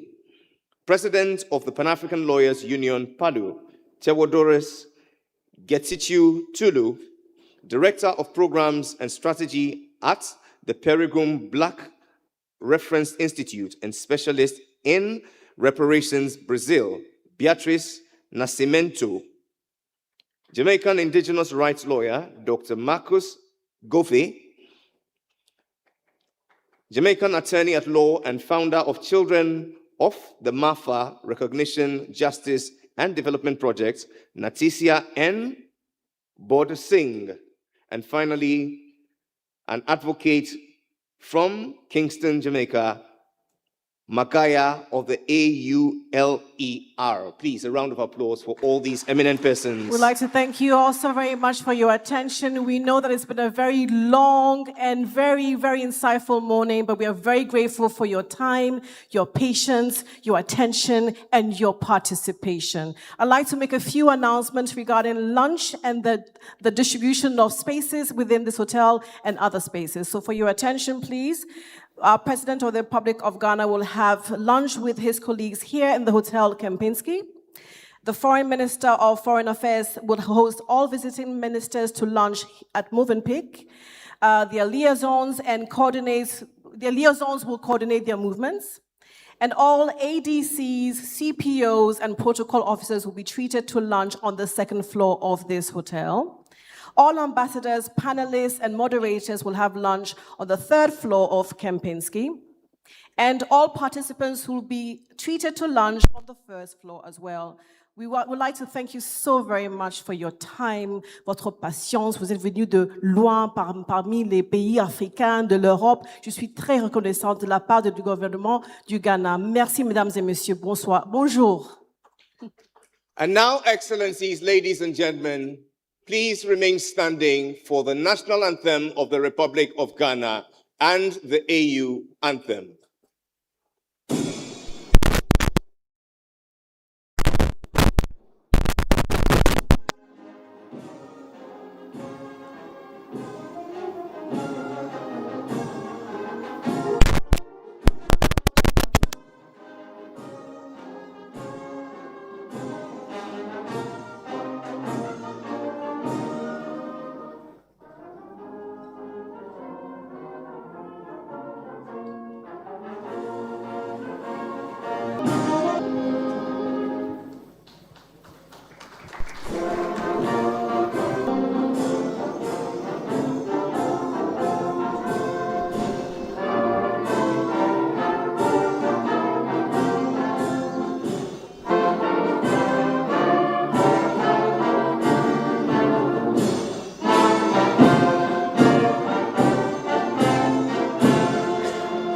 If your voice is yours, let me hear you say reparations, justice, restoration.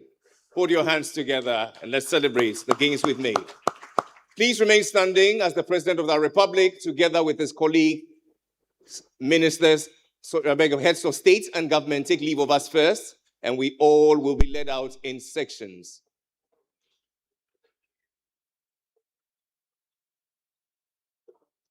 Ghana Police Band. Ghana Police Band.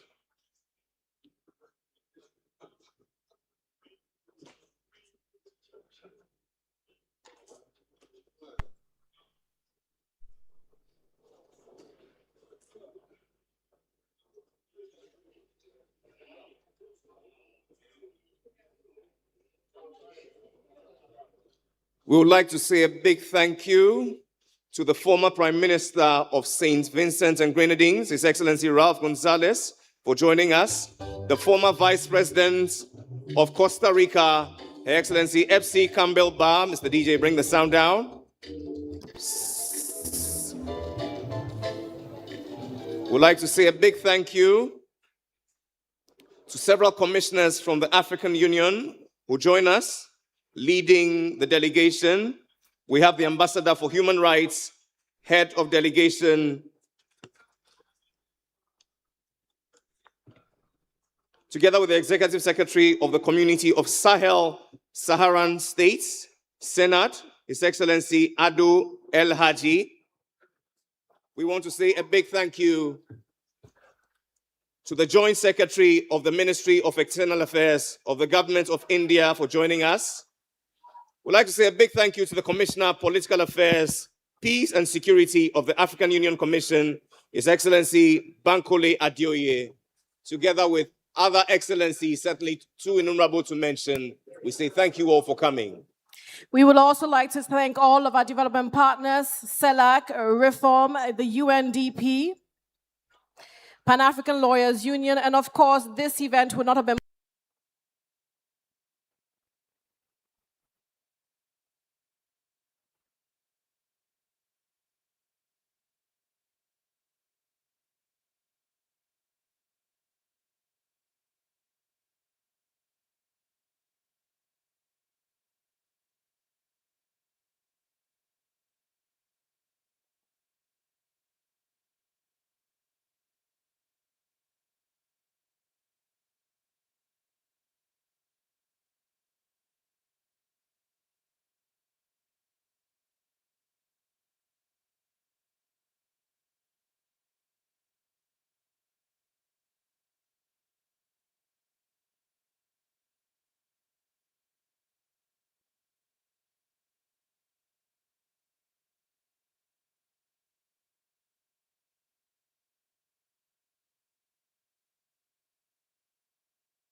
2, 1, 2. Excellencies, ladies and gentlemen, we sincerely apologize for the late start of this session. You may have to bear with us briefly as we undertake the final reconfiguration of this place. We may have to inconvenience a lot of you sitting at the back. I ask that you please cooperate with us as we take some chairs from the middle and from the side. Shortly, we shall have this room fully set, and we shall begin everything on time, on point, and on message. We thank you for your cooperation.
One, two.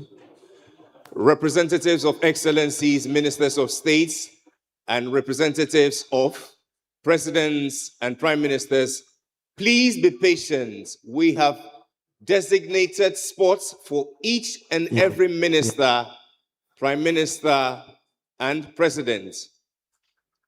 Our state protocol are doing that currently, so please be patient. We will label all the seats, and shortly, all the representatives will have their seats. Please be patient with us. Thank you.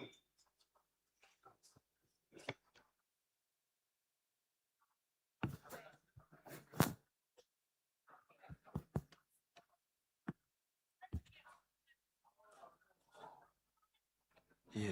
Yeah. Yeah.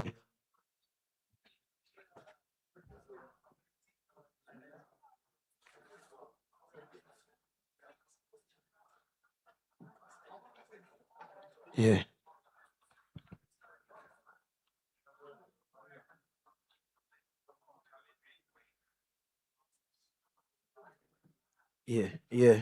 Yeah.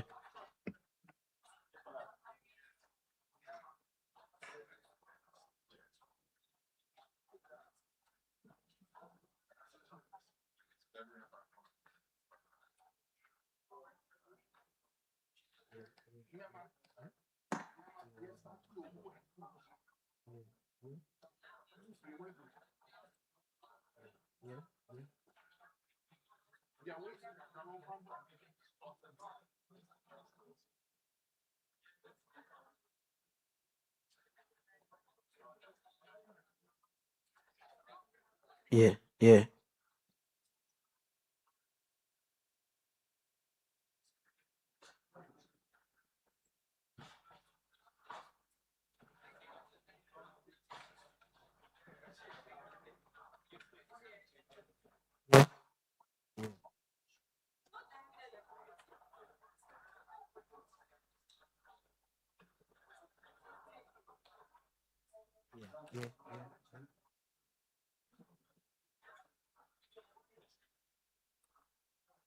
Yeah.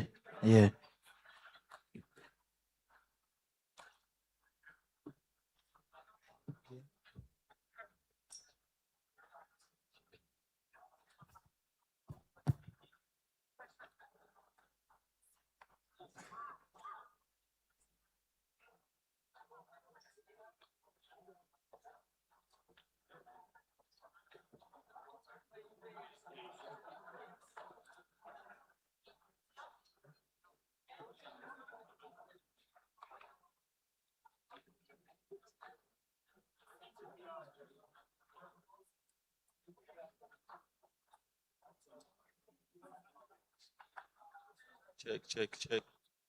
Check.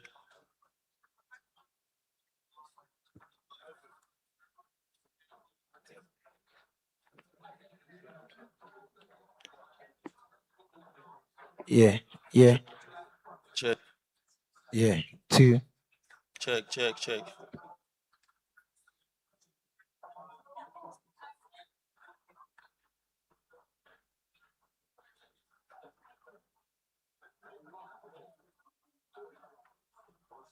Yeah.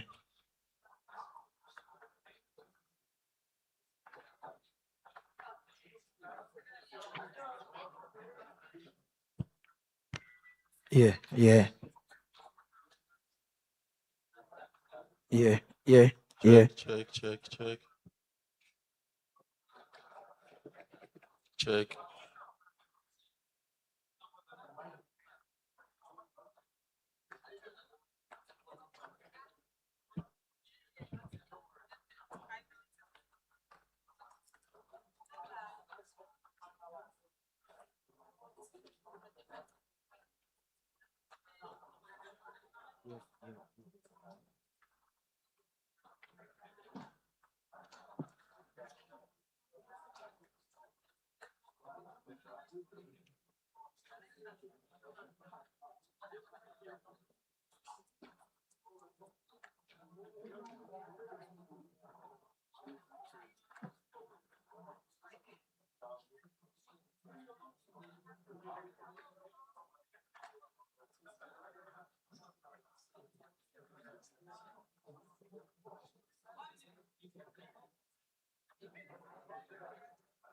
Check.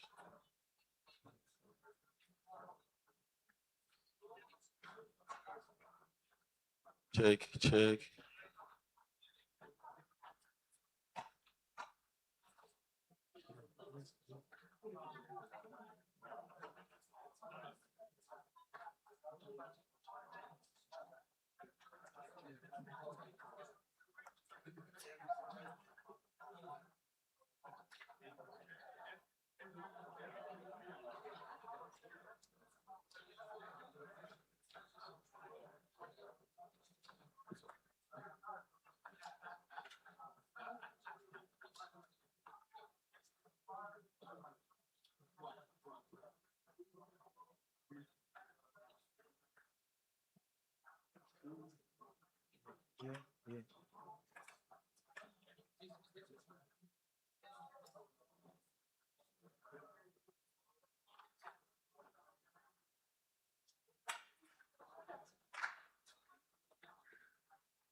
Check.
Check.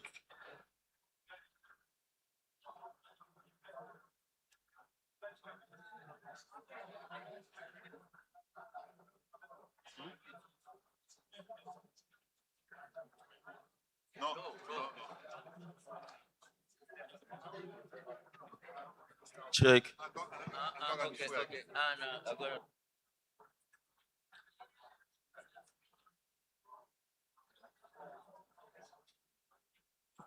Yeah.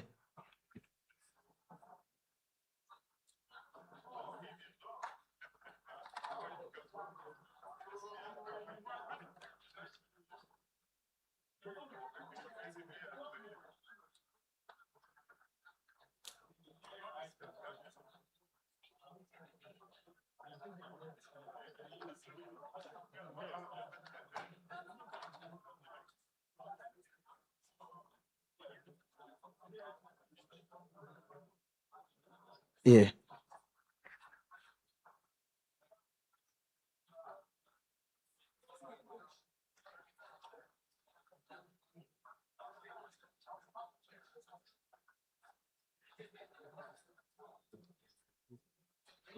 Yeah.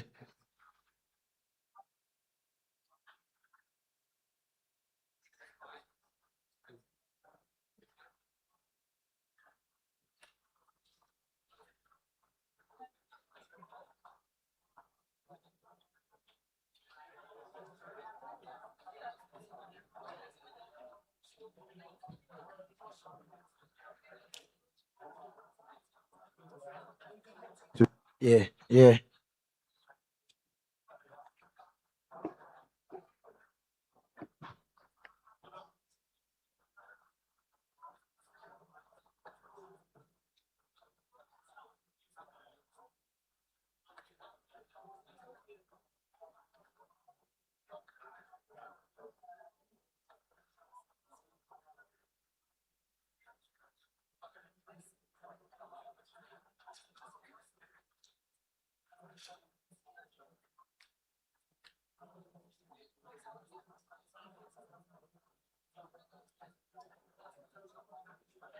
Yeah.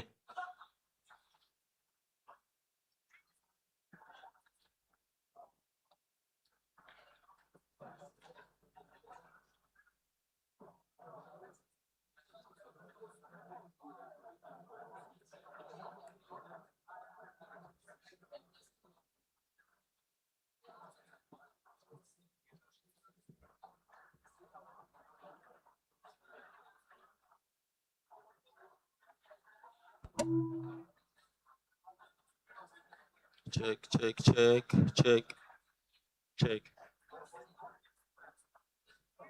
Check. 1, 2.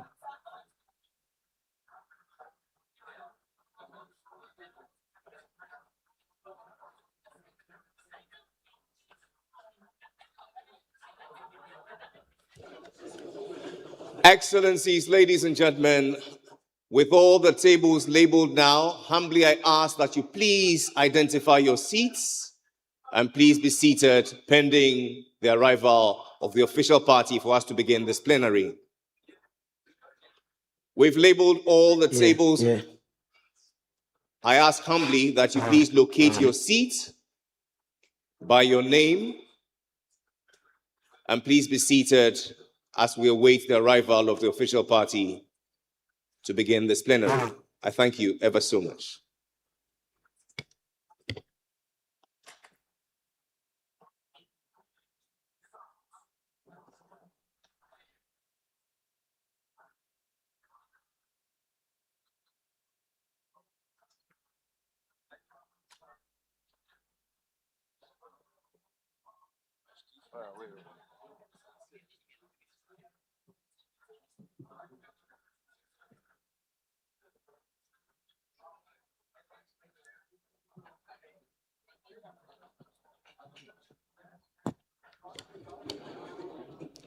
And now, ladies and gentlemen, please make welcome the representative of the President of our Republic, the Foreign Minister, the Honorable Samuel Okudzeto Ablakwa.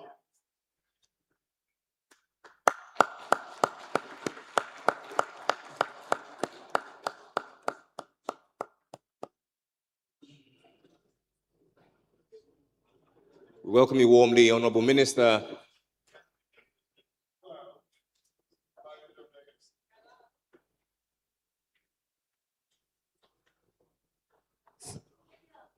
Excellencies, ladies and gentlemen, I'm pleased to inform you that all the tables have been labeled. Please find your seating position or beckon any of our ushers to assist you in that regard. Shortly, we undertake the second plenary. Thank you.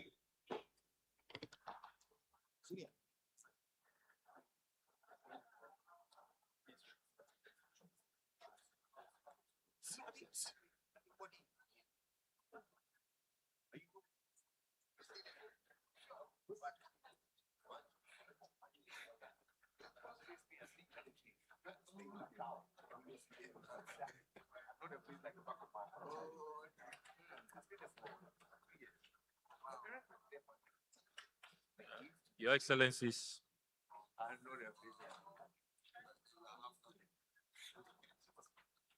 can we call our meeting to order?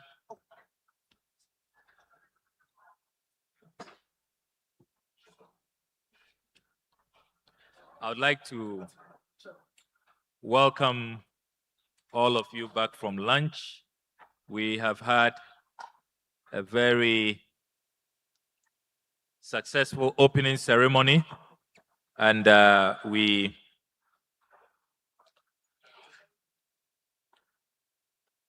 want to call the plenary session to order.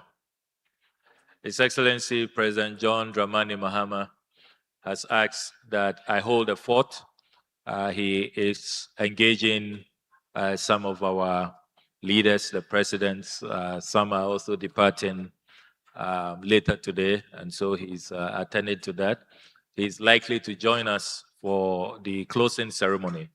So I would like us to proceed with the plenary session. Those who have the brochure, you will notice at page 15 of the brochure that we will like to begin with heads of delegations. The heads of delegations will have 5 minutes to present. That's those who are ministers. Ministers of state will have 5 minutes. And then those who are represented by our distinguished ambassadors will have 3 minutes. And then the youth groups and civil society activists will have 2 minutes because of the challenges we have with time. As you will admit, we are not doing very well with time. So on that note, I would like to invite my brother, the Foreign Minister of Zimbabwe, to set the tone per our program. He is to deliver the first statement from the Republic of Zimbabwe. Is my brother here?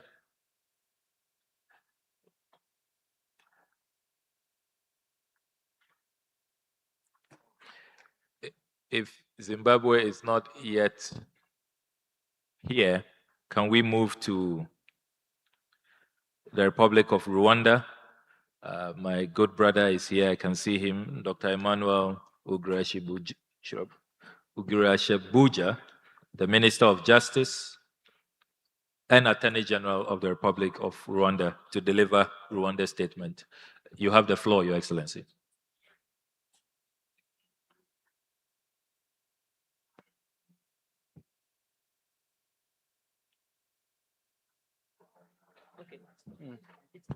Okay.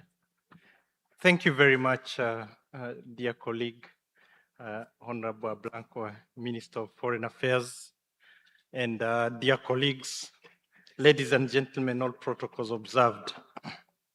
On behalf of His Excellency President Paul Kagame, I am honored to join you here in Ghana on this important occasion, marking the adoption of the United Nations resolution declaring the trafficking of enslaved Africans and racialized charter of enslavement of Africans as the greatest crime against humanity. Allow me from the onset to congratulate the Republic of Ghana for its vision, leadership, and determination in advancing this historic initiative. Rwanda also extends its appreciation to all member states whose support made the adoption of this resolution possible.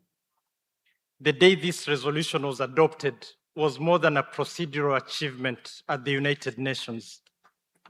It was a moment of reflection, a moment to acknowledge that every generation inherits certain responsibilities from history. Some responsibilities concern the future, others require us to confront the past. This resolution represents the fulfillment of such responsibility. History must be confronted, not ignored. As President Kagame has often reminded us, nations become stronger, not by avoiding difficult truths, but by confronting them with honesty and courage. That is precisely what this resolution represents. The past cannot be changed, but we have a duty to acknowledge it truthfully, preserve its lessons faithfully, and ensure that its injustices are neither forgotten nor repeated. Excellencies, the transatlantic slave trade and slavery remain among the greatest tragedies in human history. Millions of Africans were taken from their homes, separated from their families, stripped of their identities, and denied their humanity. Entire communities were disrupted, generations were lost, and countless lives were reduced to commodities in a system that treated human beings as property rather than as persons. If the systemic capture, sale, transportation, exploitation, and dehumanization of millions of people across centuries does not rank among humanity's gravest crimes, then what does? On the day this resolution was adopted, and again today, we are not gathered to assign guilt to present generations for actions of those who came before us. Rather, we affirm a shared responsibility to tell the truth about history, to honor those who suffered, and to preserve the lessons of that suffering for future generations. Because history that is ignored does not disappear. History that is denied does not heal. And history that is forgotten risks repeating itself. For Rwanda, these lessons carry a particular meaning. Our own history has taught us that remembrance is not about dwelling on the past, it's about protecting the future. We have learned that silence does not heal wounds, denial does not erase suffering, and reconciliation cannot be built upon forgetting. Remembering is not about remaining prisoners of history. Remembering is about ensuring that history does not imprison us and our future generations. Excellencies, this resolution is therefore about more than slavery alone. It is about human dignity, it's about historical truth, and it's about our common humanity. At a time when racism, discrimination, intolerance, and dehumanization continues to affect societies around the world, the lessons of slavery remain profoundly relevant. They remind us of the consequences of denying the humanity of others. They remind us that injustice often begins when some people are considered less worthy of dignity, respect, and equal treatment. And they remind us that every generation has a responsibility to defend the inherent worth of every human being. Today, Ghana deserves special recognition for helping the international community fulfill a moral duty that was long overdue. Leadership is not only about addressing the challenges of the present. Sometimes leadership means helping the world confront the unfinished business of the past. By championing this resolution, Ghana has demonstrated such leadership. As we celebrate this achievement, let us commit ourselves to education, historical truth, justice, and human dignity. Let us ensure that the memory of those who suffered is preserved with honor. Let us ensure that future generations inherit not silence, but understanding, not denial, but truth, and not division, but a deeper appreciation of our shared humanity. For while we cannot rewrite history, we can choose what lessons history leaves behind. Let those lessons be clear. Humanity is not negotiable, memory is not optional, and our shared humanity must always prevail over the forces that seek to exploit, divide, diminish, or dehumanize. Thank you very much, my brother, and congratulations upon this conference. Thank you very much, the Honorable Attorney General of the Republic of Rwanda. My good friend and brother, Foreign Minister of Zimbabwe, is back in the chair. So, Honorable Professor Dr. Amon Marura, you have the floor. Thank you, my brother. I wish to greet His Excellency John Dramani Mahama, President of the Republic of Ghana, and African Union champion on reparations. Colleagues, Your Excellencies, distinguished guests, the President of the Republic of Zimbabwe, Dr. Emmerson Dambudzo Mnangagwa, whom I have the privilege to represent, sends his greetings to this historic gathering. We wish to express our gratitude to the government and the people of the Republic of Ghana for the hospitality we have received since our arrival in Accra.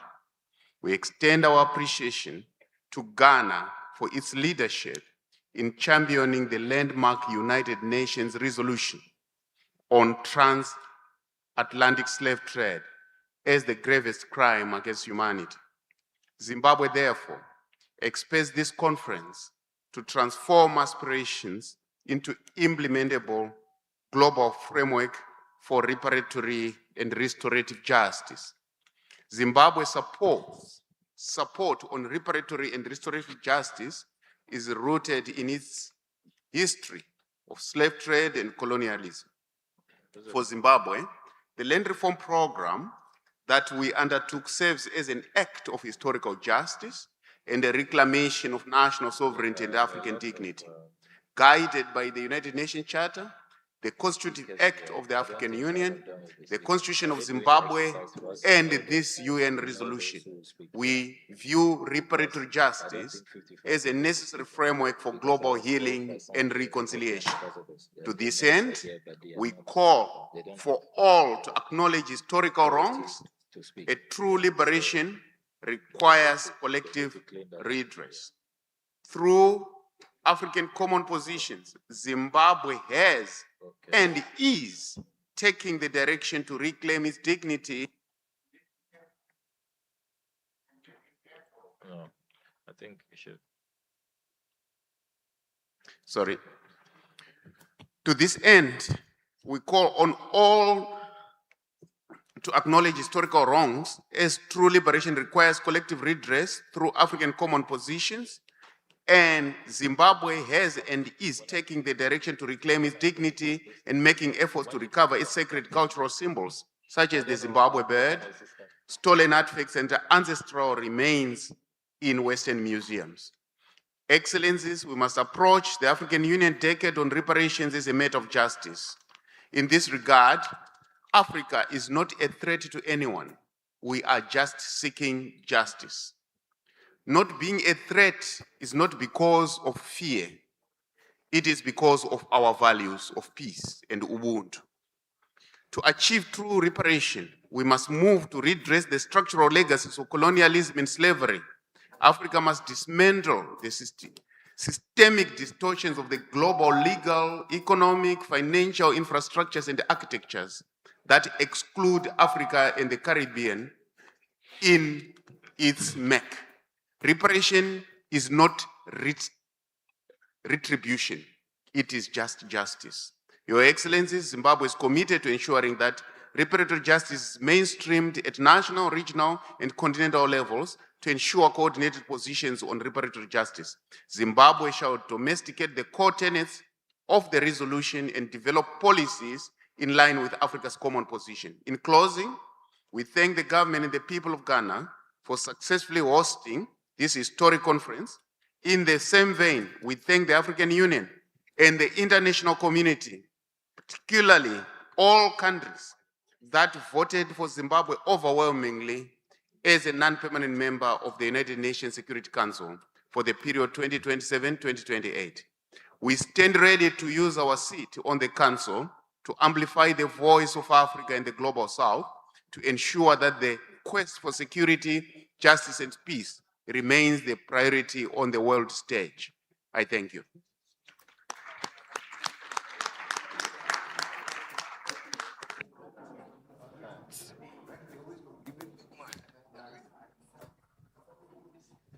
Thank you very much, Zimbabwe.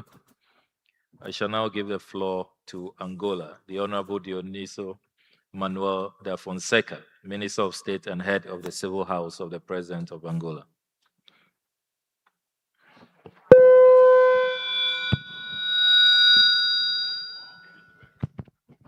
Many thanks, Honorable Minister of Foreign Affairs. I'll have to address you in Portuguese, our official language, but I'm assured that there is official translation. É com elevada honra que tomo a palavra em representação de Sua Excelência João Manuel Gonçalves Lourenço, Presidente da República de Angola, que me incumbiu de apresentar uma saudação fraternal e calorosa ao seu irmão, Presidente John Mahama, assim como a todos os participantes nesta conferência consultiva de alto nível sobre os próximos passos da resolução da Assembleia Geral das Nações Unidas. Saudamos especialmente a República Irmã do Ghana, o seu governo e o seu povo pela liderança desta iniciativa de profundo alcance moral, político e civilizacional ao declarar o tráfico de africanos escravizados e a escravatura racializada de africanos como o crime mais grave contra a humanidade. Na dignidade da pessoa humana, na justiça e na verdade histórica, este momento representa mais do que um mero exercício diplomático. Representa um apelo à consciência do mundo. Angola associa-se plenamente ao espírito e aos objetivos desta resolução adotada a 25 de março de 2026, com amplo apoio da comunidade internacional. Este apoio demonstra que a verdade histórica já não pode ser adiada, relativizada nem minimizada. A escravatura e o tráfico transatlântico não pertencem, ao passado. As suas consequências permanecem inscritas nas desigualdades econômicas, nas exclusões sociais, nas hierarquias sociais e nas assimetrias globais que ainda hoje condicionam a vida de milhões de pessoas. Para Angola, a justiça reparatória deve ser compreendida numa perspectiva ampla, séria e orientada para resultados concretos. Não se reduz a uma discussão financeira, nem pode ser confundida a uma gestão de meros gestos simbólicos. A justiça reparatória inclui o reconhecimento inequívoco da verdade histórica, inclui o dever de memória, inclui pedidos de desculpas pelos crimes cometidos, inclui a restituição de bens culturais, artefatos, manuscritos e arquivos retirados do continente africano. Inclui ainda investimento em educação, ciência, cultura, juventude, tecnologia e inovação. E inclui também a correção das distorções estruturais herdadas de séculos de exploração, dominação e exclusão. Nesse sentido, esta conferência de alto nível constitui uma oportunidade decisiva para consolidar uma agenda global de justiça reparatória baseada em princípios de equidade, solidariedade internacional e responsabilidade histórica, propostas concretas, beneficiários da escravatura sob a égide das Nações Unidas, destinado a financiar programas de desenvolvimento humano, de educação, saúde e redução das desigualdades estruturais em comunidades africanas e afrodescendentes.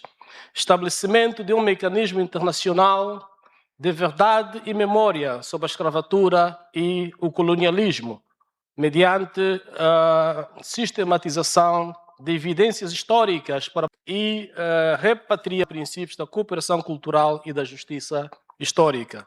Angola propõe também a implementação de iniciativas globais de educação, a produção acadêmica e científica neste domínio.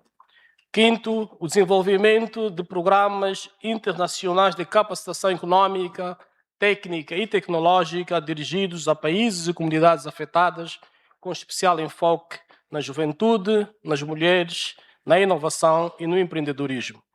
Angola propõe também e reafirma a necessidade da reforma do Conselho de Segurança das Nações Unidas, com a integração de países africanos como representantes permanentes.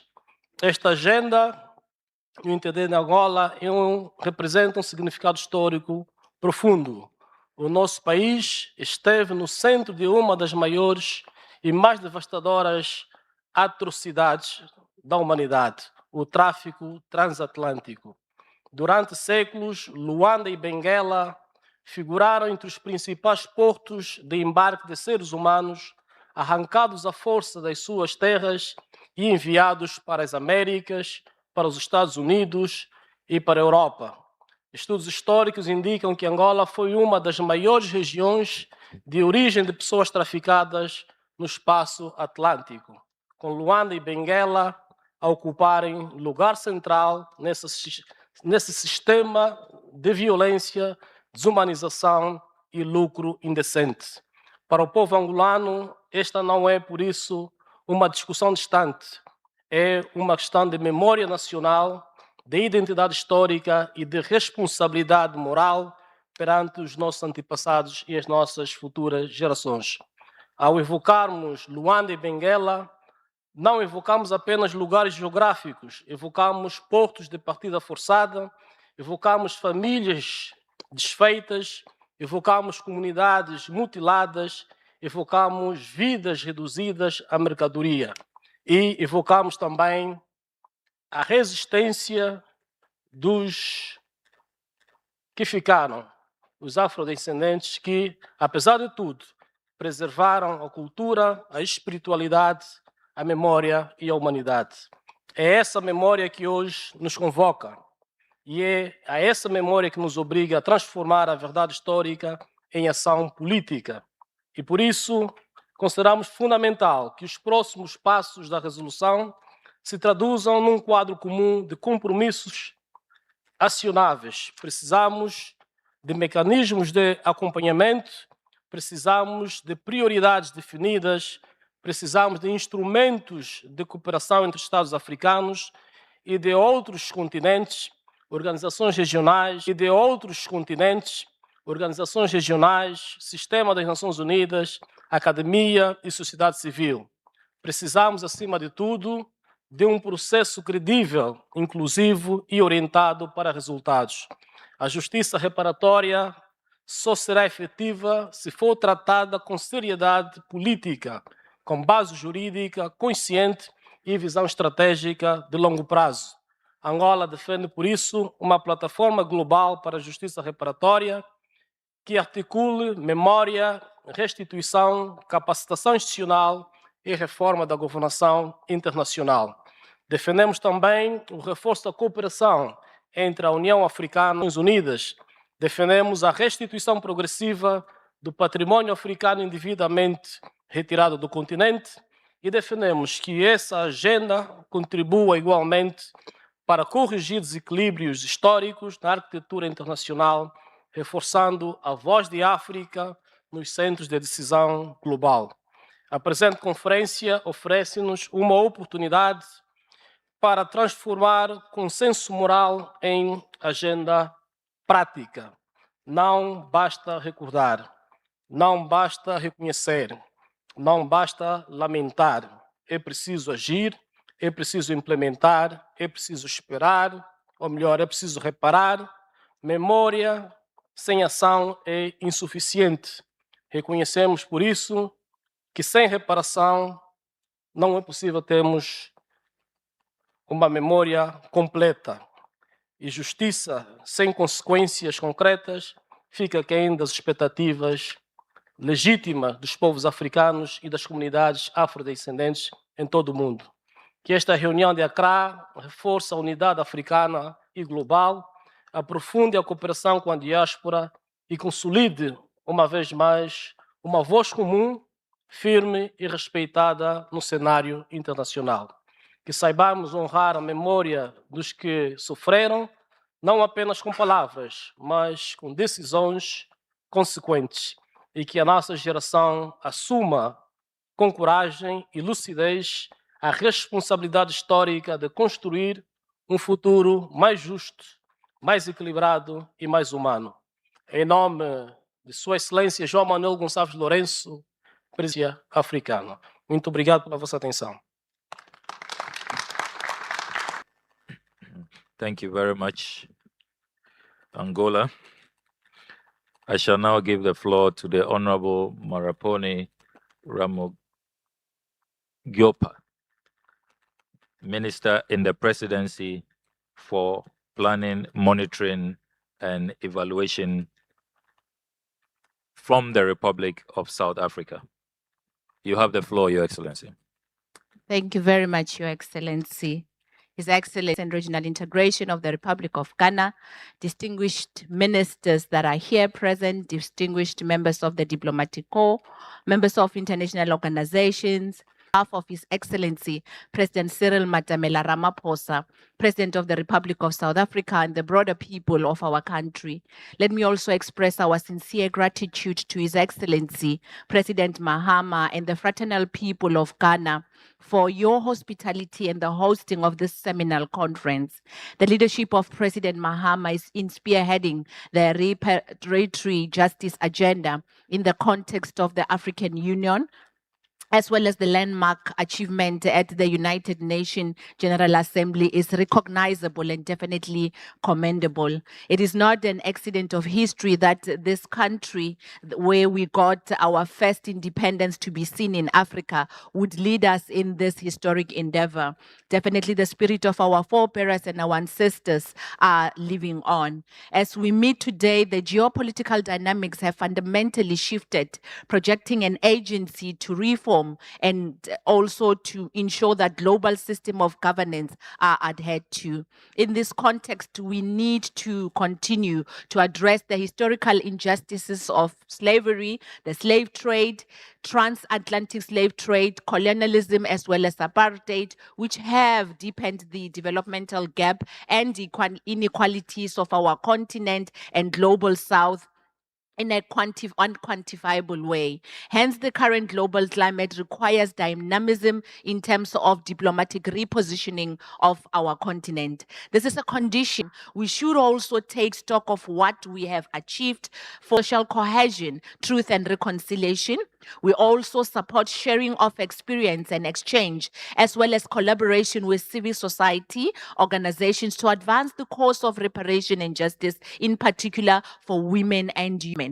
We look forward, Your Excellency, to the progressive realization of our common objective to define the reparation agenda and set out a practical implementation framework. As I conclude, let me once again express our gratitude to the Republic of Ghana for its sterling work convening us this week and once more chart a way forward for Africa and Global South. I thank you.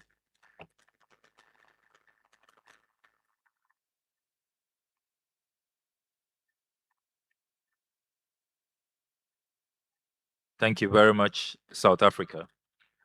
I shall now give the floor to the Honorable Olivia Grange, Minister for Culture, Gender, Entertainment, and Sport of the Republic of Jamaica. Thank you. Honorable Samuel Blackwell, Minister of Foreign Affairs, Honorable Ministers, Heads of Delegation, my good friend, Ghana's Presidential Special Envoy to the Caribbean region, Kwasi Darkwa. As Africa and her diaspora meet here in Accra, torch she has carried in this struggle from very early. So we are now standing in both privilege of returning home to African soil to pursue the just cause of reparatory justice in the land of our forebears. We hail the bold and visionary leadership that, together with the support of 123 countries, carried the transatlantic trafficking of enslaved Africans and racialized chattel enslavement. We also place on record our deep appreciation for the Honorable Minister Blackwell, whose principled militancy and strategic clarity have helped to carry this message across the world. Jamaica further acknowledges with gratitude the members of the Ghana Armed Forces Engineering Corps, whom were deployed to support relief and recovery efforts in Jamaica in the aftermath of the most devastating hurricane ever to impact the Caribbean. That the Black Star continues to shine as After Our Line helped to inspire Ghana's Black Star and the very ideal of Africa and her diaspora moving us. But as experiences, yet we are bound by one story and by a crime scene that began on this continent centuries ago and expanded across the Atlantic. The capture, trafficking, chattelization, and enslavement of African peoples and people of African descent constituted the greatest crime against humanity. Systems were deliberately constructed to extract wealth from African bodies and from the Caribbean and from the Americas to which we were taken, to suppress African identity and to secure the permanent subjugation of African peoples. But our ancestors survived. They resisted. They endured, created, innovated, and triumphed. That horror emerged a new kind of African soldier, armed not with chains, but with memory. So we are the children of those who would not bow. And we stand here as their living petition to the world. So, as Marley said, old pirates, yes, they robbed and sold us to the merchant ship. They took us to the bottomless pit. But our hand was made strong by the hand, and we now Sankofa to sing the redemption song, songs of freedom, songs of justice. This gathering must therefore be understood as part of a larger journey of reunification. It is not a single event.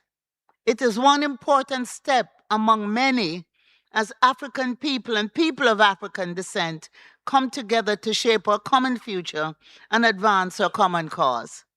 We must recognize that the crime did not affect all our communities in identical ways. Many remained under of enslavement and colonialism in the Caribbean, the Americas, and beyond. Entire nations in the Caribbean, were built directly on the crime scene itself, home to the gravest atrocities and brutality inflicted unjustly and unconscionably by man to man. Our injuries are therefore layered, binds the African family together in this struggle for repair of these atrocities and their enduring legacies. So together, yes, we will reclaim our memory, our identity, and live our common purpose as masters of our identity, our identity, technology, restitution, compensation, rehabilitation, the cessation of ongoing harm, guarantees of recognition, justice, and development. Recognition must include a clear acknowledgement of the immeasurable contribution of African peoples and their descendants across every field of human endeavor. Our creativity and innovation has an indelible print on the world, for too long without the credit.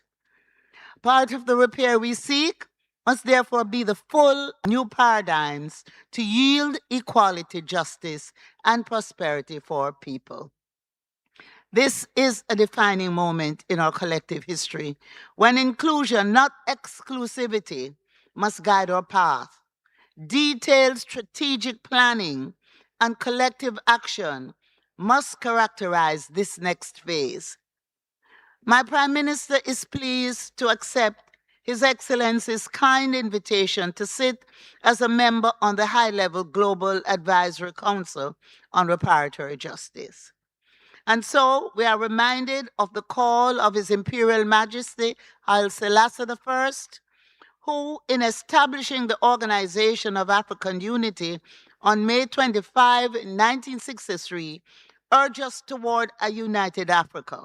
Become more courageous, greater in spirit, and larger in outlook, that we must overcome petty prejudice and owe our ultimate allegiance not to narrow interests, but to our fellow human beings in the wider humanity and community.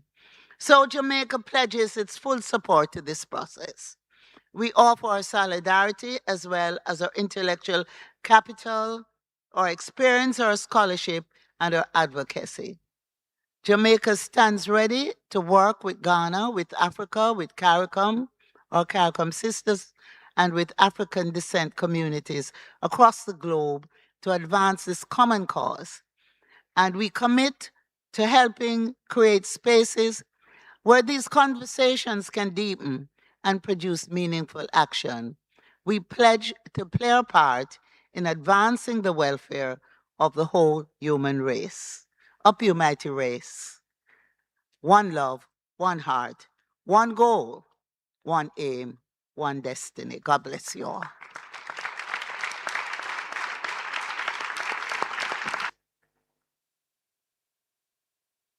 Thank you very much, Jamaica.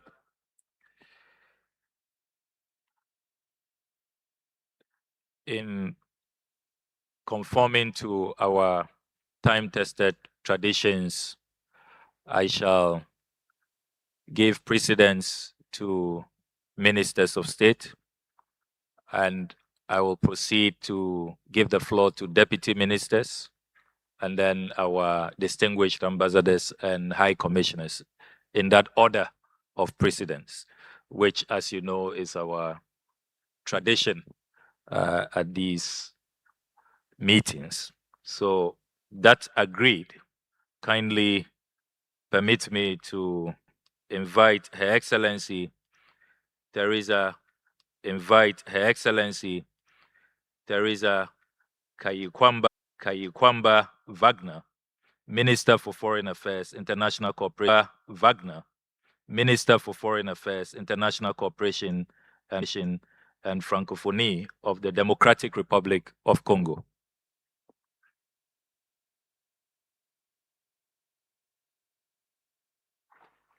Thank you for the floor.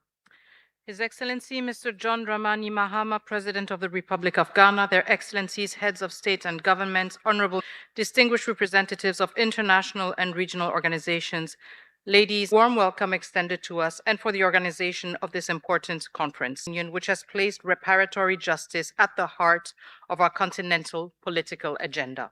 The unity of the exceptional gravity of the trafficking of enslaved Africans and of the racialized chattel enslavement of Africans.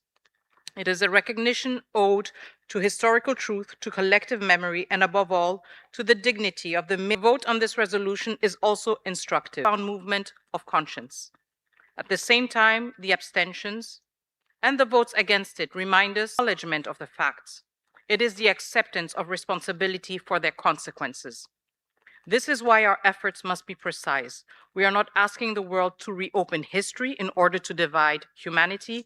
We are asking the world to confront history in order to restore humanity.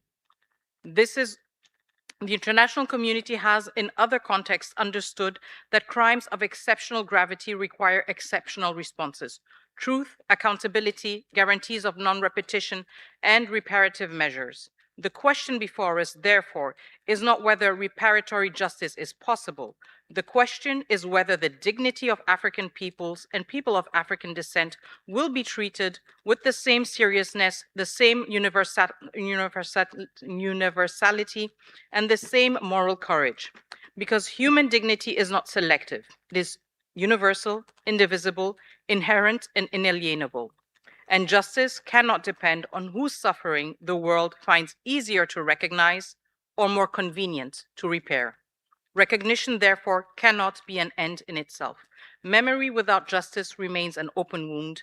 Justice without action remains an unfulfilled promise. The time has now come to transform historical recognition into a genuine program of action, one capable of addressing the structural imbalances inherited from the past and of promoting fair, equitable, and sustainable reparations for the benefit of Africa and people of African descent. Ladies and gentlemen, the issue holds particular significance for the Democratic Republic of the Congo.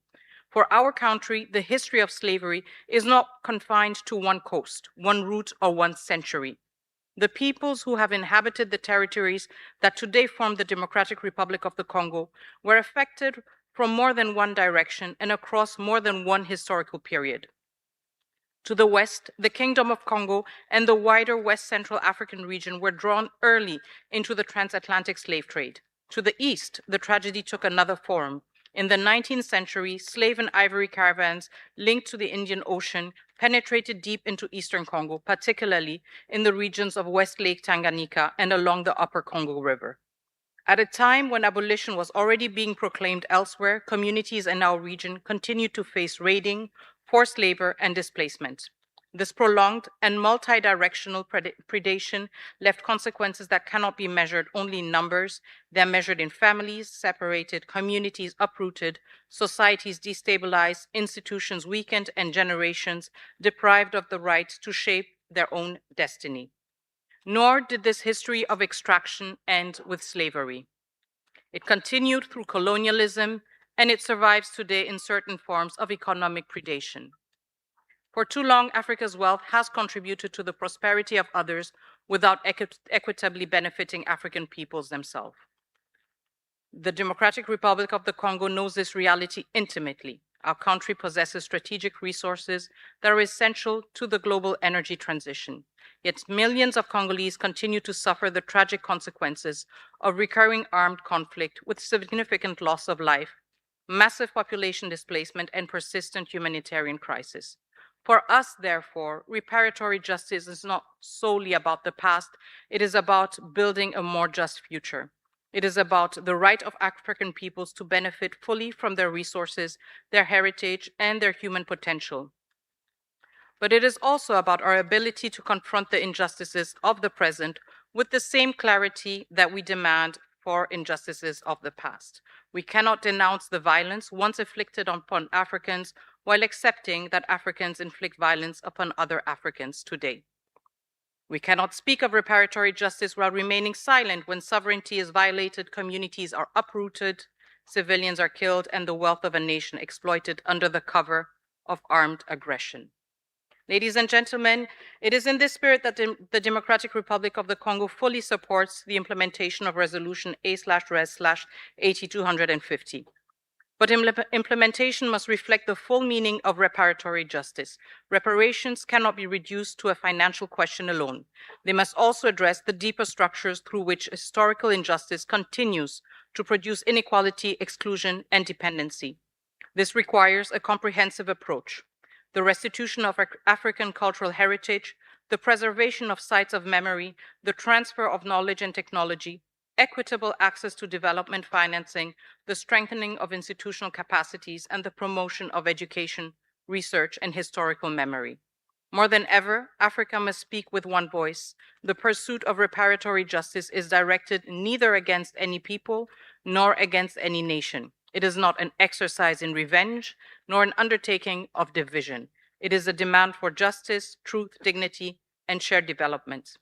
In this regard, the DRC supports the initiation of discussions on the establishment of an international fund for reparatory justice under the auspices of the United Nations and in close coordination with the African Union. Such a mechanism could help finance priority projects in education, health, infrastructure, economic development, institutional capacity building, and others. The Democratic Republic of the Congo also supports the establishment of a regular monitoring mechanism for the implementation of the resolution, including through periodic reports by the Secretary General of the United Nations in coordination with the African Union and relevant institutions of the United Nations system. Ladies and gentlemen, the measure of this conference will not be the strength of our words, but the courage of our follow-through. Let this moment mark not only the recognition of a historical wrong, but the beginning of a new international compact rooted in truth, dignity, and responsibility.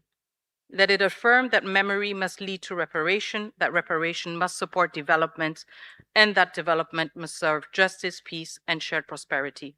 For Africa, for its diaspora, for our future generation, let us act with the seriousness that history demands and with the conviction that justice delayed must no longer mean justice denied. I thank you.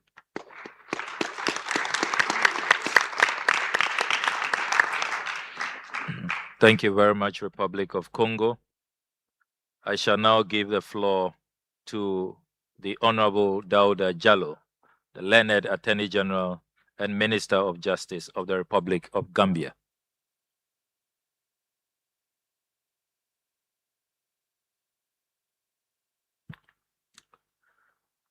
Thank you very much, our host, Foreign Minister of the Republic of Ghana, colleague ministers and heads of delegation. Ladies and gentlemen, it is a great honor and privilege to participate in this historic high-level consultative conference on next steps to the landmark United Nations resolution on the trafficking of enslaved Africans. I bring warm greetings from His Excellency Adama Barrow, President of the Republic of the Gambia, and the government and people of the Republic of the Gambia. His Excellency to the people of Ghana, His Excellency President John Dramani Mahama, the government and people of the Republic of Ghana. I wish to express my sincere gratitude to the government and people of the Republic of Ghana for the warm hospitality extended to me and my delegation, and for the excellent arrangements made for this important gathering. Ghana occupies a special place in the history of Africa's liberation and Pan-Africanism. It was from this land that Dr. Kwame Nkrumah inspired generations of Africans and people of African descent to believe in the ideals of freedom, dignity, unity, and self-determination.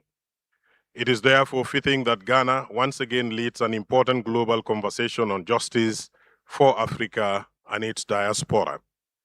I am deeply honored to join fellow leaders and distinguished delegates and partners in advancing a cause that transcends borders and generations. Through this conference, we have an opportunity not merely to reflect on the painful history of trafficking and enslavement of Africans, but to chart a practical path towards justice, healing, and restoration. For the Gambia, this issue is profoundly significant. Our history is inseparable from the history of the transatlantic slave trade. The River Gambia serves as one of the principal routes through which countless African men, women, and children were forcibly removed from their homeland. Kunta Kinte Island, a UNESCO World Heritage Site, remains a solemn reminder of this tragic chapter in human history and stands today as a symbol of resilience, remembrance, and the enduring spirit of African people. Your Excellencies, distinguished delegates, I commend the Republic of Ghana under the leadership of His Excellency John Dramani Mahama, President of the Republic of Ghana, for spearheading this initiative and for building momentum following the historic adoption of the United Nations General Assembly resolution, which recognizes the trafficking of enslaved Africans and racialized chattel enslavement of Africans as the gravest crime against humanity. This resolution represents more than historical recognition. It is a moral political commitment to address the enduring consequences of slavery, colonialism, and systemic racial discrimination that continues to affect Africans and people of African descent across the world. Your Excellencies, distinguished delegates, the discussions undertaken during senior officials and technical experts meeting have provided a solid foundation for our work. They reaffirm the importance of advancing a comprehensive framework for reparatory justice built upon acknowledgement, apology, restitution, compensation, rehabilitation, institutional reform, and guarantees of non-repetition. The Gambia strongly supports the establishment of proposed high-level Global Advisory Council on Reparatory Justice, the Global Legal Panel on Reparatory Justice, and the Global Expert Panel on Restitution of Cultural Property. These institutions will be essential in transforming our collective aspirations into practical and measurable outcomes. Your Excellencies, distinguished delegates, a resolution is a promise, a conference is a conversation, but justice, reparative justice, requires implementation. Therefore, our task over the coming days is to translate moral consensus into measurable mechanisms. We must answer three urgent questions. Firstly, how do we establish a permanent resourced UN mechanism to document the full scale of trafficking of enslaved Africans, including not limited to names, origins, routes that have been erased from official records? Secondly, how do we operationalize the right to remedy for descendants communities, including through dedicated funds for health, education, infrastructure, and psychological restoration? Thirdly, how do we compel member states and private institutions that benefited from enslavement to disclose historical records and contribute to a global reparative justice fund? To that end, my delegation puts forward the following concrete proposals for consideration. Establishment of a permanent UN Archive and Reparative Commission modeled on existing transitional justice mechanisms. This commission would receive testimonies, gather financial and shipping records, and produce a binding public register of beneficiaries of slave trade. Creation of a global reparative justice fund financed through voluntary contributions and crucially through mandatory levies on institutions and states that have acknowledged historical benefit. These resources must be governed by affected states and diaspora communities, not traditional donors. We cannot speak of the past without confronting the present. The racial wealth gap, unequal health outcomes, systemic violence, the persistent devaluation of African lives globally are direct legacies of trafficking of enslaved Africans. Our next steps must include binding commitments to measure and rectify these disparities, including through development assistance targeted at communities of descent and through diplomatic and economic measures against ongoing forms of exploitation and racial discrimination. Your Excellencies, distinguished delegates, some will say this agenda is too ambitious. We say transatlantic slave trade was the most ambitious, unindustrialized system of atrocity the world has ever known. If humanity can organize to enslave millions across centuries, solely humanity can organize to repair. The landmark UN resolution opened the door. The conference must now walk through it.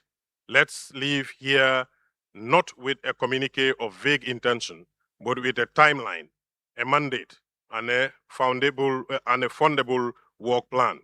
In conclusion, Excellencies and distinguished delegates, allow me to reiterate the Gambia's remain fully committed to working with all partners to advance this noble cause and to secure a future founded on dignity, equality, opportunity for Africans and people of African descent everywhere. I thank you for your kind attention.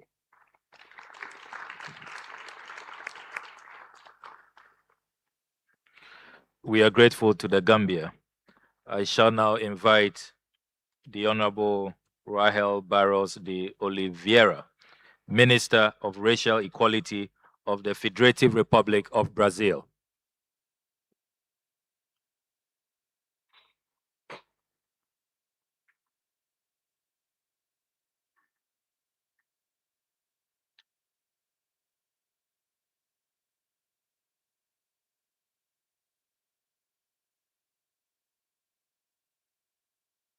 Can we have assistance from technicians?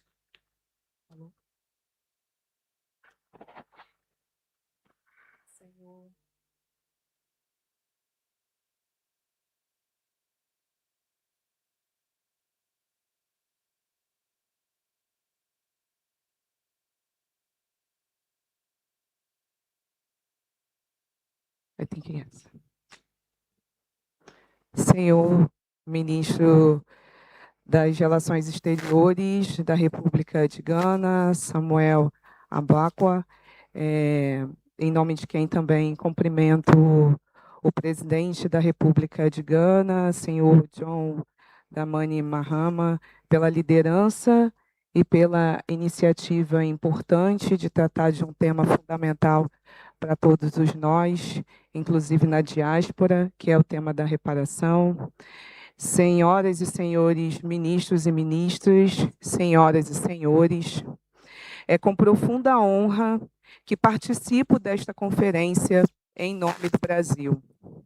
Trago comigo a palavra do presidente Lula e a voz de um país que sabe, na carne, o que significa carregar o legado do tráfico transatlântico.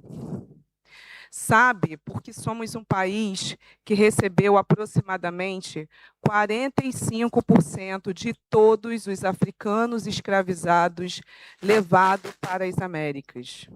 Sabe, porque esse legado não é o passado, ele estrutura o presente. A aprovação em 25 de março deste ano da Resolução 80/250 da Assembleia Geral da ONU foi um momento histórico. Com o apoio de 123 países, a comunidade internacional nomeou de forma inequívoca o que o tráfico transatlântico de africanos escravizados e a escravização racializada representam: o mais grave crime contra a humanidade. O Brasil copatrocinou essa resolução com convicção, porque essa afirmação não é apenas moral, é o ponto de partida para uma agenda internacional concreta de justiça reparatória. O Brasil apoia as propostas de diálogo estruturado sobre reparações, de desculpas formais e de restituição de bens culturais.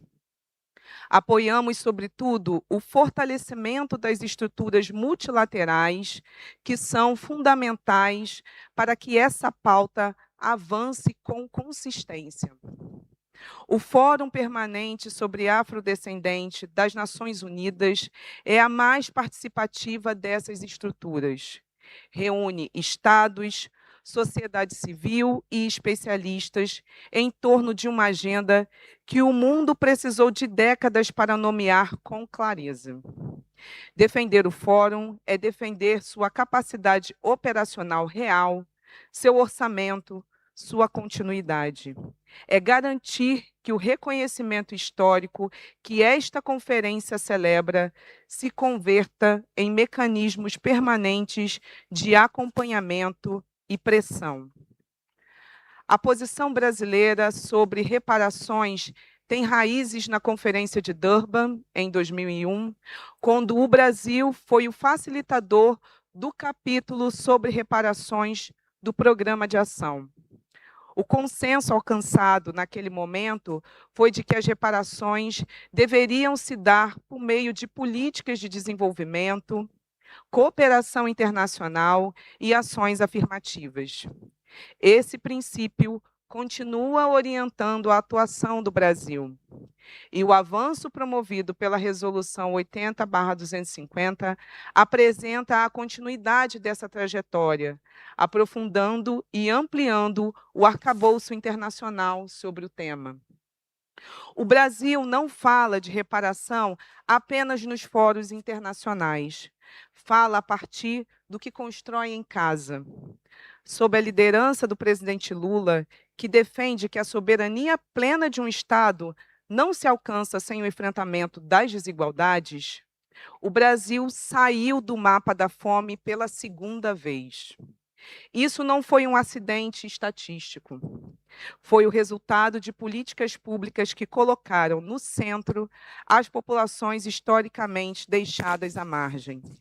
Programas de transferências de renda, ações afirmativas no ensino superior e no serviço público, políticas para comunidades quilombolas, para povos de terreiro, para a juventude negra. Reparação histórica concreta, traduzida em acesso à educação, à saúde, à moradia e ao trabalho digno. É disso que estamos falando quando defendemos o fomento ao desenvolvimento como política de reparação.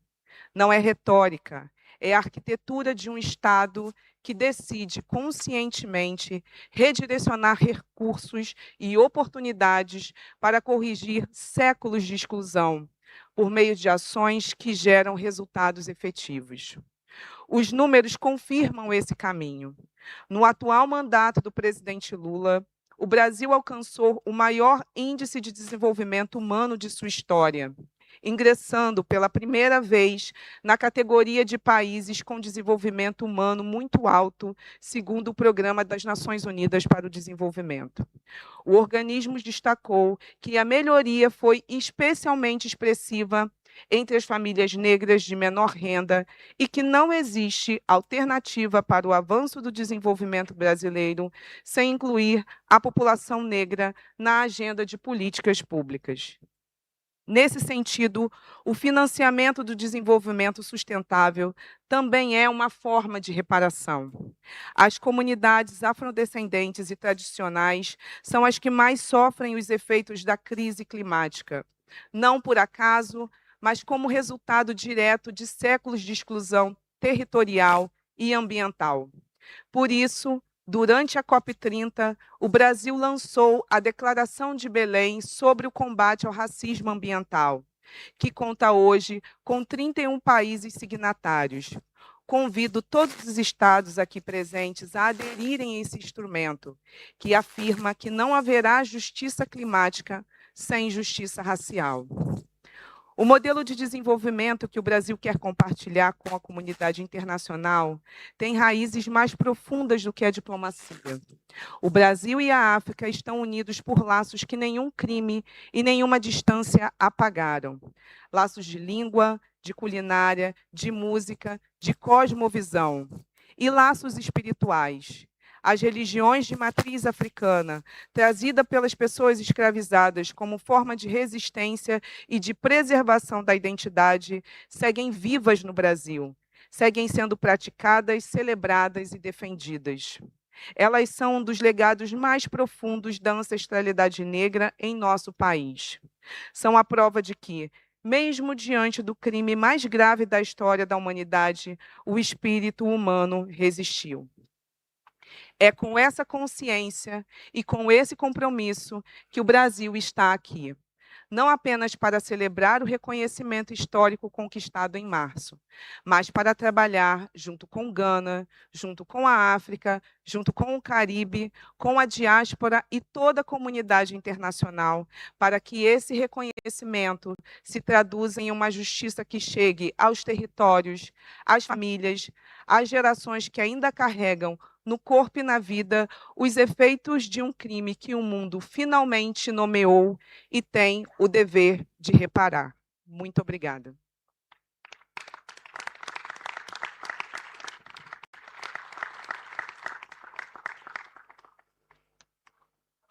Thank you very much, Brazil. I shall now invite the Minister of Justice, Constitutional and Religious Affairs of the Republic of Mozambique, His Excellency Matheus da Cilia Fernandes Saizi.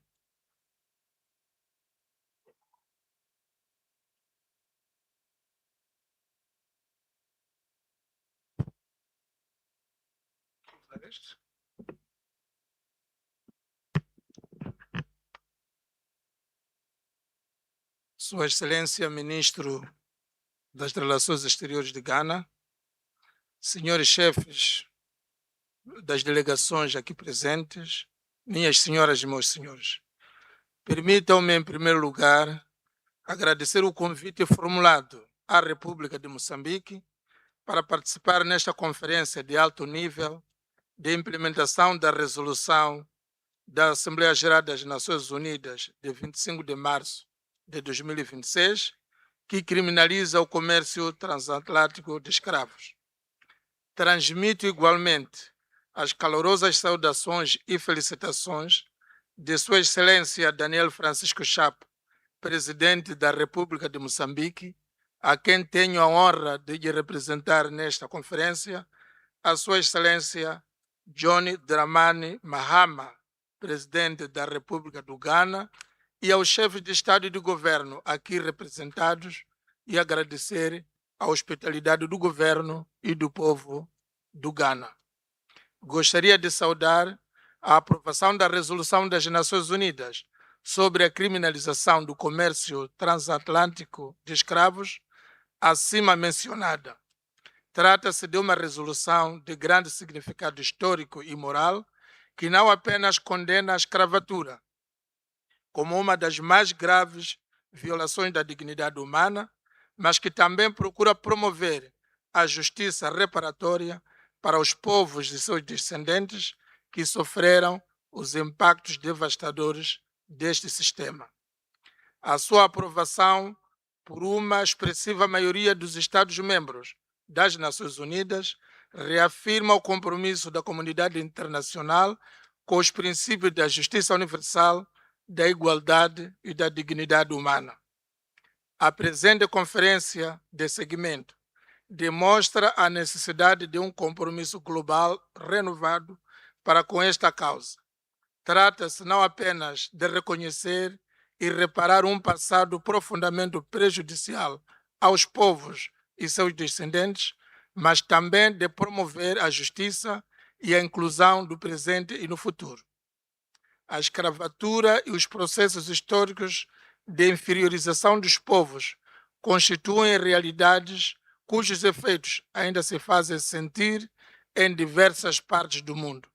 Por isso, torna-se imperioso corrigir essas injustiças históricas. O comércio transatlântico de escravos não apenas inferiorizou e desumanizou milhões de africanos, como também provocou profundas perdas para a humanidade.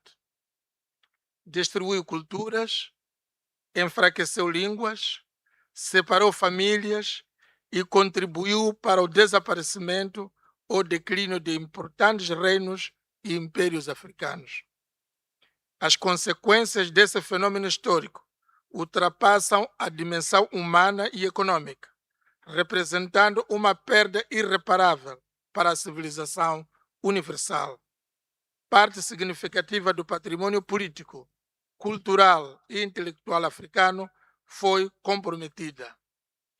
E é verdade que nenhuma forma de justiça reparatória será capaz de restaurar integralmente aquilo que foi perdido ou de fazer de volta as civilizações que desapareceram. Contudo, o simples fato de a comunidade internacional reconhecer essa realidade e promover um debate sério sobre justiça reparatória constitui, por si só, um importante avanço na história universal e um passo significativo em direção à verdade, à reconciliação e à dignidade dos povos afetados. Minhas senhoras e meus senhores, Moçambique votou favoravelmente à resolução da Assembleia Geral das Nações Unidas pelos motivos já referidos e pela convicção de que a justiça histórica é um elemento fundamental para a construção de sociedades mais equitativas e de justiça social.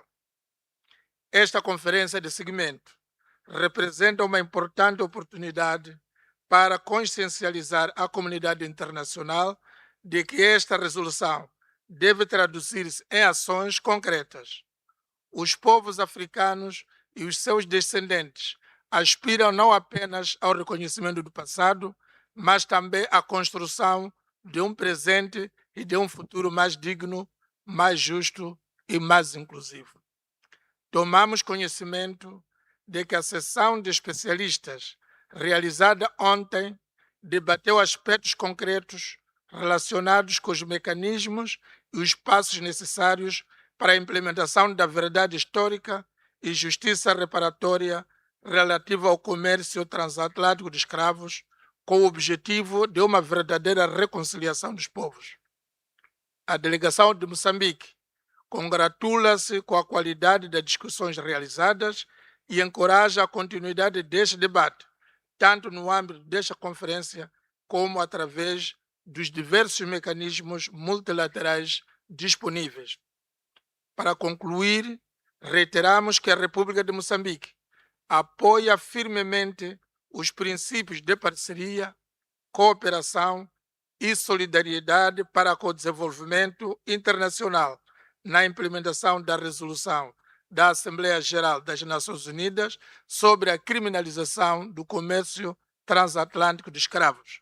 Bem-haja esta conferência de seguimento da resolução da Assembleia Geral das Nações Unidas. Desejo a todos um excelente trabalho e muito obrigado pela vossa preciosa atenção.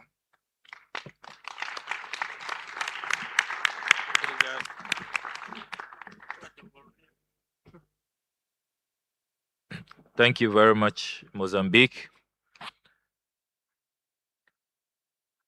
I shall now give the floor to Her Excellency Sarah Beslo Nyanti, Minister for Foreign Affairs of the Republic of Liberia.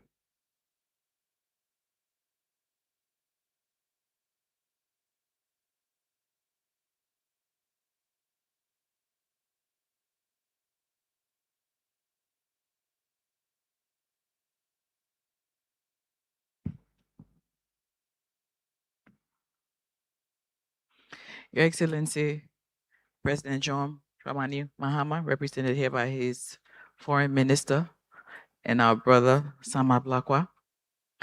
Excellencies, heads of state and government, represented here by their various ministers and delegates, distinguished ministers and delegates, ladies and gentlemen. I would first like to start out by associating myself with the remarks of my president earlier this morning, where he spoke for the Republic of Liberia in terms of our views and our position. In 1847, we declared our independence as a nation. And we declared independence because we were working assiduously to ensure that we're not colonized, at risk of being colonized by the British. It was decided by indigenous Liberians and settlers that they must come together to declare independence. So Liberia was never colonized. Now let me explain what this means. Most that people know of Liberia is that Liberia has freed slaves. What people don't know is that in addition to freed slaves, Liberia became home to Africans who were en route for slave trade, and slave trade was abolished and they were returned to their space known today as Liberia. Most importantly, those from the Congo, Congolese. Liberia also became home to others of African descent, such as those from Barbados in 1865, who landed on the shores of what is known as Liberia today, seeking a place where those of African descent could live freely. A country made up of 95% of indigenous tribes of Liberia who were there for centuries before the settlers came. Less than 5% of our country being made up of settlers, 95% indigenous, found themselves struggling to be able to come together as a people as a result of slave trade. When the settlers arrived, they didn't meet an empty land. They met traditions, they met cultures, they met dialects, languages, and they met different ways of doing things. But settlers came with their unhealed trauma, built institutions that the indigenous majority did not have access to, and most times they didn't understand. They contradicted the governance systems of the indigenous tribes that they met in the country. And within their own homeland, the majority of what we know as Liberians today were marginalized and disenfranchised.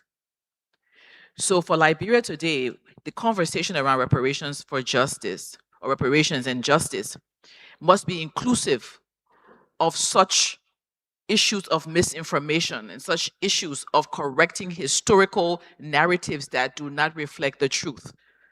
The truth is not only about colonization, it's about the impact of slave trade in the different forms, in the different fashion in which it played out in our different countries. Liberia is unique in this manner. And most Africans, by the way, don't even know Liberians' history. And I was very honored when I heard Prime Minister Mia Mottley say to her legislature that the first Bajans that became president ever became president in Liberia. Barbados had two of our presidents, Edwin Barclay and Arthur Barclay, were Bajan, while they were still under colonial rule. The narrative around slave trade and how it has played out in terms of who we are as a people today must be told, must be corrected, or else the unity we seek in addressing reparations will never be complete. So it's important that every dimension of this is discussed holistically. And Liberia wants to propose that the pillar on misinformation and correcting historical narratives be taken seriously. And Liberia is offering itself as a leader in this pillar to be able to ensure that we have the right information, that generations after us will have their history corrected and will know what the struggles were, the different dimensions of the struggle, none being more important than the other. Thank you.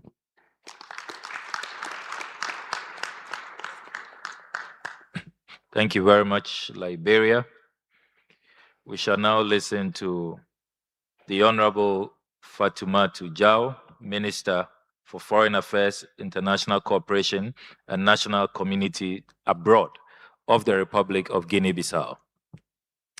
Honorable Minister Samuel Ablakwa, Honorable Ministers, distinguished delegates, ladies and gentlemen. There are moments when remembrance becomes more than memory. When remembrance becomes responsibility, this gathering is one of those moments. I'm honored to address this gathering on behalf of His Excellency, the Transition President of the Republic of Guinea-Bissau, General of the Army, Ortenanta, at this important moment of reflection and collective responsibility. Allow me to commend the United Nations and all members whose commitment made possible the adoption of this historic resolution. A resolution that does not merely revisit the past, but seeks to restore historical truth, reaffirm human dignity, and strengthen the moral foundations of international justice. Its significance goes beyond history. The transatlantic slave trade was not only a human tragedy, it remains one of the gravest crimes against humanity in recorded history. It was a system, a legal, economic, and political system that shaped the modern world. For centuries, millions of African men, women, and children were transformed into commodities within an international structure organized around extraction, profit, and racial hierarchy. Its consequences did not end with abolition. For Guinea-Bissau, this history is deeply personal. The territory that today constitutes Guinea-Bissau occupied an important place within the architecture of the Atlantic slave trade. Ports such as Cacheu became major points of departure in the forced movement of enslaved Africans across the Atlantic. Entire communities were destabilized. Social structures were fractured. The consequences did not disappear with abolition, because the legacy of slavery is not confined to the past. It survives in structures of inequality that continue to shape our world today. It survives in unequal economic relations, in disparities of health, of wealth and mobility, in the concentration of global power. This is why this resolution matters. Not because it revisits history alone, but because it invites us to reflect on the unfinished consequences of history. But memory alone is not enough. Memory without action becomes ceremonial. The true significance of this resolution lies in its forward-thinking dimension. The recognition that historical justice must translate into concrete international commitments capable of addressing the enduring consequences of slavery and colonial exploitation. Excellencies, ladies and gentlemen, Guinea-Bissau believes that international community must now move decisively from symbolic acknowledgement towards structured implementation focused on three priorities. First, historical truth. Too many generations still learn this history incompletely or not at all. Historical distortions, selective memory, and educational omissions continue to undermine global understanding of this shared history.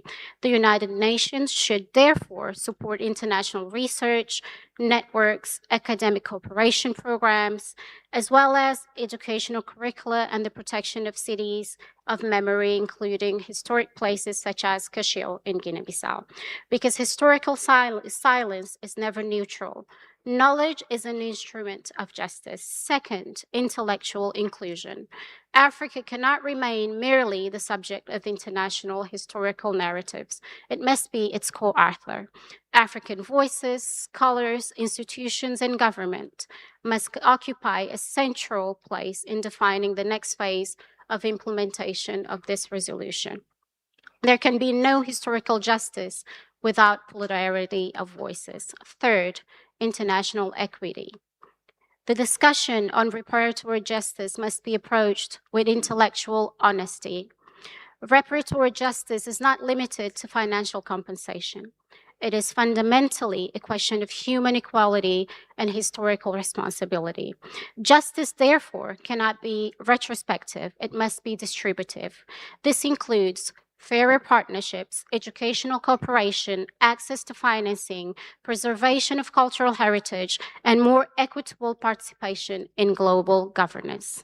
Excellencies, ladies and gentlemen, at a time when the world and international system face growing polarization, rising intolerance, and renewed forms of discrimination, this resolution calls upon us to reaffirm a universal principle that the dignity of human beings is indivisible and that sustainable international order cannot be built upon historical amnesia. The moral credibility of the international system depends not only on its capacity to manage present crisis, but also on its willingness to confront historical injustices with courage and coherence. For Guinea-Bissau, this discussion is inseparable from broader questions of global equity, reform of international governance, and the need for a more balanced international order that genuinely reflects the experiences and aspirations of all people.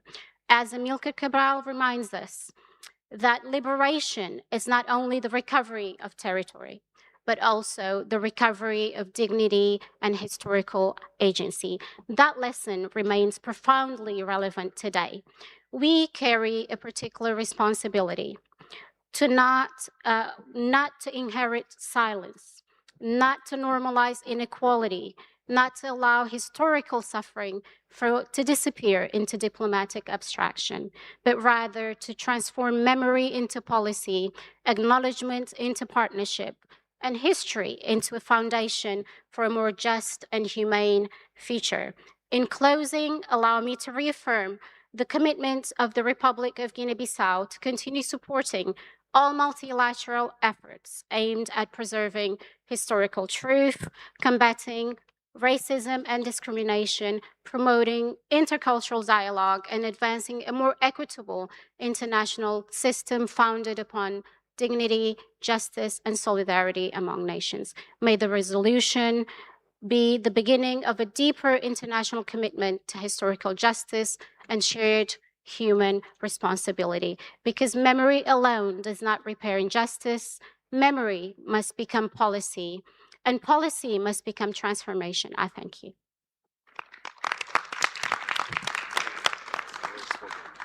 Thank you. Thank you very much, Guinea-Bissau. I shall now give the floor to Her Excellency Mrs. Corinne Amori Brunet, the Minister of Foreign Affairs in charge of the integration of Afro-descendants of the Republic of Benin.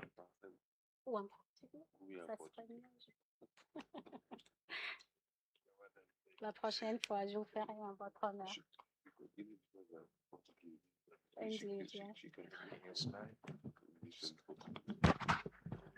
Yes, this one is working. Thank you, Honorable Thank you, Honorable Minister.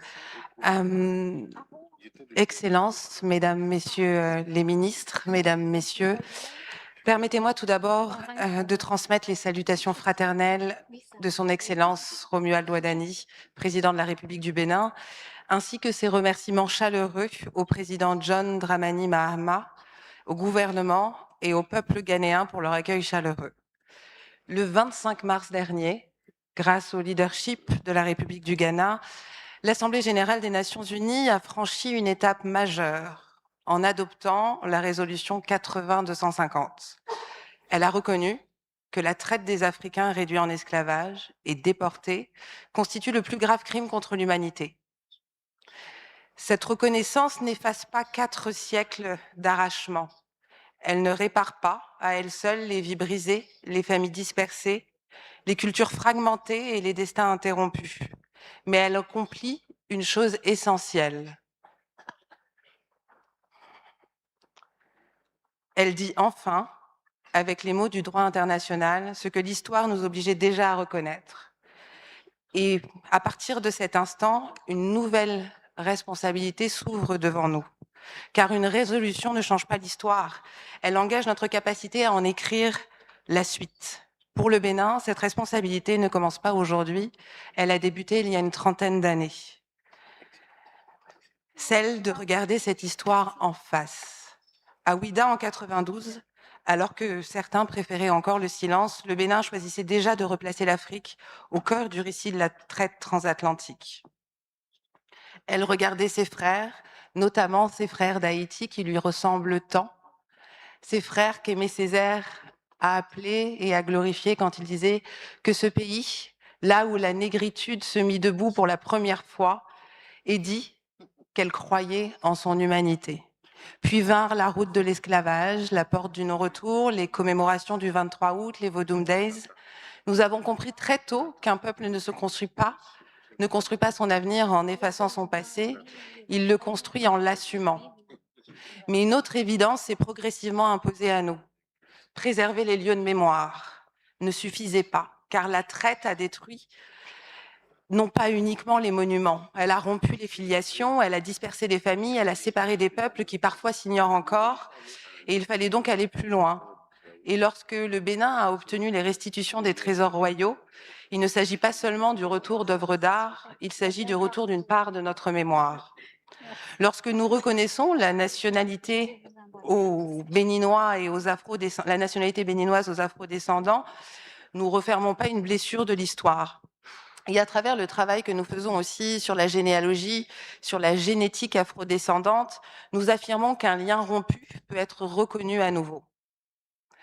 Et lorsque nous réunissons à Cotonou les ministres des Affaires étrangères d'Afrique et de la CARICOM, nous faisons un choix simple, transformer une mémoire commune en dialogue politique. Et c'est avec ces convictions que le Bénin souhaite partager aujourd'hui que la mémoire est indispensable, mais qu'elle ne constitue pas un horizon, elle est un point de départ. Le véritable enjeu est désormais celui de la reconnexion des mémoires, la reconnexion des savoirs, la reconnexion des sciences, la reconnexion de l'anthropologie, celle des cultures et celle des peuples. mais aussi une reconnexion des territoires. Car comment prétendre nous rapprocher durablement et rapprocher durablement nos peuples si ne nous facilitons pas la rencontre comme le fait le Ghana aujourd'hui? Je voudrais donc appeler notre attention collective sur une dimension qui me paraît décisive. La reconnexion doit aussi être physique. Nous devons mieux relier l'Afrique aux Caraïbes, à l'Amérique du Nord, à l'Amérique latine et à tous les espaces où vivent les communautés d'ascendance africaine. Développer les connectivités aériennes, inverser les cartographies impériales héritées, faciliter les mobilités universitaires, faciliter les échanges scientifiques, encourager les échanges culturels, renforcer les partenariats économiques. La ministre d'Afrique du Sud parlait tout à l'heure d'éliminer les barrières tarifaires. Ça participe aussi du lien que nous construisons pour demain. Et toutes ces actions ne relèvent pas uniquement des transports ou du commerce, elles constituent des instruments de justice historique. Il faut rétablir. Pendant des siècles, les routes de l'Atlantique ont servi à éloigner des femmes et des hommes de leur terre, de leur nom et de leur histoire. Notre responsabilité est désormais de faire ces mêmes routes, celles de la connaissance, de la coopération et de la rencontre. Excellence, la résolution 80-250 nous donne un cadre, à nous désormais de lui donner une portée concrète. Le Bénin continuera d'y prendre toute sa part avec humilité et avec constance, et avec la conviction qu'en retissant les liens que l'histoire a brisés, nous réparons pas seulement le passé, nous construisons un avenir commun, comme la Jamaïque l'a si joliment rappelé. Merci beaucoup.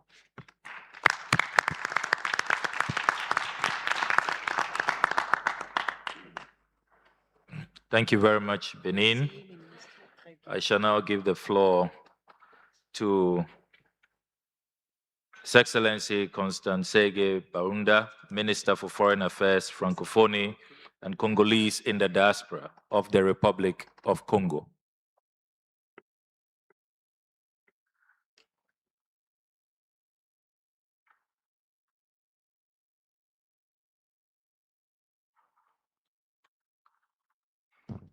Thank you, Chair. Excellence, Monsieur le Président de la République du Ghana, champion de l'Union africaine sur les réparations, ici représenté par son Excellence, Monsieur le ministre des Affaires étrangères. Mesdames et Messieurs les ministres et chefs de délégation, distingués invités, représentants de la diaspora et des peuples de descendance africaine, Mesdames et Messieurs, en vos rangs, grades et qualités, tout protocole respecté. C'est pour moi un grand honneur de prendre la parole en cette circonstance très particulière, au nom de son Excellence, Monsieur Denis Sassou Nguesso, président de la République du Congo. Permettez-moi avant tout de vous transmettre les salutations très fraternelles du président Denis Sassou Nguesso, qui m'a chargé de renouveler à son frère, le président John Dramani Mahama, hôte de cette importante rencontre, tout son soutien et ses chaleureuses félicitations en sa qualité de champion de l'Union africaine pour les réparations, et dont nous saluons la détermination à porter la voix de l'Afrique sur ce dossier majeur. Excellences, Mesdames et Messieurs les ministres, chefs de délégation, l'occasion qui nous réunit est un repère historique, tout comme l'adoption le 25 mars 2026 de la résolution 80-250 des Nations Unies, qui a couronné une longue marche, un combat de plus d'un quart de siècle. En effet, c'est la première résolution de l'histoire exclusivement consacrée, s'il en est encore besoin de le rappeler, à une problématique d'une portée juridique et morale incontestable, à savoir l'esclavage et la traite transatlantique des esclaves. Ce rappel historique nous conforme dans notre conviction que l'adoption de cette résolution n'est qu'une étape et que la lutte continue. C'est bien là la raison de notre présence ici à Accra, le pays de Kwame Nkrumah, cet illustre panafricaniste dont l'héritage galvanise encore la jeunesse africaine et au-delà. Il sait de reconnaître que l'enjeu, aujourd'hui consiste à mettre en place les mécanismes qui devront permettre de garantir la réalisation des objectifs découlant de la résolution. Pour cela, il est nécessaire de mobiliser la société civile, les intellectuels, les diasporas et les jeunes pour porter la question des réparations dans toutes les enceintes multilatérales et les centres de décision. La République du Congo ne ménagera aucun effort pour apporter sa contribution à cette démarche collective qui prend toute forme à l'occasion de cette conférence consultative. À cet effet, le Congo exprime sa volonté de participer aux mécanismes institutionnels qui seront retenus dans le cadre de la réalisation des objectifs communs et de la mise en œuvre des recommandations qui seront issues de cette conférence. Excellences, Mesdames et Messieurs, la route de personnes mises en esclavage a aussi traversé l'espace territorial de l'actuelle République du Congo, contribuant à la déportation de milliers de femmes et d'hommes de notre région. Ce lieu de triste mémoire situé à Luango, sur la façade maritime congolaise, est désormais un repère incontournable dans la quête de notre histoire que nous souhaitons transmettre aux jeunes générations. En effet, longtemps ignoré par les historiens, ce haut lieu de mémoire bénéficie d'une attention particulière de son Excellence M. Denis Sassou Nguesso, président de la République du Congo, qui mobilise les ressources nécessaires à la réhabilitation de ce site et a décidé d'y ériger un monument dédié à celles et ceux pour lesquels la résolution 80-250 consacre une reconnaissance historique. C'est dans cette même veine que ce port d'embarquement des esclaves a été inscrit sur la liste indicative du patrimoine mondial de l'UNESCO depuis 2008. Je voudrais, pour terminer, souligner l'importance des partenariats et de la coopération transcontinentale, notamment entre l'Union africaine, la Communauté des Caraïbes, CARICOM, la Communauté des États latino-américains des Caraïbes, CELAC, le Forum permanent des Nations unies pour les personnes d'ascendance africaine et la diaspora afro-descendante.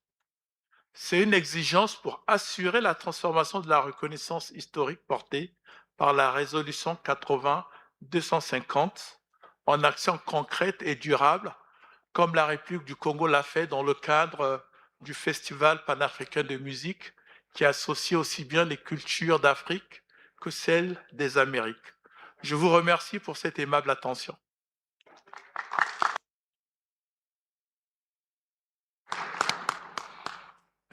Thank you very much, Republic of Congo. Your Excellencies, if you will allow me, we have distinguished senior statesmen, former leaders in our midst, and I think at this juncture, we should invite them to deliver their remarks. I would want to start with the former Prime Minister of St. Vincent and the Grenadines, His Excellency Ralph Gonzalez, who has been very consistent in this movement since his days as Prime Minister, leaving office and remaining true to this cause. He's been extremely helpful to the resolution, to the organization of this conference. He took part in the technical sessions yesterday.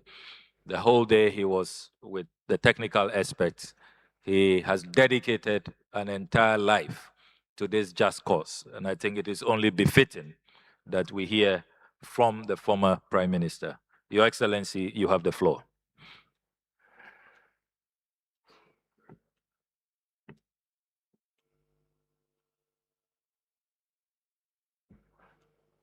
Distinguished Foreign Minister of the Republic of Ghana, and thank you very much for your kind words. There have been lots of speeches, and I listened very carefully. And most of what has been said, I want to adopt and call my own. and therefore I wouldn't repeat. This matter of reparations was taken formally to the CARICOM heads of government in 2013.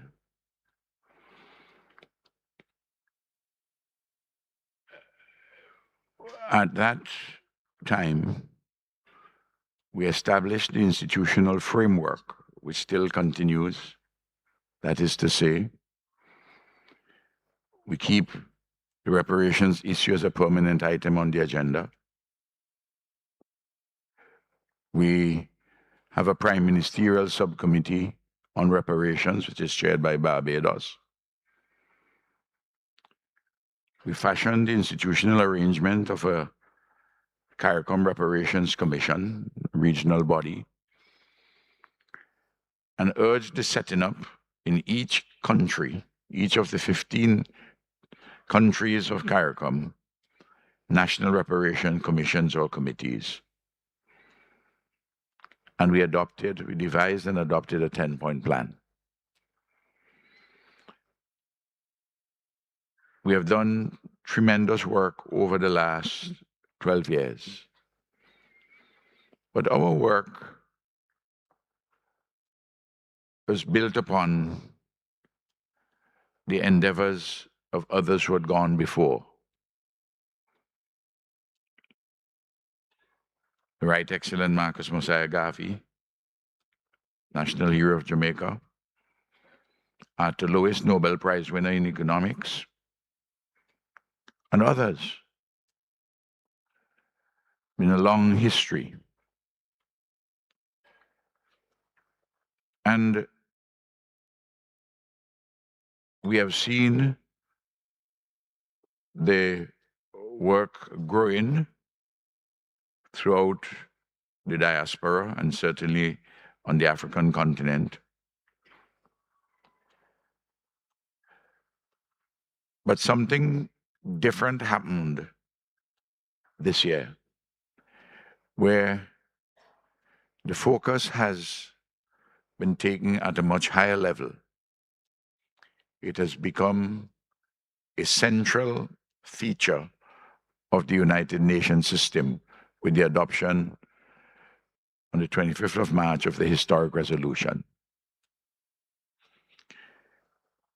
The quest for reparations in CARICOM is a little wider than that involving the enslavement of African bodies, though that is central. We speak of reparations for native genocide and the enslavement of African bodies. In my own country, St. Vincent and the Grenadines, many of you may not know, and it's my duty to draw it to your attention, and perhaps you can learn a little bit more, try and research it. When the British came to St. Vincent and established suzerainty in 1763, Barbados was already a slave colony by 1530. By 1630, a mature slave colony.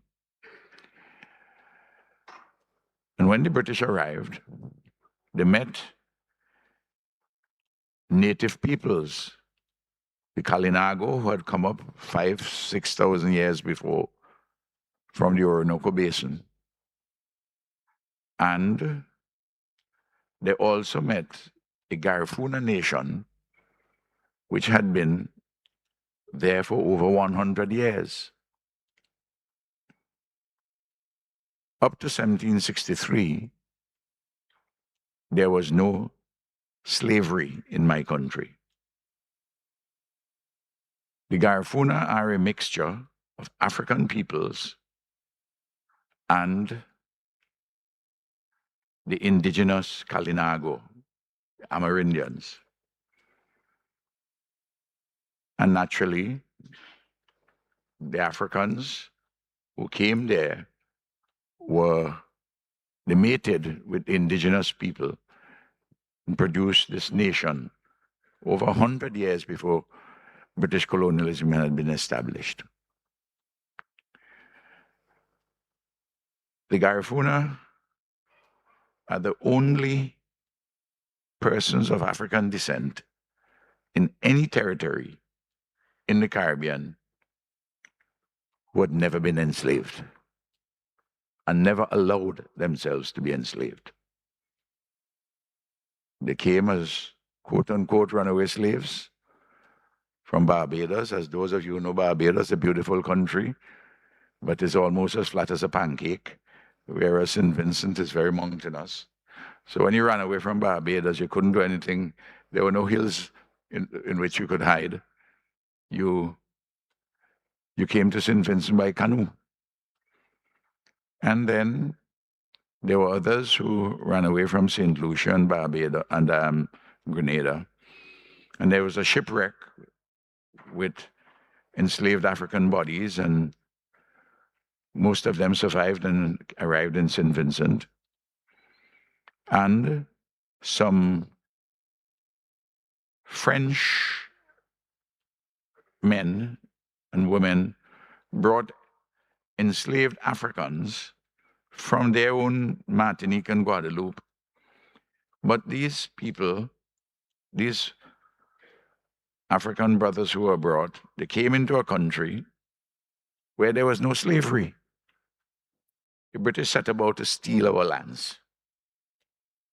Ago and the Garifuna, the right to even own their lands. The lands were Bristol, Cambridge, or Oxford, and tried to steal my land. I will fight you.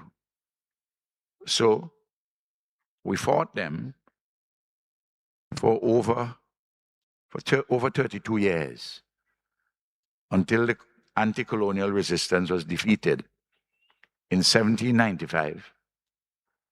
And our leader, now a national hero, Joseph Chatoyer, paramount chief of the Garifuna people, was killed, was ambushed and killed. And the British were intending to wipe out this entire nation. And they took over 5,000, carried them on an island nearby called Baliso. The only animals which survived on Baliso were iguanas and lizards. And within 6 months, half of them died. No water, no food. And the remainder were transported forcibly to the Bay of Honduras, where the descendants currently exist and live well, thrived, survived in Nicaragua, in Guatemala, but especially so in Belize and Honduras. So we speak of reparations for native genocide and the enslavement of African bodies. I know this conference is about enslaved Africans. But I believe that there is a paragraph in the declaration which we are approving tomorrow, which would mention this matter of native genocide and also the question of indentureship, because in 3 countries in CARICOM, Guyana, Trinidad and Tobago, and Suriname, there are significant numbers of persons of Indian descent who are brought as indentured laborers. We have in Jamaica, we have in St. Vincent, everywhere, but the larger populations are in those 3 countries that I mentioned. Hitherto to that, there were poor persons from Madeira who were taken as the indentured servants, and subsequently Chinese. Now, but our focus is really that in respect of native genocide and enslavement of African bodies. I wanted to give that backdrop, and I'm grateful to you for permitting me to give that bit of history. The chair of the Reparations Commission in St. Vincent, Jomo Thomas, is here, and he may have an opportunity to elaborate on this or adopt my words when he gets an opportunity to speak. But I just want to say that the case for reparations, without going into any detail, we have heard it, it's unanswerably strong and compelling. And we must not be defensive about it. Secondly, as I tell everyone, the two great causes in our hemisphere, and certainly in CARICOM as far as I'm concerned, is the struggle against imperialism and the struggle for reparations, and both are conjoined. We can fight in our domestic space about this or that, but at the large level, and this is why we must be united on the question of the fight against imperialism. There are battles which I thought we had fought and won. We have to fight them over again. So don't believe for one moment that we can rest. Imperialism does not allow you to rest. And you make your gains, you have to consolidate them, and you have to fight to maintain them. That is the nature of the beast. Now, a number of persons misunderstand reparations. Reparations is fundamentally a human rights and justice issue. And within that broad frame, what do we seek? We seek a repairing in all the various dimensions as we have in the CARICOM 10-point plan, and which would be detailed in the resolution which we'll adopt, the declaration which we'll adopt tomorrow. It is to repair the legacies of underdevelopment which can be sourced, and which we do source, to native genocide and the enslavement of African bodies. They're the living legacies of underdevelopment which we can source and do source to native genocide and the enslavement of African bodies. That's what the repairing is about.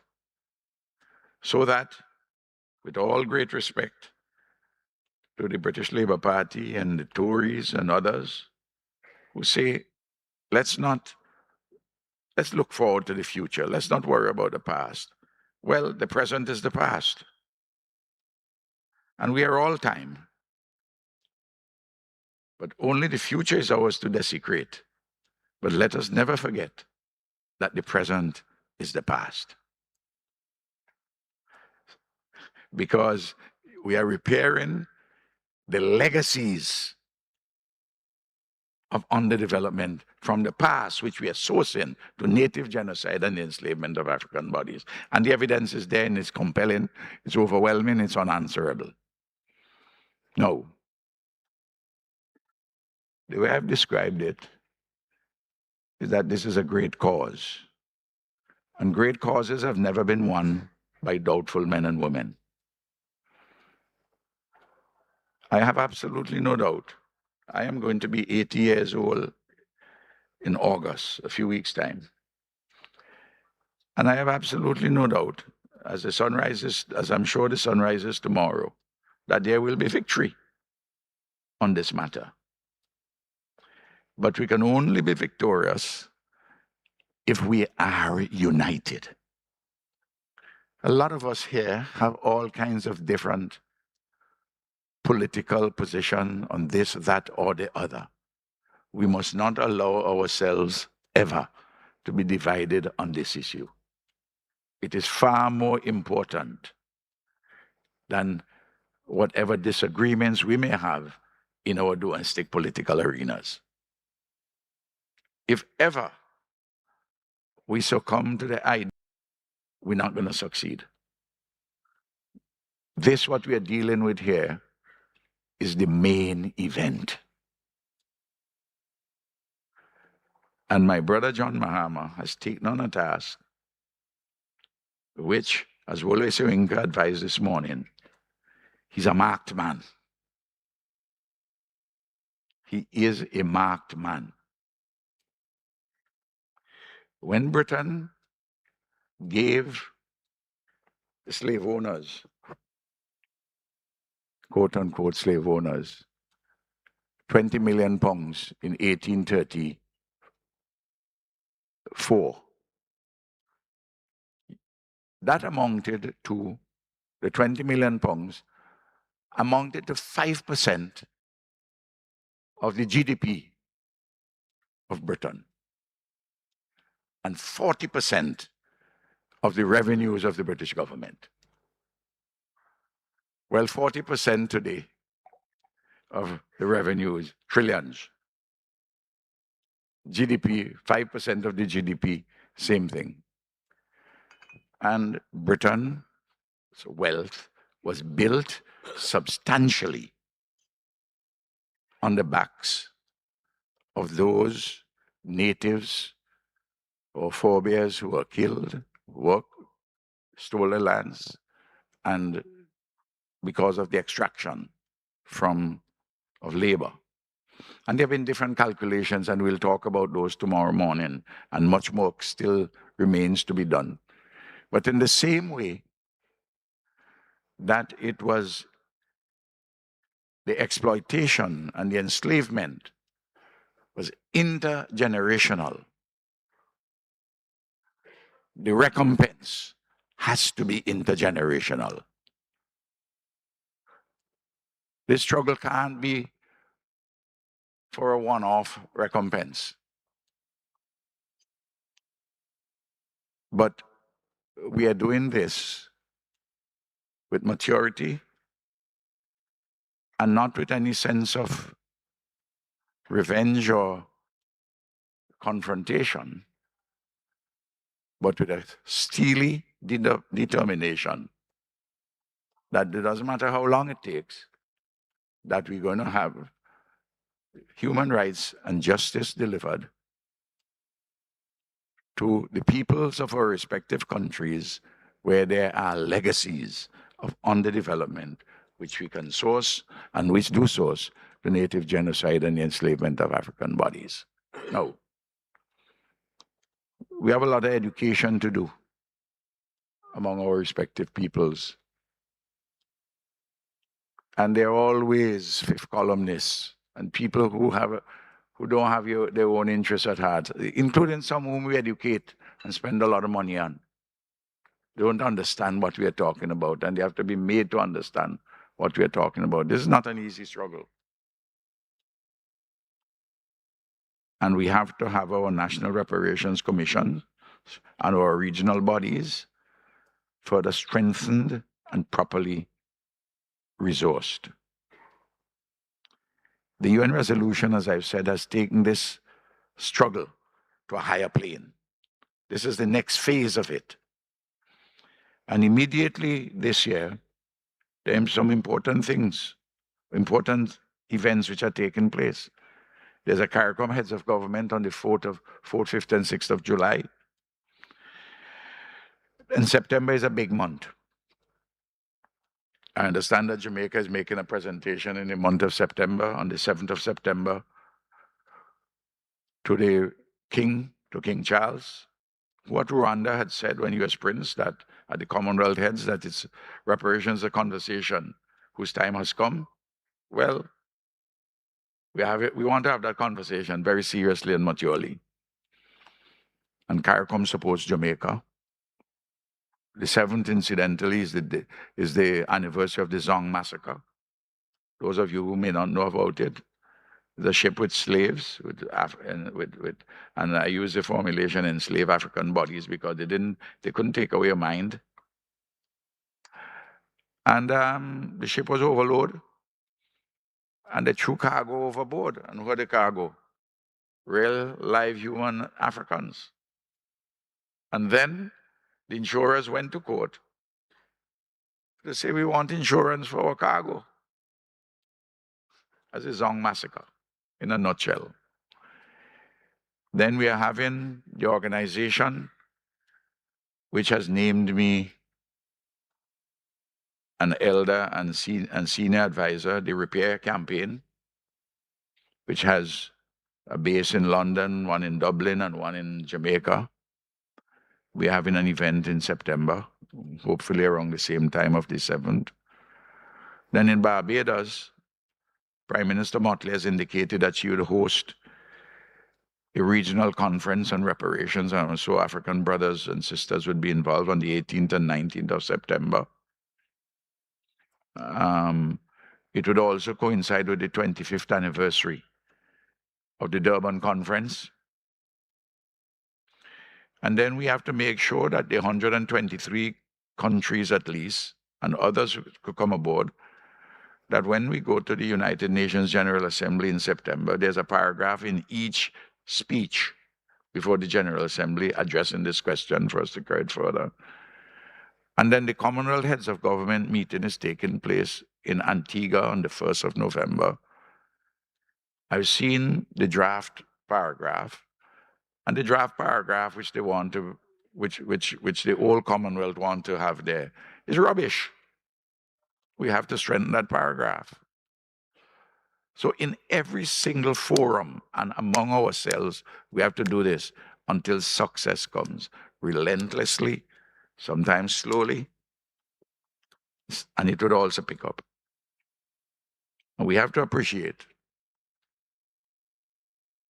an old friend of mine in the 19th century. I have lots of friends. One from the 19th century wrote in the middle of the 19th century that men and women make history, but only to the extent that the circumstances of history permit them so to make. We do not make history in circumstances chosen by ourselves, but in circumstances inherited from the past and the condition which has arisen in the extant circumstance. And part of our inheritance, not only our inheritance, but inheritance of those who will fight us, are ideas in the heads of men and women, which oftentimes weigh like a nightmare on our brains. So we have to clear a lot of things in our heads and try to clear a lot of things in other people's heads. A complicated business with lots of contradictions. But I want to thank John Mahama. I want to thank you. This has been a very impressive gathering. And every time in the corridors, I must tell you, when a person comes with this or that matter and have this or that little petty criticism, I say, listen, just forget about that. Let's stick to the main event. And we stick to the main event. And I am absolutely sure that we will succeed. I thank you for the opportunity to speak, and I thank you and the Ghanaian government and the president for all your arrangements and for all your kindness. Thank you very much.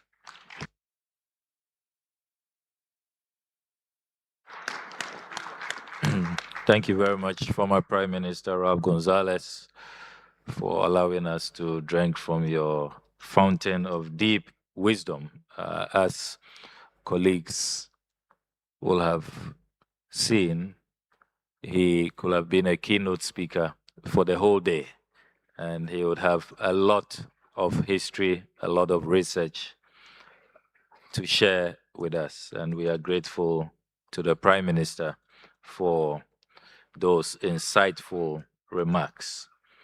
I shall now invite the former Vice President of Costa Rica, Her Excellency Epsi Campbell-Barr. And let me place on record that when we set up the portal, Her Excellency was the first international guest who, on her own, went on the portal and invited herself to this conference. And I was exceedingly impressed by that. So, Your Excellency, you have the floor. So much, the Minister of Foreign Affairs of Ghana, governmental and traditional authorities, my sisters and brothers of global Africa. I bring you warm greetings from Costa Rica and from the millions of African descent women and men throughout the Americas whose story, resilience, and hope remains forever connected to this great continent, Africa. Allow me to begin by expressing my profound honor I feel in accepting the invitation of His Excellency President John Dramani Mahama to serve on the high-level commission of distinguished leaders and authority, and trust we advancing the implementation of landmark of the United Nations resolution recognizing the enslaving and transatlantic trafficking of African people as the gravest crime ever committed against humanity. I embrace this responsibility with a deep sense of duty and conviction, believing that his historical mandate offers an unprecedented opportunity to advance truth, justice, reparation, and guarantee of non-repetition for millions of African and people of African descent around the world. As a former Vice President of Costa Rica, I'm deeply honored to participate in this extraordinary moment in which we believe to define the next steps to ensure that the historic United Nations resolution, brightly led by Ghana and adopted with support of 123 member states, become a transformative reality for millions of African people and people of African descent through the world. Today, we are not merely celebrating a diplomatic achievement. We are changing the course of story. The recognition that slavery and the transatlantic trade in enslaved Africans constitute the gravest crime against humanity must now be translated into courageous political action. And that action begins with reparatory justice. Reparations are not limited to financial compensation. They are mean restoring dignity. They mean economic justice, cultural restitution, education transformation, institutional reform through telling, historical memory, healing, and acknowledging the profound intergenerational trauma caused by centuries of systemic racism. Women at the center of this reparatory justice, there is one of the dimensions of we must stand at the very heart of this global agenda. In the experience, the leadership and historical depth owed to African and women of African descent, as the President John Dramani Mahama said in the inauguration remarks. The bodies of African women became one of the earliest territories of conquest. They are exploited, violated, commodified, and stripped of their humanity. Their reproductive capacity was used for economic gain. Their labor was extracted without mercy. Their dignity was denied. Their identities were destroyed, while racist narrative hypersexualized their bodies and deny their beauty, intelligence, and humanity. The legacy of these atrocities did not end with abolition. It survived today through the systemic racism, gender discrimination, economic exclusion, violence, the denial of Black aesthetics, and the policing of natural hair and bodies, and the persistent sexualization of Black women. For this reason, reparation without women at the center will always remain incomplete. African and Afro-descendant women must stand in the front row of decision making, leading governments, leading international organizations, leading businesses, universities, science institutions, and social movements in full priority with men. At the same time, reparatory justice must also mean healing. Healing from centuries of violence, healings for inherited trauma, healing from structure that continue to deny Black women the right to dignity, beauty, freedom, and self-determination. When African and African women rise, community rise. Democracy deepens, development accelerates, and humanity itself becomes stronger. There is another historic imperative before us. The implementation of this resolution must become a central pillar of the reform of the United Nations system. If the international community truly seeks a more democratic and representative multilateral order, then reparatory justice for the greatest crime against humanity cannot remain at the margins of the global agenda. It must stand in the center. We are speaking about the future of more than 1.5 billion of African people and people of African descent. No more meaningful reform of global governance can ignore such a significant proportion of the humanity. Therefore, respectfully call upon the next Secretary General of the United Nations to make an explicit commitment to placing the implementation of this resolution alongside the Sustainable Development Goals, the Pact of the Future, and the Global Climate Agenda as one of the defining priorities of our time, because reparatory justice concerns all the humanity. It demands financial resources, political will, institutional commitment, international cooperation, and measurable action capable to guarantee comprehensive and sustained reparation for the well-being and flourishing of African people and people of African descent. The lesson that has brought us this is simple. We succeeded because we worked together. The next stage requires even greater unity. We must strengthen the alliances between Africa and its global diaspora. We must mobilize government, university, financial institutions, civil society, youth, entrepreneurs, faith communities, and traditional leaders around one common purpose. Above all, African and Afro-descendant women and men must profoundly carry forward the banners of race by Kwame Nkrumah and Marcus Garvey, the banners of unity, dignity, self-determination, and shared destiny. Our ancestors dream of a future they would never live to see. We are that future. And this resolution gives us the opportunity to advance toward a new global humanitarian pact founded on justice, historical truth, solidarity, equity, and shared prosperity. A pact capable to repairing the unacceptable consequences of slavery and transatlantic trade in enslaved African while transforming humanity itself.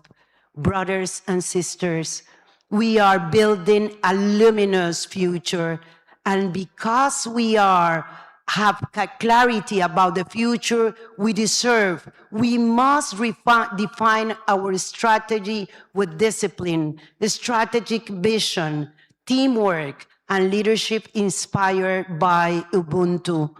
I am because we are. The generation of Africa and African diaspora today and tomorrow as trusting us. They trust that we will open the doors to dignity, to justice, to freedom, and the good life that every human being deserves.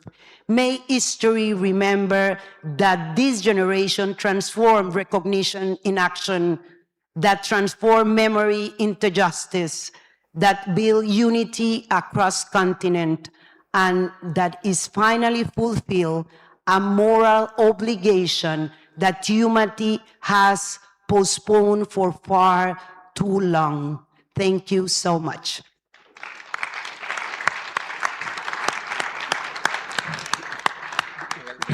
Thank you very much, Vice President for Costa Rica. From the beautiful country of Costa Rica, we move to the land of the pharaohs. We will now listen to His Excellency Ambassador Nabil Habashi, Deputy Minister for Foreign Affairs, International Cooperation, and Egyptians Abroad of the Arab Republic of Egypt. Honorable Samuel Ablakwa, Minister of Foreign Affairs of Ghana, Excellencies, distinguished delegates, allow me at the outset to convey the greetings of His Excellency President Abdel Fattah el-Sisi and to express Egypt's sincere appreciation to His Excellency President John Dramani Mahama and to the government and the people of the Republic of Ghana for the warm hospitality and excellent organization of this important conference. Egypt commends Ghana's leadership in advancing the implementation of the landmark United Nations resolution declaring the trafficking of enslaved Africans and the racialized chattel enslavement of Africans as the gravest crime against humanity, which constitutes an important milestone in acknowledging the historical injustice associated with the trafficking of enslaved Africans and the racialized chattel enslavement of Africans and people of African descent. The adoption of this resolution reflects growing international recognition that the legacies of slavery, colonialism, racial discrimination, and exclusion continue to have enduring consequences for societies and development prospects. It also underscores the importance of dialogue and cooperation in enhancing the application of justice, equality, and human dignity. Honorable Minister, Egypt remains firmly committed to the principles of the United Nations Charter, international law, human dignity, equality, and non-discrimination. Addressing painful chapters of history in a balanced and constructive manner is an important step towards building a more just and inclusive future. In this regard, we attach particular importance to education, historical remembrance, research, documentation, cultural preservation, and efforts aimed at combating racism and discrimination in all their forms. This resolution calls for enhanced dialogue, cooperation, reparatory justice, and reconciliation. Egypt believes that efforts in this area should be guided by inclusivity, consensus, mutual respect, and sovereign equality, and should be pursued in full conformity with international law. We also underline the importance of building upon relevant international instruments, historical precedents, and best practices, while taking into account different historical experiences and national circumstances. With regard to the institutional arrangements under discussion, Egypt stresses the importance of clear mandates, complementary with existing mechanisms, and the avoidance of duplication. We further believe that reconciliation should be explicitly reflected in the mandate of the proposed Global Legal Panel, consistent with the language and objectives of the General Assembly resolution. Honorable Minister, Egypt also recognized the value of cooperation and exchange of experience with relevant regional and international initiatives, including those developed by partners in Caribbean and Latin America. Such experiences may offer useful lessons and practical approaches that could enrich African discussions and contribute to ongoing efforts.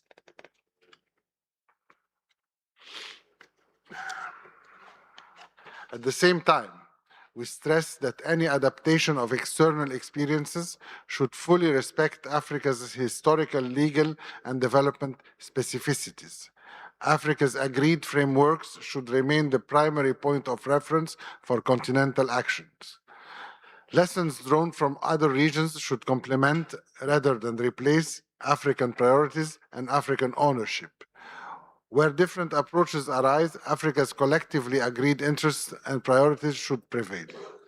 Egypt welcomes the emphasis placed in the draft outcome document on sustainable development, economic empowerment, technology transfer and capacity building, cultural restitution and education, health and women and youth engagement as practical pathways for addressing the enduring consequences of historical injustice.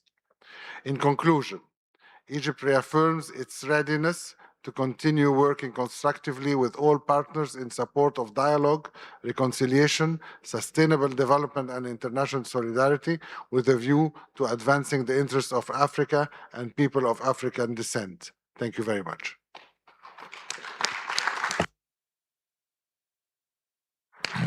Thank you very much, Egypt. Your Excellencies, President John Dramani Mahama wishes for me to disclose that he will be joining us shortly for the closing ceremony of this plenary session.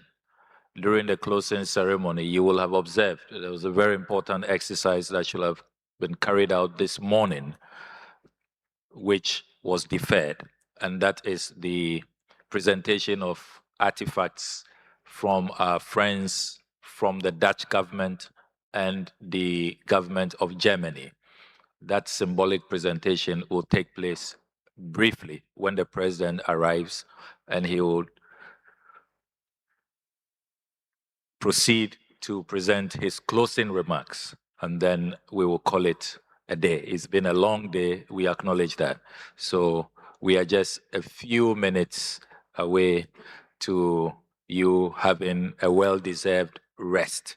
So kindly pardon us. The president will join us shortly, and we will have a closing ceremony which should not last for more than 15 minutes, I promise you. So having said that, we want to quickly consider all the outstanding speeches, and I would urge delegates to be brief. I have been quite magnanimous because of the importance of the topic and how committed we all are to this just cause. But I think that at this point we all agree that there's a lot of fatigue, and we must really stick to time so that everybody can have a word, and then we can continue tomorrow. So in that spirit, I expect the next speaker to be brief so that we can accommodate the final speeches. We don't have too many left, so I'll urge you to be brief. So I would now invite Dr. Oliver M. Kalabo, the Deputy Secretary to Cabinet of the Republic of Zambia.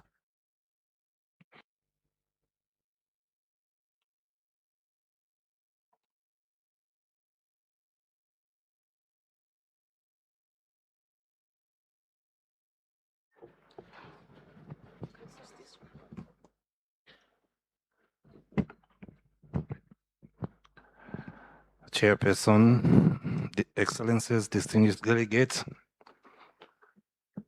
I'm honored to deliver this statement on behalf of the President of the Republic of Zambia, Mr. Hakainde Hichilema, who could not be with us at this conference due to an unavoidable commitment at home. However, he sends his greetings and requested me to share these few remarks. Chairperson, I wish to sincerely commend the government of the Republic of Ghana for championing the landmark resolution declaring the trafficking of enslaved Africans and the racialized chattel enslavement of Africans as the greatest crime against humanity.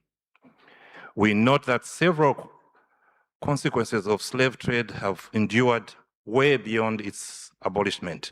Therefore, the historic adoption of this resolution by the United Nations Assembly on the 25th of March 2026 represented a victory not just for a region or race, but for all of humanity.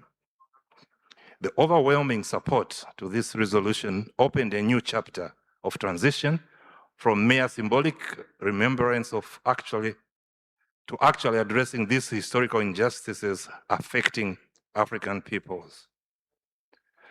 While the passage of time may obscure the details of and full impact of the slave trade on our continent, its enduring footprints continue to remind us of these atrocities. In Zambia, for instance, national monuments such as the slave tree in Dola and the Makuyu tree in Kabwe, the historical gallery of the Livingstone Museum, and the folklore accounts of how some traditional leaders attempted to resist slave raiding parties continue to remind us of the dark history of slave trade on our soil.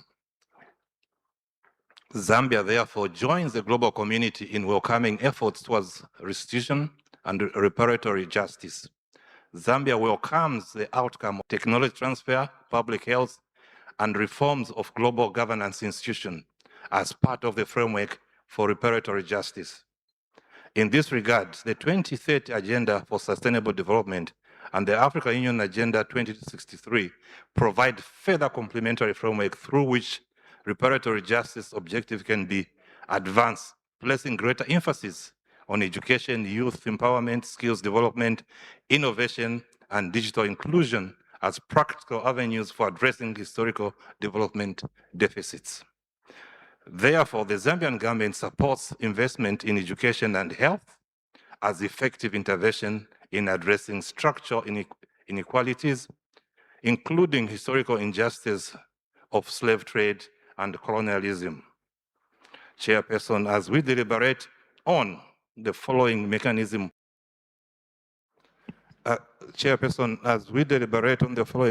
to transform the resolution into actionable commitments, we are mindful of the complexity and sensitivity of issues. To acknowledge the obvious, the slave trade and the brutal colonization of Africa became the foundation of the economic prosperity of countries that today call themselves developed.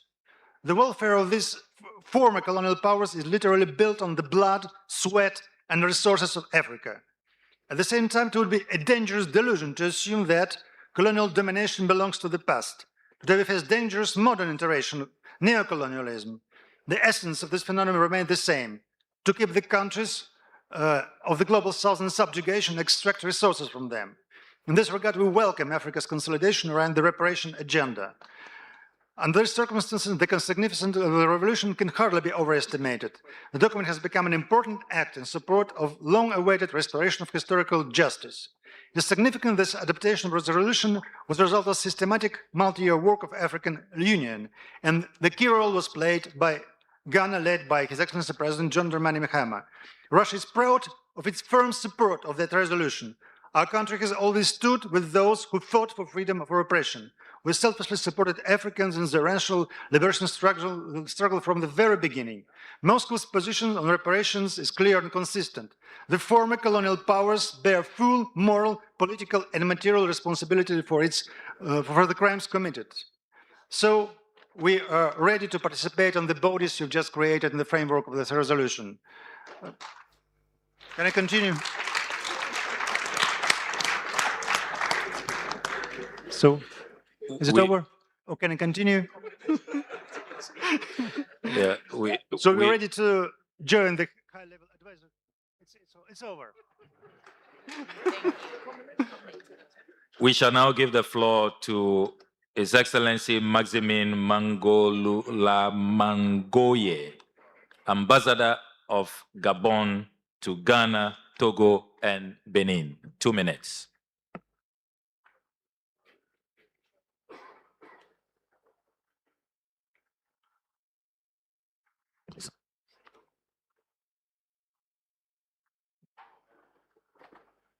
It came on earlier. Please press it again. Yes, it's on now. Yeah. Yeah, so you can speak, Your Excellency. It's on, you can speak. Ok.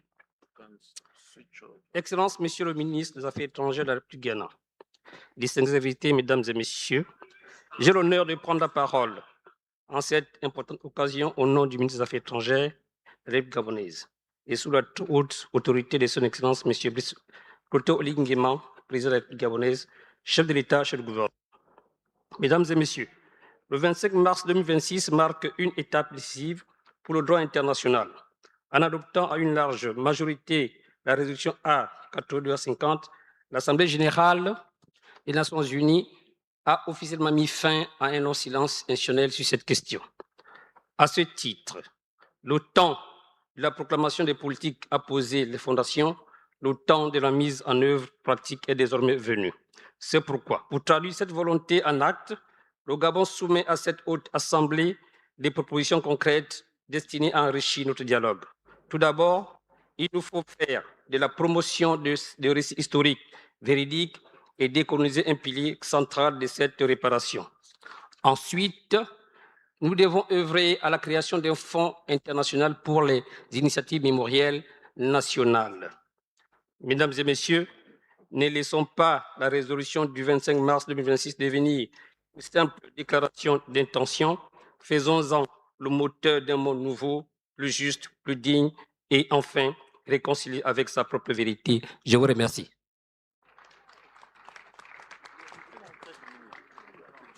Thank you very much, Gabon, for showing us the way that is refreshing. I shall now give the floor to the Ambassador of Tanzania to Ghana, Excellency Celestine Gervais Kelly.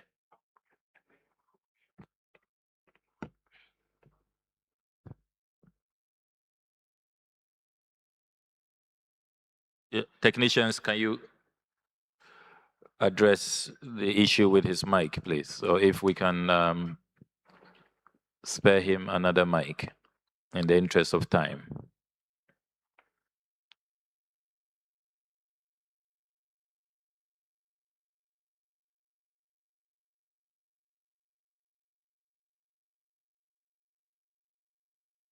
You turned it off.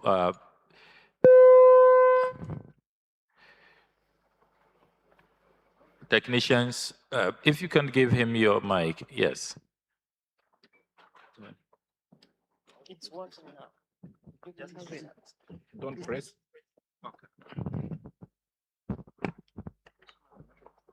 Thank you. Honorable Minister, permit me to direct myself into three major key points. Number one, Tanzania welcomed the adoption of the United Nations General Assembly resolution as an important diplomatic and historical milestone.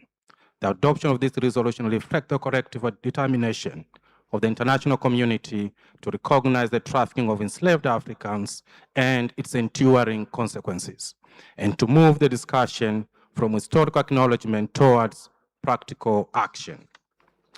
Number two, Tanzania reaffirms its commitment to African unity, historical justice, human dignity, cultural restitution, and constructive multilateral dialogue.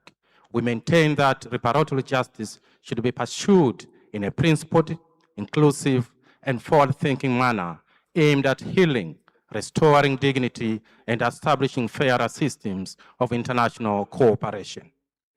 Number three, we endorse a practical and development-oriented approach to reparatory justice. This includes the advancement of education, collaborative research, technology transfer, youth employment, women's economic empowerment, preservation of archives, cultural restoration, and skills development.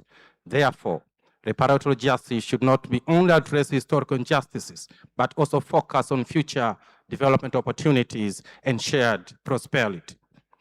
Four, Tanzania actively supports the continued collaboration between Africa, the Caribbean, Latin America, the African diaspora, and international allies in the pursuit of historical justice, restitution, and equitable global partnership. This conference offers a significant opportunity to strengthen our unified voice and agree on concrete actions for the execution of the resolution. I thank you for kind attention. Asanteni kwa kunisikiliza.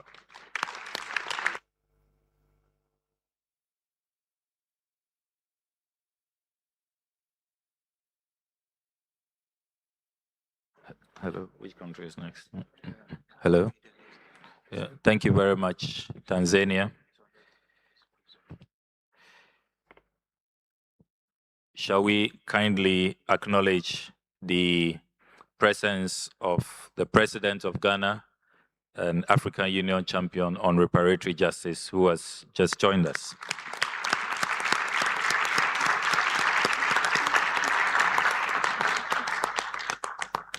Mr. President has been very generous with his time.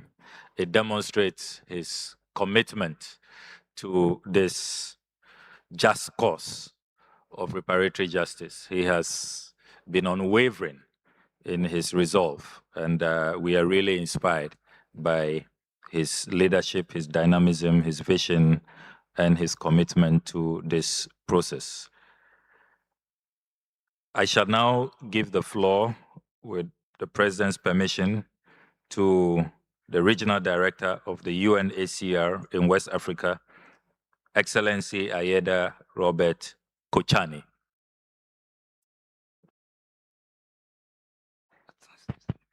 Honorable Ministers, ladies and gentlemen, last October at the 60th session of the Human Rights Council, the United Nations High Commissioner for Human Rights presented a report calling for reparatory justice for legacies of enslavement, the trade in enslaved Africans, and colonialism. The report underscored that reparatory justice is key to dismantling systemic racism and transforming the present and future of Africans and people of African descent.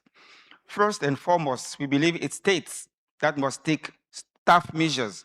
Other stakeholders, such as academic institutions, religious groups, and businessmen who benefited or continue to benefit from legacies of the past, should consider their links to this past and take measures of reparatory justice. Civil society organizations led by people of African descent have played a vital role in urging states, the UN, and others to take bold steps. These procedures have often filled the gaps where governments have failed to act. They should be fully supported as part of a broader effort to strengthen solidarity across equality and human rights movements, as well as among states and regions.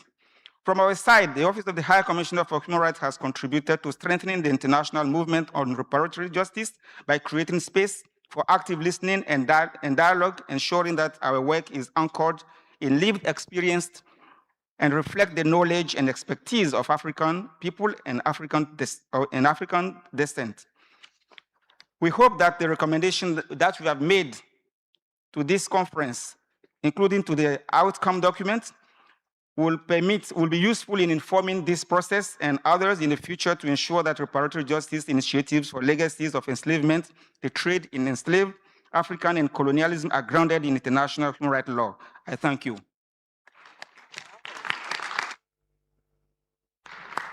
Thank you very much. That was sweet and nice. We shall now give the floor to Dr. Akila Mukaram, President of the Afro-Descendant Nation.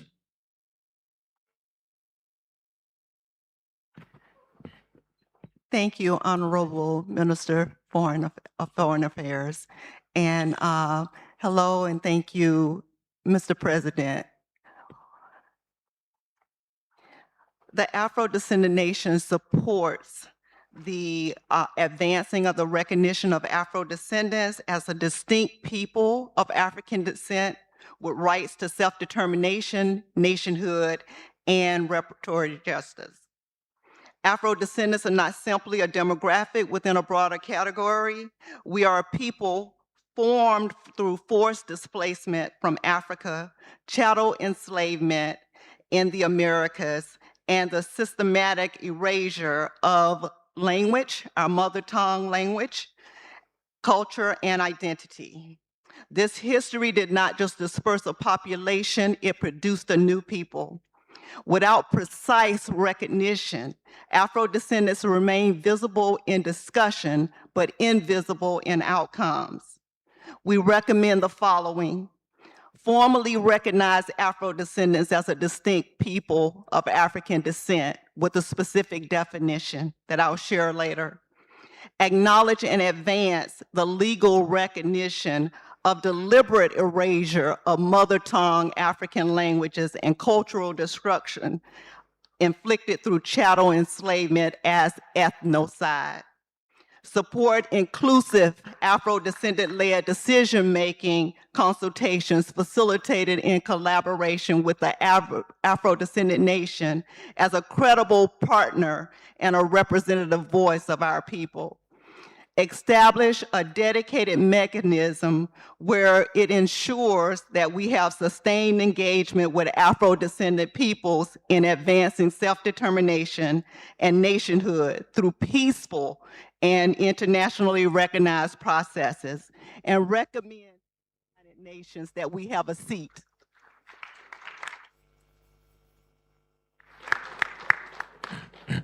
Thank you very much. We will now give the floor to Ambassador Philip Odidia, the High Commissioner of Uganda to Nigeria with accreditation to Ghana. Excellency, Mr. President, the adoption of the landmark United Nations resolution marks a significant step towards unlocking the painful dimensions of truth, justice, healing, and human dignity. Uganda stands in solidarity with Africa, the African diaspora, and all partners committed to advancing meaningful dialogue and consensus on a reparatory justice. The adoption of the resolution stands as a significant moment, not just for diplomacy, but for peoples of African descent and for victims of transatlantic slave trade globally. While there are cultures today that enjoy the luxury of retaining the memories of historical events, painful or otherwise, that took place more than thousands of years before the Christian era, when it comes to people of African descent and of the diaspora, we are advised to turn our thoughts away from the painful events that characterize more than 400 years of the transatlantic slave trade, whose memories still loom large. Uganda feels confident that the moment has come for people of African descent across the world to begin focused conversations aimed at charting practical strategies for advancing the objectives contained in the historical resolution. Thank you, Your Excellency, for your efforts.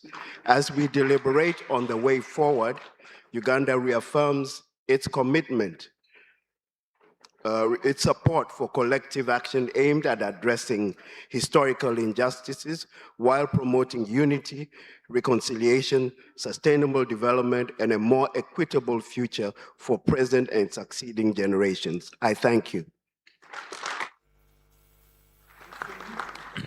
Thank you very much, Uganda. We shall now move to Kenya. Your Excellency, Ambassador Shem Ishahalija, High Commissioner of the Republic of Kenya to Ghana. You have the floor, please.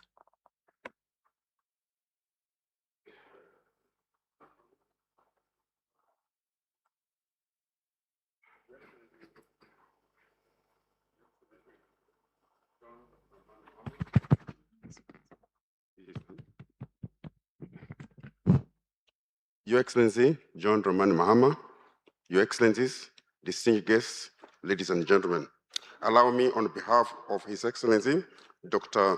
William Samuel Ruto, who is a great friend and brother to His Excellency, John Dramani Mahama, who would have loved to be here, but due to other contingencies, he could not. However, I extend warm greetings from the people and government of the Republic of Kenya and convey our sincere appreciation to the government and people of Ghana for convening this important dialogue on reparatory justice. This gathering reflects courage, moral clarity, and our shared commitment to addressing some of humanity's deepest historical injustices. At the outset, allow me to commend His Excellency, President John Dramani Mahama, for his exemplary leadership and steadfast commitment in advancing this important initiative. Under his guidance, Ghana has once again demonstrated visionary leadership by placing at the forefront of global discourse the urgent need to confront historical injustices and address their enduring consequences with honesty, dignity, and resolve. As we reflect on this solemn occasion, we cannot overlook the enduring legacy of Kwame Nkrumah, one of Africa's most foremost architects of freedom and self-determination. Nkrumah famously reminded the world that the independence of Ghana is meaningless unless it is linked up with the total liberation of Africa. This vision extends beyond political sovereignty to encompass the full restoration of African dignity, agency, and equality within the global community. In confronting historical injustices and advancing the cause of reparatory justice, we are in many respects carrying forward the unfinished mission. We affirm that freedom remains incomplete, where historical wrongs remain unacknowledged and unaddressed, and where. Thank you. Well, thank you very much. I can assure you, Excellencies, that we have a very efficient rapporteur team. Those of you who are not able to conclude your statements, kindly submit the full statement to the rapporteurs, and in the compilation of the conference document, the full text of your presentation will be captured. So your sovereign nation's statement will not be lost at all. We will take the last statement so that a few ambassadors who wanted to present kindly submit your presentation to the rapporteurs, and I assure you that it will be captured in the final conference document, unredacted, unedited, fully, so that your country's position on the resolution will be well documented. I thank you very much. We shall now receive a goodwill message from the Minister for Foreign Affairs of the Kingdom of Denmark, His Excellency Lars Løkke Rasmussen. If Your technicians are Excellency, ready. President Mahama, Excellencies and distinguished colleagues from Africa, the Caribbean, Europe, and beyond. I'm sorry that I cannot be with you in Accra today, but I'm grateful to join you like this and share a few remarks. Because this conference matters. The history of slavery and the transatlantic slave trade is one of the darkest chapters in the world history. And it's also a disgraceful and unforgivable part of Denmark's past. My personal visit to Ghana in August 2024 also served as a personal reminder of Denmark's role in this dark chapter of history. We cannot change what happened, but we can learn from it, and we must, to build a better future. Today, Denmark stands firm against slavery and human trafficking in all its forms. We work to ensure that no one is forced into slavery or exploitation. Denmark and Ghana have a strong partnership, built on shared values and many years of cooperation. Today, this includes trade, shipping, and the green transition. We also work together to tell our shared history, including the slave trade and the colonial period. We appreciate Ghana's leadership in keeping this history present in the global conversation. And we are ready to continue this dialogue, openly and constructively, about how we deal with the injustices of the past. I understand that you will visit Usu Castle, formerly known as Christiansborg, tomorrow on June 10th. A day of remembrance and freedom, a day to honor those who suffered, and to reflect on the long path to emancipation. The castle was under Danish control for almost 200 years. During that time, thousands of enslaved Africans were forcibly taken across the Atlantic. And today, the castle stands as a painful reminder of Denmark's role in the slave trade and of our shared history with Ghana, a history we must never forget. Therefore, Denmark would also be honored to support Ghana in its plan to create a museum and a memorial at the castle. A place of memory, a place of learning from the past for future generations. Your Excellencies, thank you again for this opportunity to address the conference. Nothing can justify the exploitation of men, women, and children that took place during the transatlantic slave trade. We cannot learn from history if we ignore it. That is why Denmark remains committed to working with Ghana, African partners, and the international community to remember and to ensure that such injustices never happen again.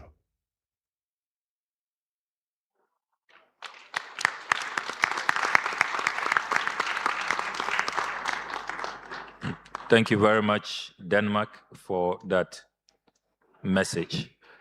Colleagues, as I hand over, I want to convey my profound appreciation to you all for your extraordinary cooperation and understanding as we prepare to hand over to our moderator.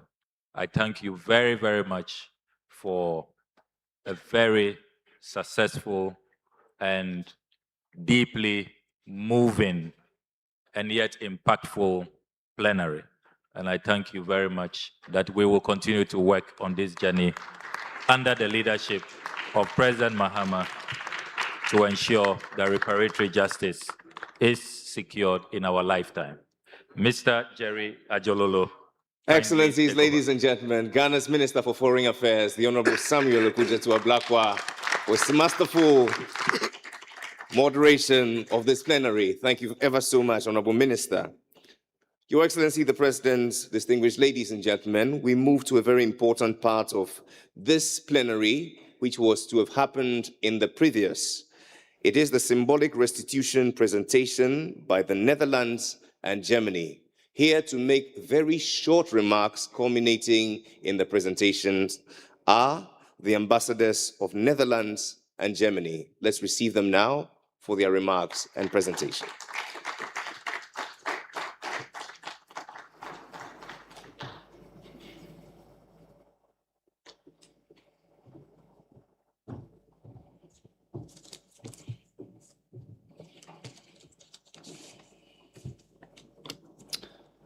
Mr. President, Excellencies, ladies and gentlemen, let me first of all commend you all for your strength to have made it so far after a long day.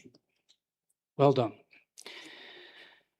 Mr. President, the national anthem of Ghana, which was so beautifully sung this morning to open this morning's proceedings, contains several lines that reflect Ghana's sometimes difficult past.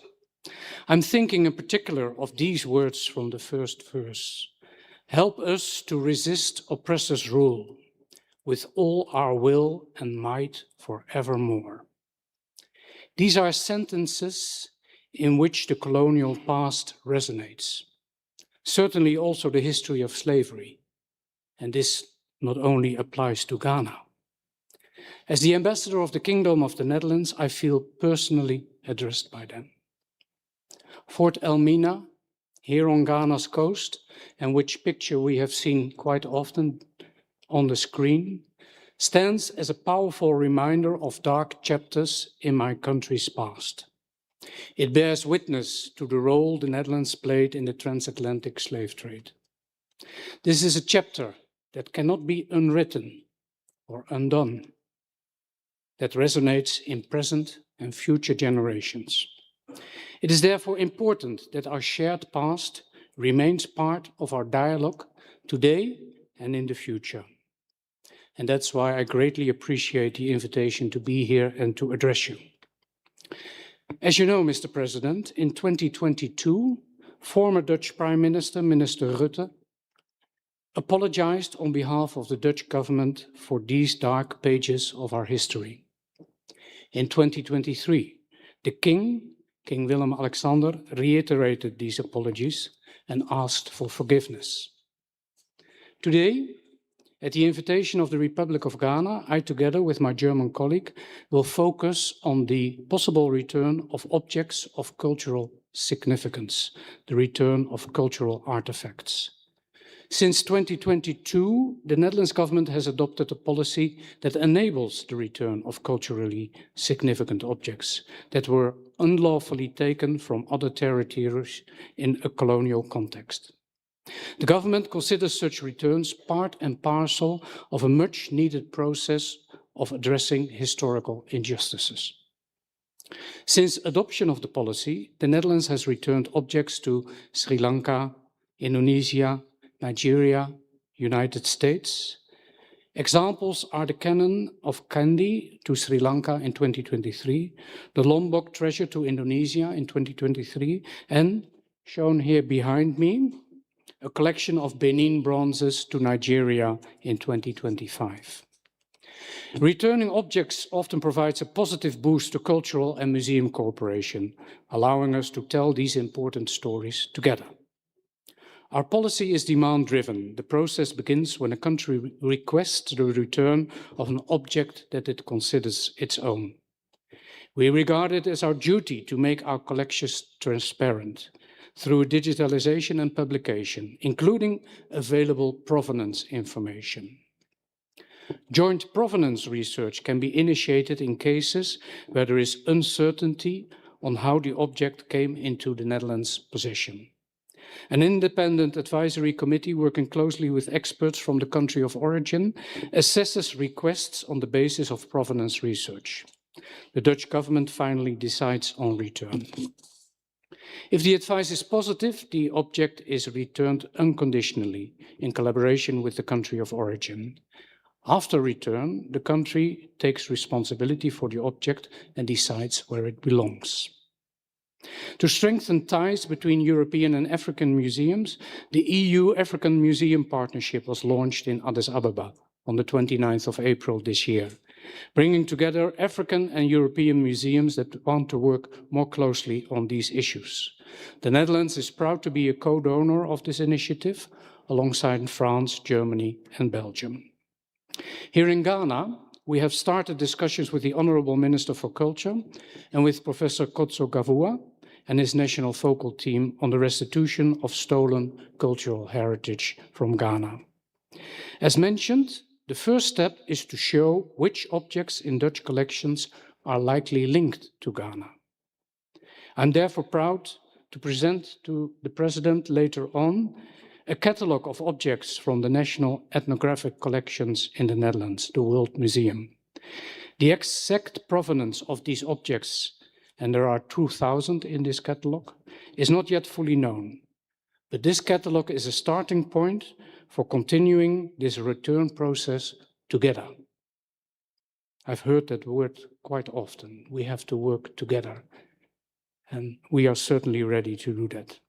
So my government and I stand ready to take next steps, in particular in case other countries are interested in this, as Ghana is right now. We thank our Ghanaian host for the opportunity to explain this policy at this important conference, and thank you for your attention.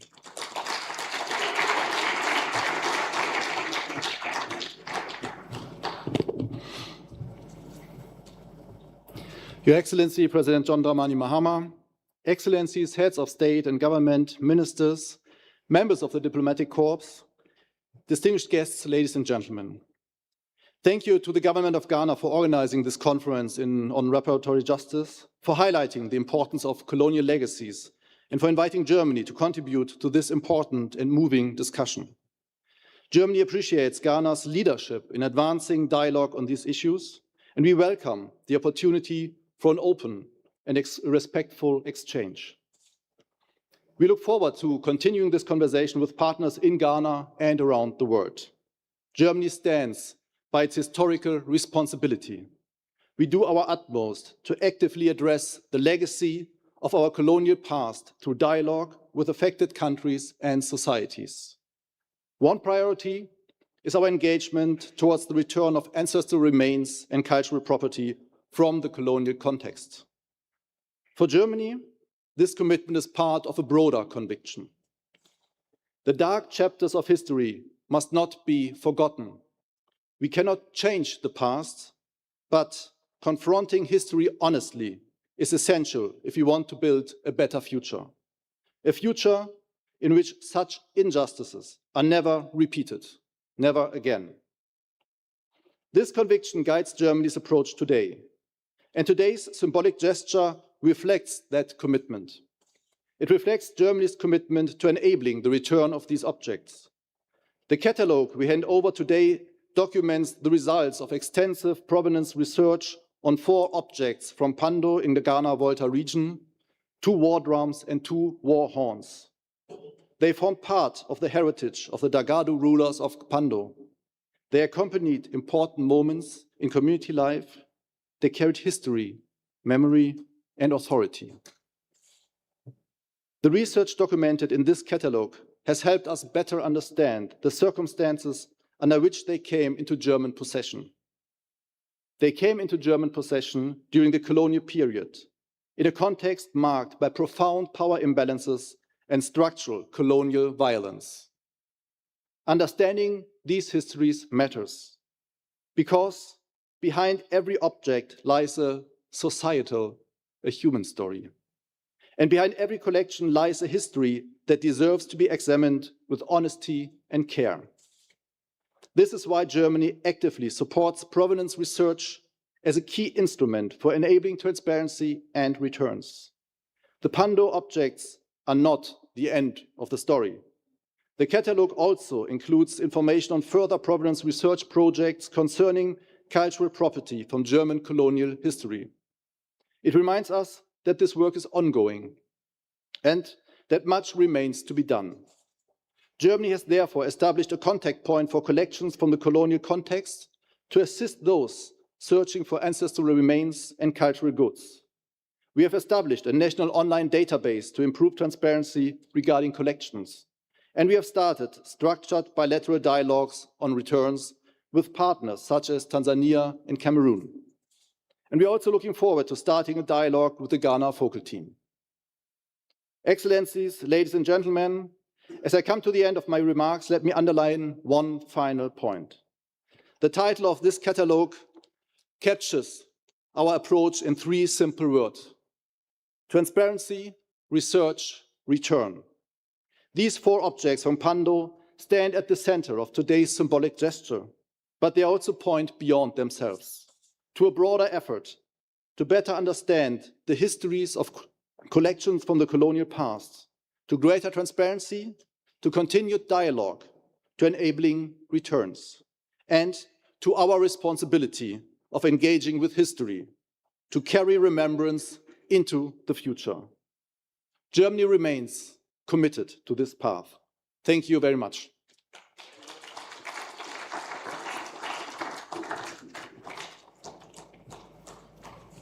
Thank you very much. It is now my pleasure to invite you, the President of our Republic, ably assisted by the Minister and all the members of the High Table, to please proceed to the stage to receive these presentations.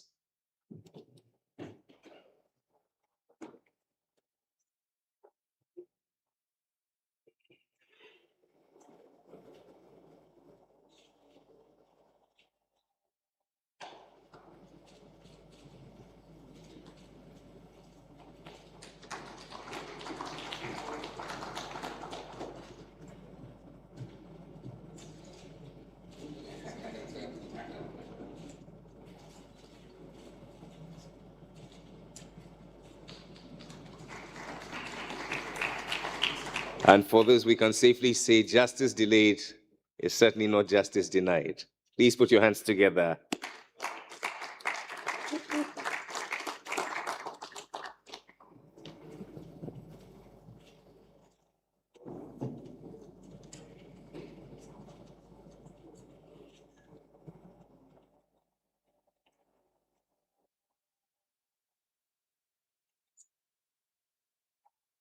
Thank you, the ambassadors of the Netherlands and Germany, for these symbolic restitution presentations.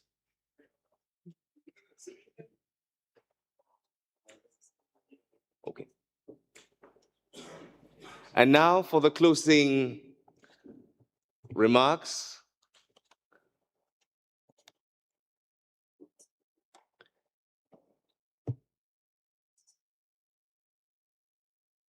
It is my pleasure to yield the floor to you, the President of our Republic, Your Excellency John Dramani Mahama.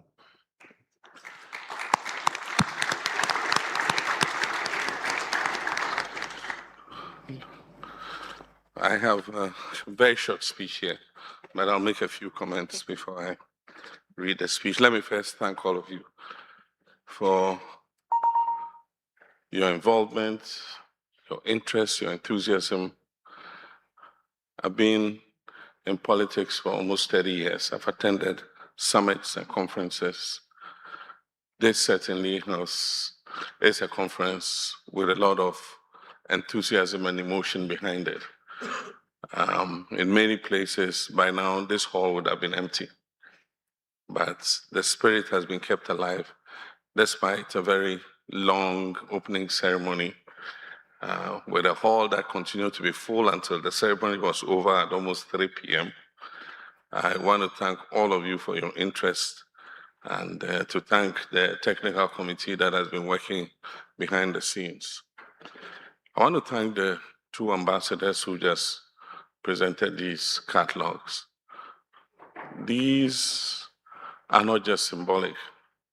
These are deeply emotional because behind every of those artifacts is a story about a society, about a people, about how they lived, about their heritage. And I'll give you the example of just one heritage. In 1838, there was a rebellion in Ahanta against the Dutch. And in that rebellion, it was led by the King Bedubonsu. And the Dutch governor was killed. And almost 20 Dutch officers who were guarding the fort were killed. A reinforcement was sent by sea, and they took back the fort, and Bedubonsu was captured, and he was decapitated. His body was buried without the head, and the head was taken and preserved in formaldehyde in a university laboratory for many years. Many years after it was discovered by a researcher, and it was identified as the head of the decapitated king. The Dutch did the right thing. At the request of Ghana, they returned the head of the decapitated king. If you know African custom, when an African dies, even in any circumstance, every piece of the body must be put together to put the person's soul to rest.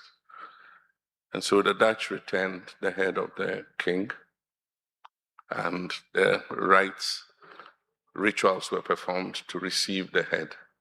And Ghana is arranging for the head of the king to be buried, to bring him back home and put his head so that his soul can rest in peace. And that's why I say these return of symbolic artifacts are just not symbolic. They really go to the soul of part of the fight for reparatory justice. And I want to thank the ambassadors for the speech that they made. And I believe that it truly represents a proactive stance of their governments to work with all of us so that we can put this grievous past to rest and also to begin the process of healing. And so I want to thank all of you, to thank our organizers, the Minister of Foreign Affairs and his team for this very well organized session. It's not going to be the last.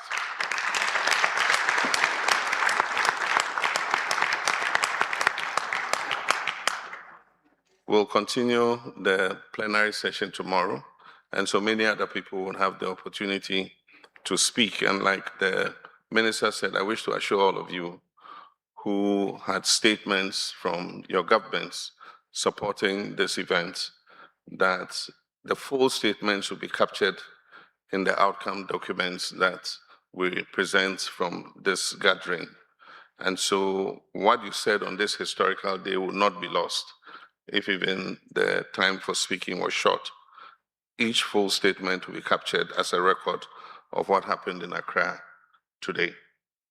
Tomorrow we have the Juneteenth celebration, and we encourage as many of you who can to join us at 1 o'clock at the Osu Castle, which was previously called the Christian Bob Castle. And for the first time, the Juneteenth celebration is being organized outside America. And we're going to be joined by some of our colleagues from America to commemorate that event. And so I think that will be a fitting climax to the work that we've done here over the past 3 days.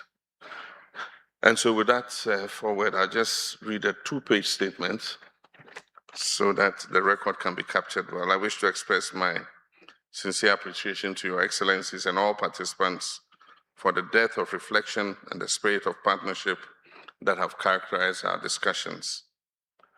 When we gathered this morning, we did so with a clear objective to begin a holistic conversation on what should constitute the next steps following the adoption of United Nations General Assembly Resolution ARES/80/250.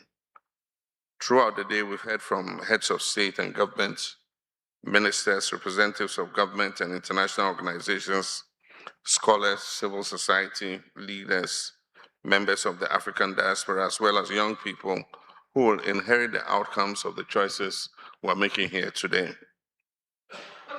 Your contributions have reaffirmed one fundamental truth.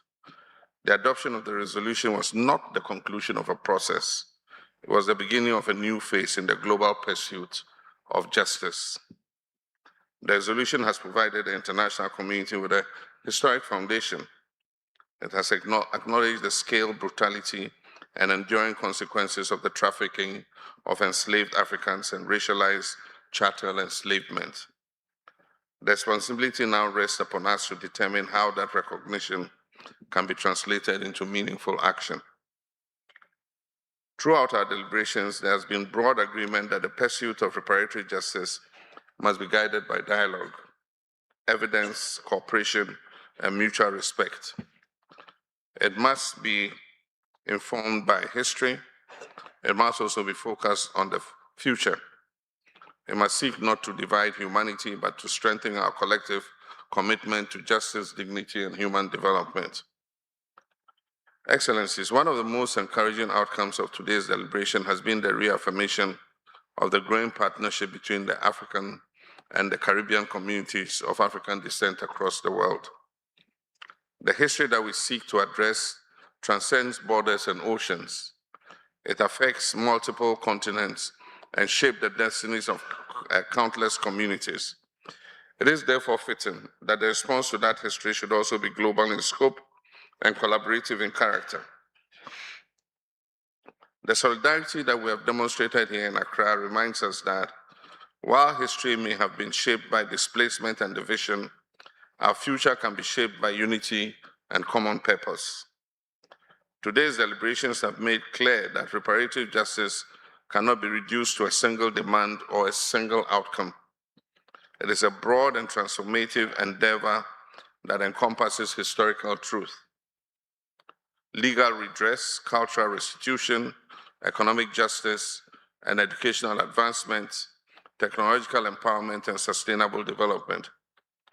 It requires us to address not only the injustices of the past, but also the structures and inequalities that continue to limit opportunity in the present. Our task, therefore, is not simply to remember history. It is to ensure that the lessons of history guide the creation of a more just, equitable, and inclusive future for Africans and the people of African descent everywhere in the world.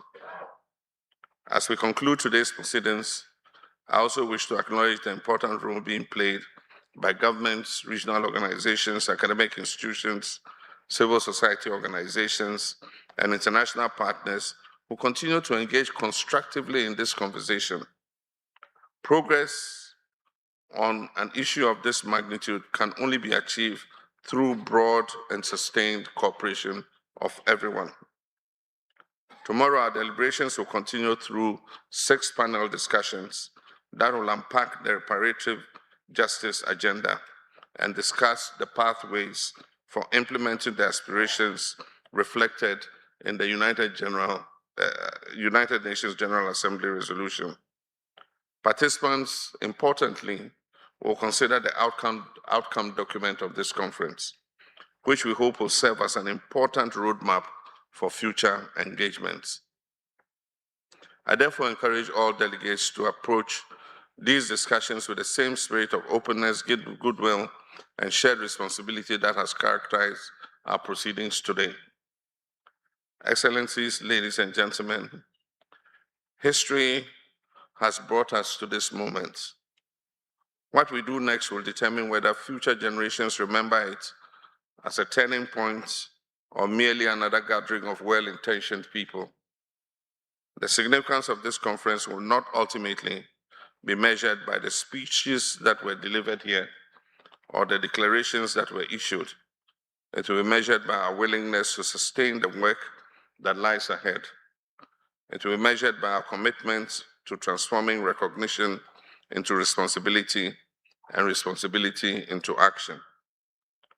The journey towards justice requires patience, courage, persistence, and partnership.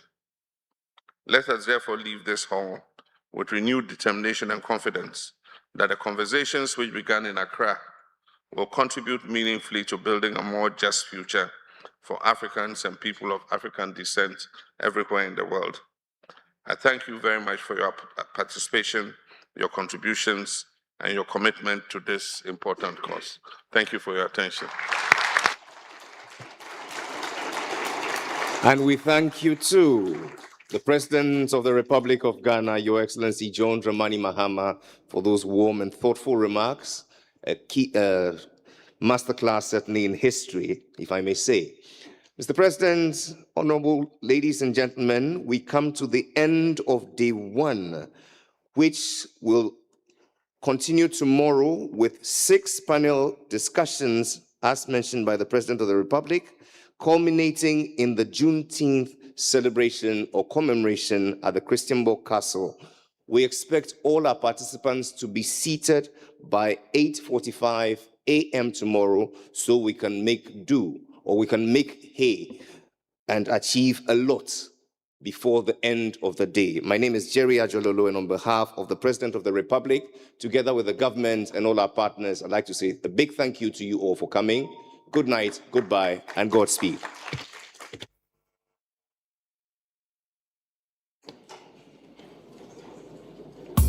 We remain standing as the President of the Republic and the official party take leave of us first.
A missing but found mobile phone has been lodged at the reception of the hotel. If it's yours, please proceed to the reception for identification and collection. A missing but found mobile phone has been lodged at the reception of the hotel. If it's yours, please proceed for identification and collection. Thank you.